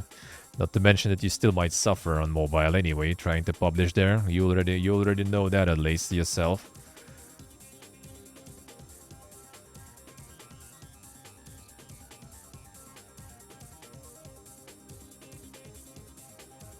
Let's see, Utan, I see. Well, considering they only now kind of forming the publisher, yeah, and you already released your stuff anyway, so that probably would take a while. I see, Sok, I see. Could be. The hobo devs, The hobo devs, The Jumpship co-founder reacquires studio from Thunderful. Dino Patty also obtained shares in Viewfinder developers, said Owl Studios.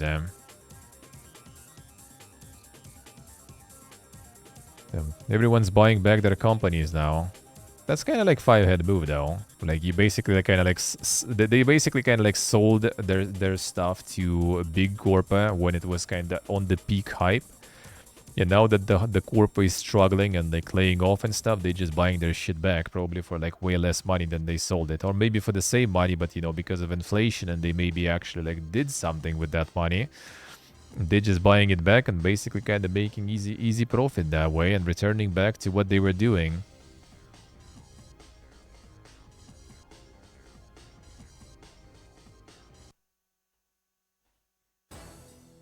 Let's see what I say.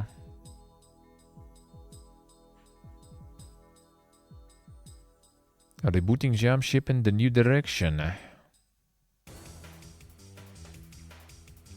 We'll see. Inaugural Olympic esports games will now take place in 2027. A very clear roadmap to the historic first ever Olympic esports games. Damn son, gonna be watching some 2027 Olympics, dude. Let's go. The digital athletes going ham.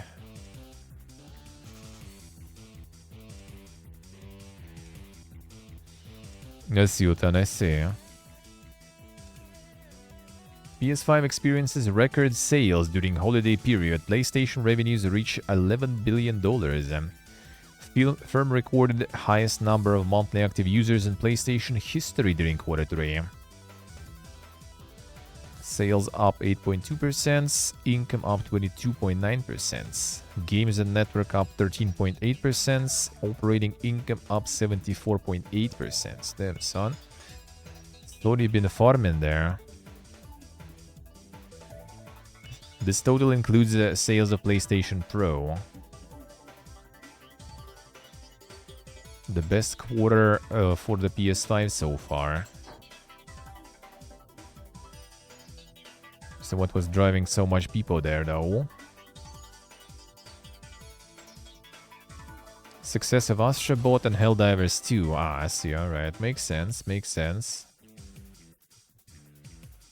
Astrobot sold 1.5 billion units after 58 days on the market. Helldivers 2 sold 12 million units after 87 days on the market. That's still considered a success for Astrobot. That, speaking to some other corpus there, you know, with their weird fucking standards of quality there.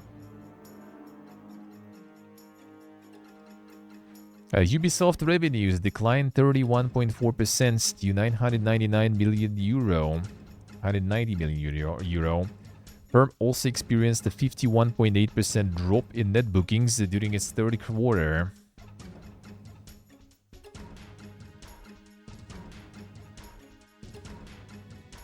Sigma grinding emails get you nowhere, I see. Revenue down 31.4%. Net bookings down 34.8%. Digital net bookings down 33.8%.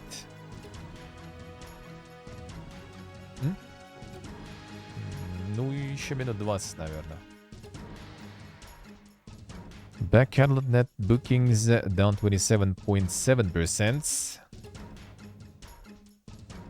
And the thing is, like, I'm not sure if they are like that done, really. Like, look at the numbers, dude. Like, it's not actually, you know, like, it's not Embracer with like 250 million depth, for example. But it's still profits, man. Like, I don't think they're gonna be like done or gone or something, even if they fail with that one. Yeah, sure, they're gonna probably like revamp stuff, maybe get acquired by someone, maybe like someone will get like another round of layoffs and everything. But nah, they will be fine, dude. They will be fine.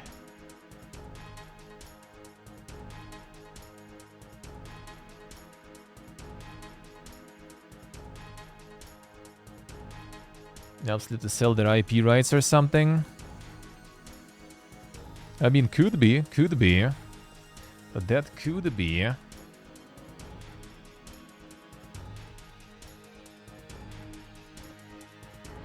Remains optimistic. Pre-sales from the title are tracking solidly. Noting in the earnings call that sales are in line with Odyssey.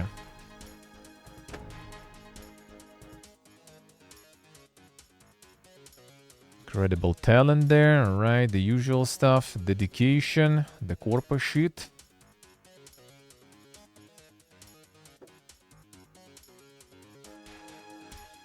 One second.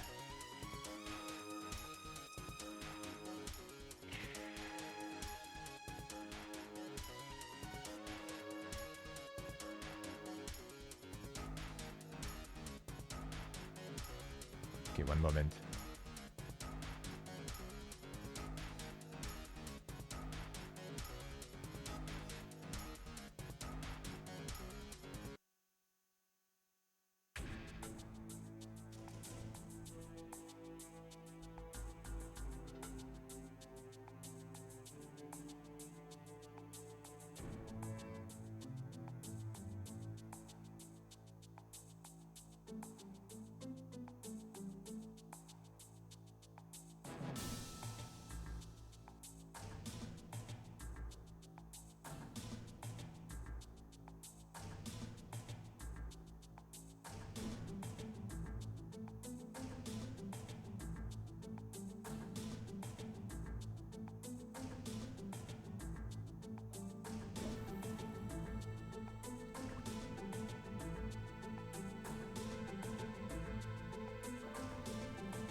Oh man, the landlord calls. Holy. Boy, she likes talking. I just for 1 minute. Uh-huh. Yep. And all that just to kind of like, you know, like when her nephew will visit you to take, you know, the payment for the apartment for the month. Like the like where they like any day, whenever you want. We here. We like streaming, working and stuff. We here just any day. Visit any day. And when is it good for you? Any day. Is it good on Monday? Yes, Monday is good. Or maybe Tuesday. Tuesday is also good. Whenever it's good for you, just let us know. Just tell me when. That's it. Debt collector, yeah. Check apartment? No. Like never. Never ever. Like they don't basically literally like, well, her nephew, by the way, is like 50 or 60-year-old dude. She was like, oh, my nephew will, you know, visit and take the money. He's not really like speaking, you know, like in general in Russian well. He's like, you know, I was thinking it's like a kid gonna run in, you know, like, and I'll give him money. And I was like, oh man, kid with like, you know, like the fucking $800 like of rent running around. And then like, you know, like knock on the door, I'm opening and there's like I don't know, 60, maybe older than 60-year-old guy, like, yeah, hello, you know. I'm like, oh yes, hello. Well, here's the money. Could be my dad easily, yeah. I mean, my dad is like how old my dad is? Did he already turn 60? I don't think so, actually. I think he's gonna turn 60 in 2 years, basically. So yeah, could be easily.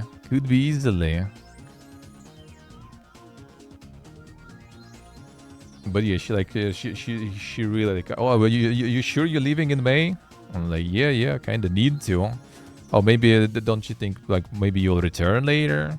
Oh, we're gonna have strawberry in May and stuff. I'm like, nah. We kind of need to leave already. Oh, you're such a nice guy. I'm like, yeah, of course. Like local guy's not gonna pay you fucking 800 or 750 for this apartment. And just 750. So like 1 month we pay 800, another month we pay 700 to not split, you know, $50 basically. So yeah, like such nice guys. You just like working, don't cause any problems and everything. Yep, no problems at all.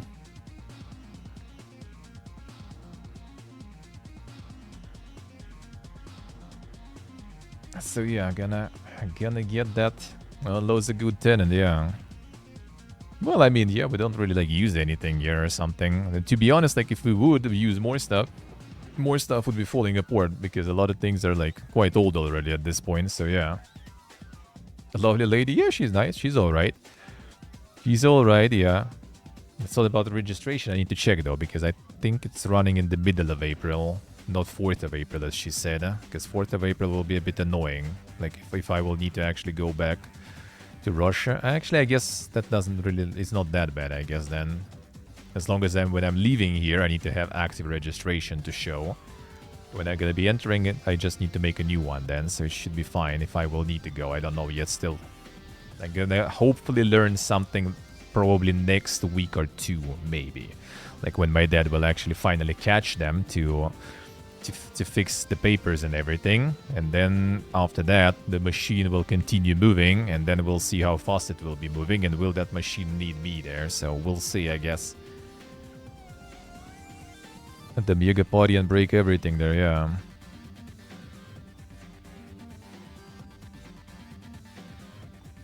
Embracer sales dropped 22% to $1.5 billion and 298 million debt remains.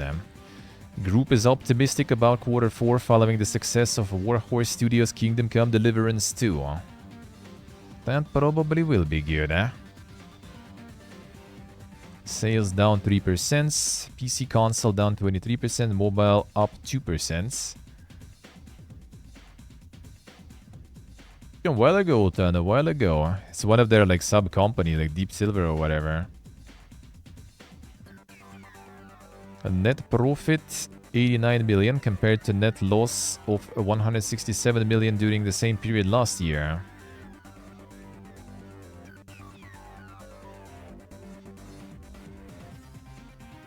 Seriously, if I say,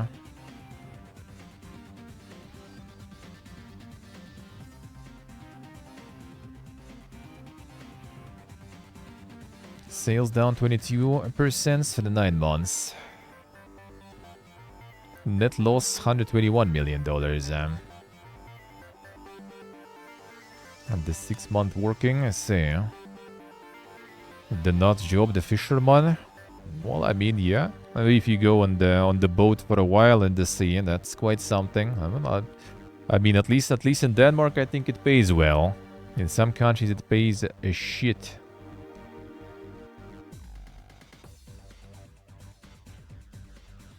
Bracer Corp helped Luke with the trash at Ubisoft. I think Ubisoft is actually kind of doing way better than that. At least they don't have debt there, you know, and they still have profits from all the ongoing live service and everything, so...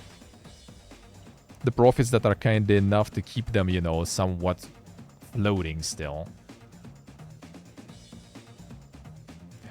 Negative assets, negative earnings. Well, assets actually they do have a bunch. Like, Ubi still has like the Rainbow Six Siege and stuff that is still farming actually quite a lot.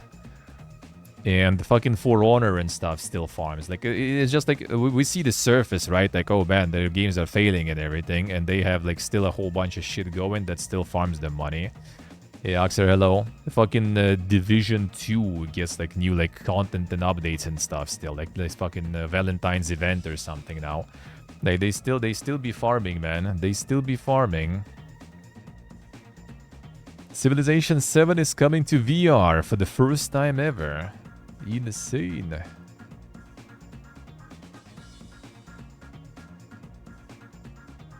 Never before seen VR version of the game. MetaQuest exclusive though.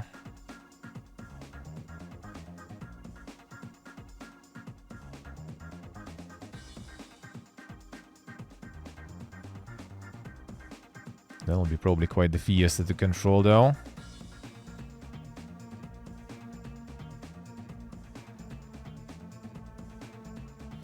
Covers their losses. Yeah, well, I mean, they are down right now in revenue, absolutely. Well, no, they're not down in revenue, like, they're not negative, right? Like, you see, that's, like, the revenue is lower, but they still kind of get monies, though. Like, sure, they kind of go to zero, maybe, potentially. Like, I doubt they're gonna go, like, really low on that. Like, it offsets the shitty launches. Like, the backlog catalog, the back catalog in general, right? The, live services, they offset, you know, the shitty sales and stuff. Yeah, they can't go like too long with the string of shitty sales. That's probably gonna end up pretty bad. And it kind of depends, you know, how much they have left. But we don't know that. We don't know that. Yeah, if it keeps going bad, maybe they will decide to kind of do some like big restructuring and stuff.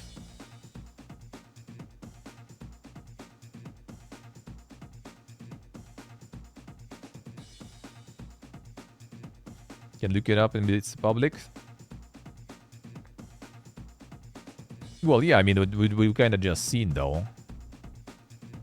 We kind of just seen though, huh?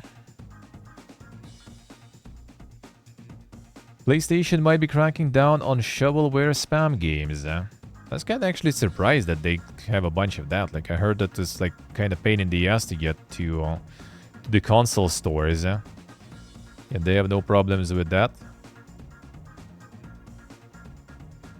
The Random Spin Games releases multiple games a month, all of which are low effort, mostly pointless creations. Breakthrough Gaming is another name. A developer was releasing 2 or 3 RPG games a month at its peak. Zakim, which is the last 5 or 6 weeks, has released around a dozen games. I can likely imagine how bad they all are. I mean, maybe it's just kind of like very, you know, the game jam projects there, you know, they just pumping them fast. And what does it say though then? Like what how bad it is then for them? Like are they raking up debt and stuff? Like I thought they were kind of doing all right though, like, according to the investor reports at least and everything. Make sure things are not looking good. Huh? And if they keep going, probably at this pace, things gonna get worse, most likely. But doesn't seem that bad at least now. Nice screenshot, yeah. Stellar Blade helped push Shift up to a record-breaking year in 2024. It generated $43.2 million in royalties, and per the financial update, it continues to sell well. No, yeah, the PC release could probably gonna farm them even more. Shift Up plans to expand, hiring around 100 people by the end of 2025. They're not doing layoffs? What is this, man? What is this?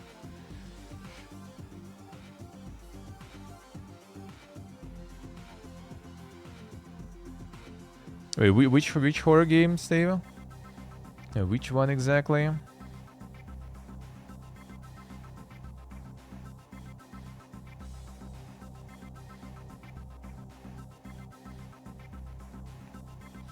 Delta Force's Black Hawk Dawn campaign is launching next week.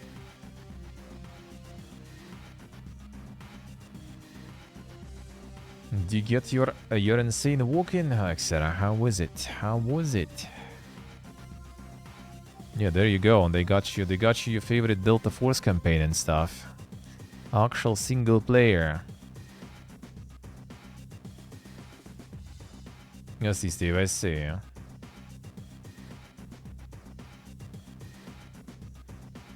The Black Hawk Dawn campaign isn't free though. PvE narrative-driven mode will have a price tag, but it's a one-shot thing. Beyond the initial purchase, you won't have to pay anything else. Damn son, not the free content. Use bot. Could at least try to provide it for free to bait more people into installing and, you know, trying the other modes, and then maybe wailing.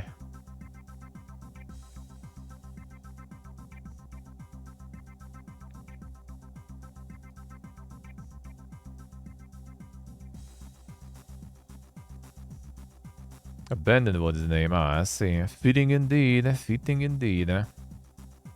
The Orders 1886 didn't get a sequel as planned. I don't think it was the sales, I think it was the critical reception. Sony is a very proud group, and rightfully so, and the critical reception, if it had even been just in the 70s, we would have had the sequel, I'm convinced. One of the problems is that so much was cut. A lot of the more subtle narrative parts were lost because so much was chopped away and things that were supposed to be interactive became a movie. We needed another year, that's the reality. We needed at least one more year, we didn't get it. It's a really fun movie, yeah, I heard so. I heard the movie was at least kinda alrighty. That much was cut. That kinda sucked because I think movie was also kinda short, right? So like if they actually would deliver on that more, that would be better. Assassin's Creed Shadows will adapt to the character you are playing with them. Yasuki and Naoe are distinct in gameplay but complementary in the narrative. Story and the world are experienced from two different sides. Naoe comes from a shinobi background, Yasuki is a stranger but nobility at the same time. Timon said he likes how both voices sound very different in the sense that they look at the world a little bit differently. The core of the game can be pick your character and the game adapts. Individual introductions and then they get their own quest line. Clarify there might be a couple of choices here and there which might make players wonder what would happen with this character, but he doesn't think they are missing out. Developers don't want to force players to try to split the time. Players can decide whether to stick to one or balance it out.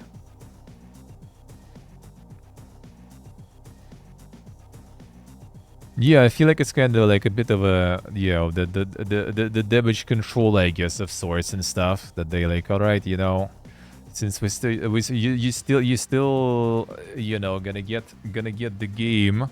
That at least if you're getting it, you can play as Kawaii Waifu, you know.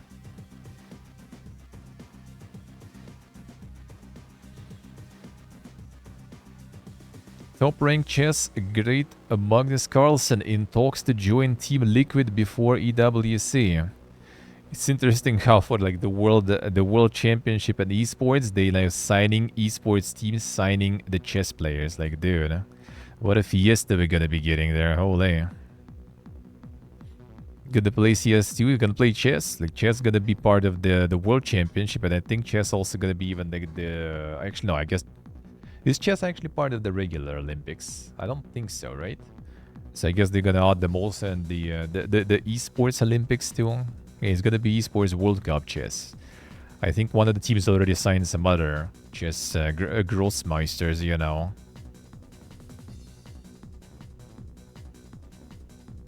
A GTA 6 publisher is not worried about the game influencing violence in the real world. I mean, it's Strauss Zelnick, dude. Responded he was not worried. As Zelnick added, to be clear, entertainment doesn't create behavior, entertainment reflects behavior. I mean, true. And not false. I like how like one quote basically of the CEO creates like a whole engine. The whole article in you know, the search engine optimization meta. The grind. The words and symbols grind. Text grind. Hellblade 2 could come to PS5 pretty soon, it is claimed. Cinema Saga Hellblade 2 could be on its way to PS5. Jess Corden replied to a user on Twitter who questioned if the game will come. Corden gave a more definitive tease of the possibility, not if, when. I mean, I don't think it's really even surprising though that it's gonna happen.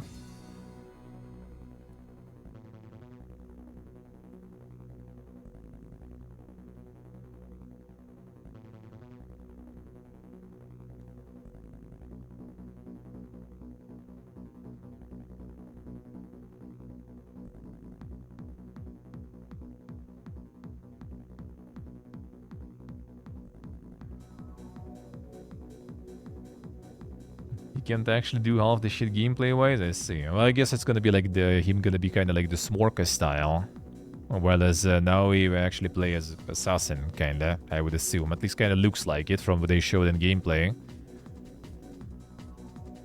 Kajumbo to share new Death Stranding 2 details at SXSW 2025. In Austin, Texas. All right.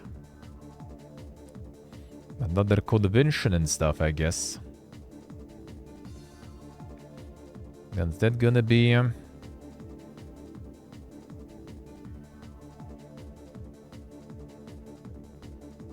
No, before they host. Alright, so they hosted this part of the panel on March 9. Alright, that's where the Kajimbo gonna be going, I guess. Alright, in March.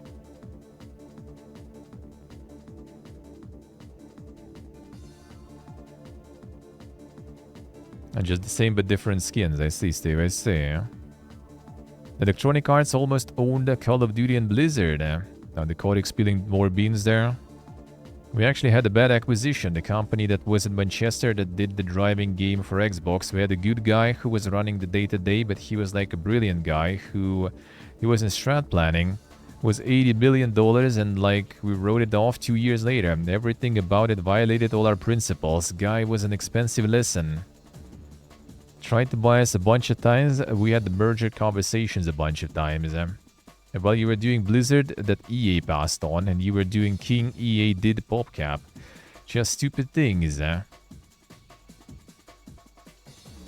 Tried acquiring Activision and Blizzard assumedly pre the 2008 merger. Before they burst into Activision Blizzard. Alright.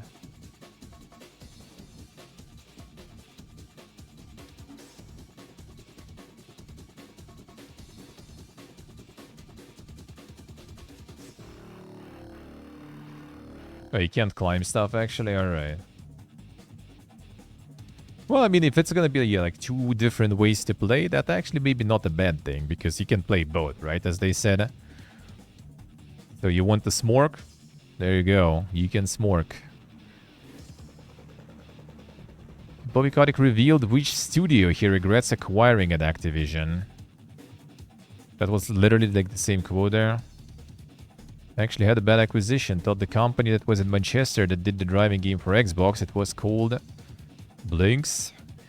A good guy. Yeah, that's basically just what we read. But it was like a part of the previous one. referring to Bizarre Creations, developer behind Project Gotham Racing, a series of titles that were exclusive to Xbox platform. Acquisition left Microsoft with the PGR label. Activision would lean on Bizarre Creations to piece together Blur, which was released in 2010, 3 years after the 2007 buyout occurred. Blur was intended to be released in 2009, but it was delayed by Activision to allow Bizarre to further polish the game. Less than a year later, Activision closed Bizarre Creations, dissolving the studio, which was based in Liverpool and not Manchester, as Kotick suggested. And dude is not even remembering the game names and like the locations. And releasing around 200 employees. To this day, Project Gotham Racing series stands abandoned. And the Batman Gran Turismo. The Xbox exclusive games coming to PlayStation and rumored releases. Alright, Age of Mythology Retold. Forza Horizon 5, Indiana Jones. Rumored ones. Gears of War E-Day. Gears of War Collection. Halo the Master Chief Collection. Senua Saga Hellblade 2, a Microsoft Flight Simulator. Starfield, oh yeah, they can't wait for that probably. Holy. Finally, all those people with PlayStation will be able to witness the greatness. Control 2 entered full production this month. Already, yes, they got the break even with Alan Wake now. Finalizing production readiness of stage.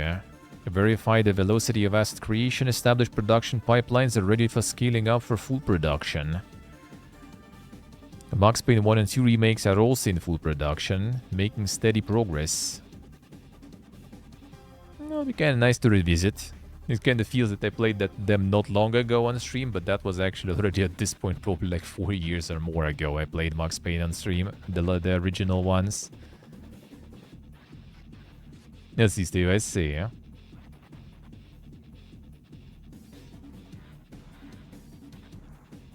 The Alters has been delayed again by 11-bit studios. I assume it's just kind of like optimizing and polishing, because like in the demo I even had the crash and stuff. Not been updated you are hoping for. Additional time is being dedicated to further refining mission parameters and ensuring that all essential systems meet Ally Corp's uncompromising standards. Allowing us to integrate new enhancements into Project Dolly, ensuring your eventual deployment is more exciting. Alright, so they kind of went like with the in-game speech instead of explaining. But it did have some issues in demo, even though concept and everything was kind of cool though. I like that. I did kind of like it, even though I was expecting it's gonna be kind of little. Not exactly that poorly, but when I played the demo, that was interesting. So we'll see. Elden Ring Night Rain considering allowing just 2 players. Then they realized that people don't have that many friends in the end. Regarding having just 2 players, not 3 players or solo, it is something we are considering, but it's currently not in the game at the moment. That's gonna be a DLC. Another one. Another DLC. Alters had a demo, yeah. I don't know if it's available now, but they did have one. Alright, let's see what you guys posted there.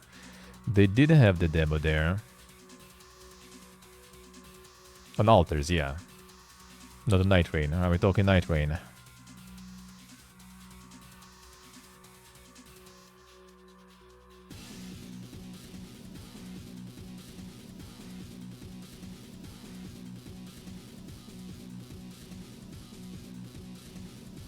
Alright, that we saw.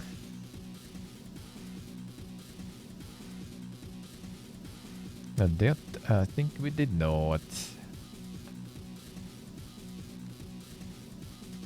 But it's also not gonna open for here, looks like. And this shit is the dude. Can you open any websites, brother? Okay, you can open them on Firefox instead. That's nice.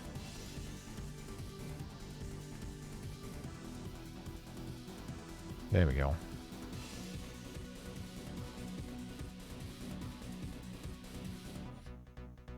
Days Gone Remastered leaves fans wondering where's the upgrade, Sony announced Days Gone Remastered for PlayStation 5, but early comparisons show minimal visual improvements, leaving players questioning where the upgrade justifies its price.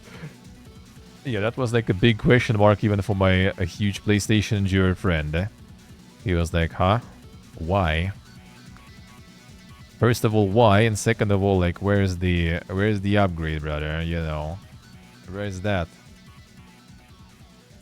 Yeah, it still looks alright. Still already have the PC port that also I think kinda is fine, right? Like, why even? Nintendo applying for anti-Pal World patents in the US with a whopping 22 out of 23 rejected, but they are fighting. Damn son, they really want that bonus money there.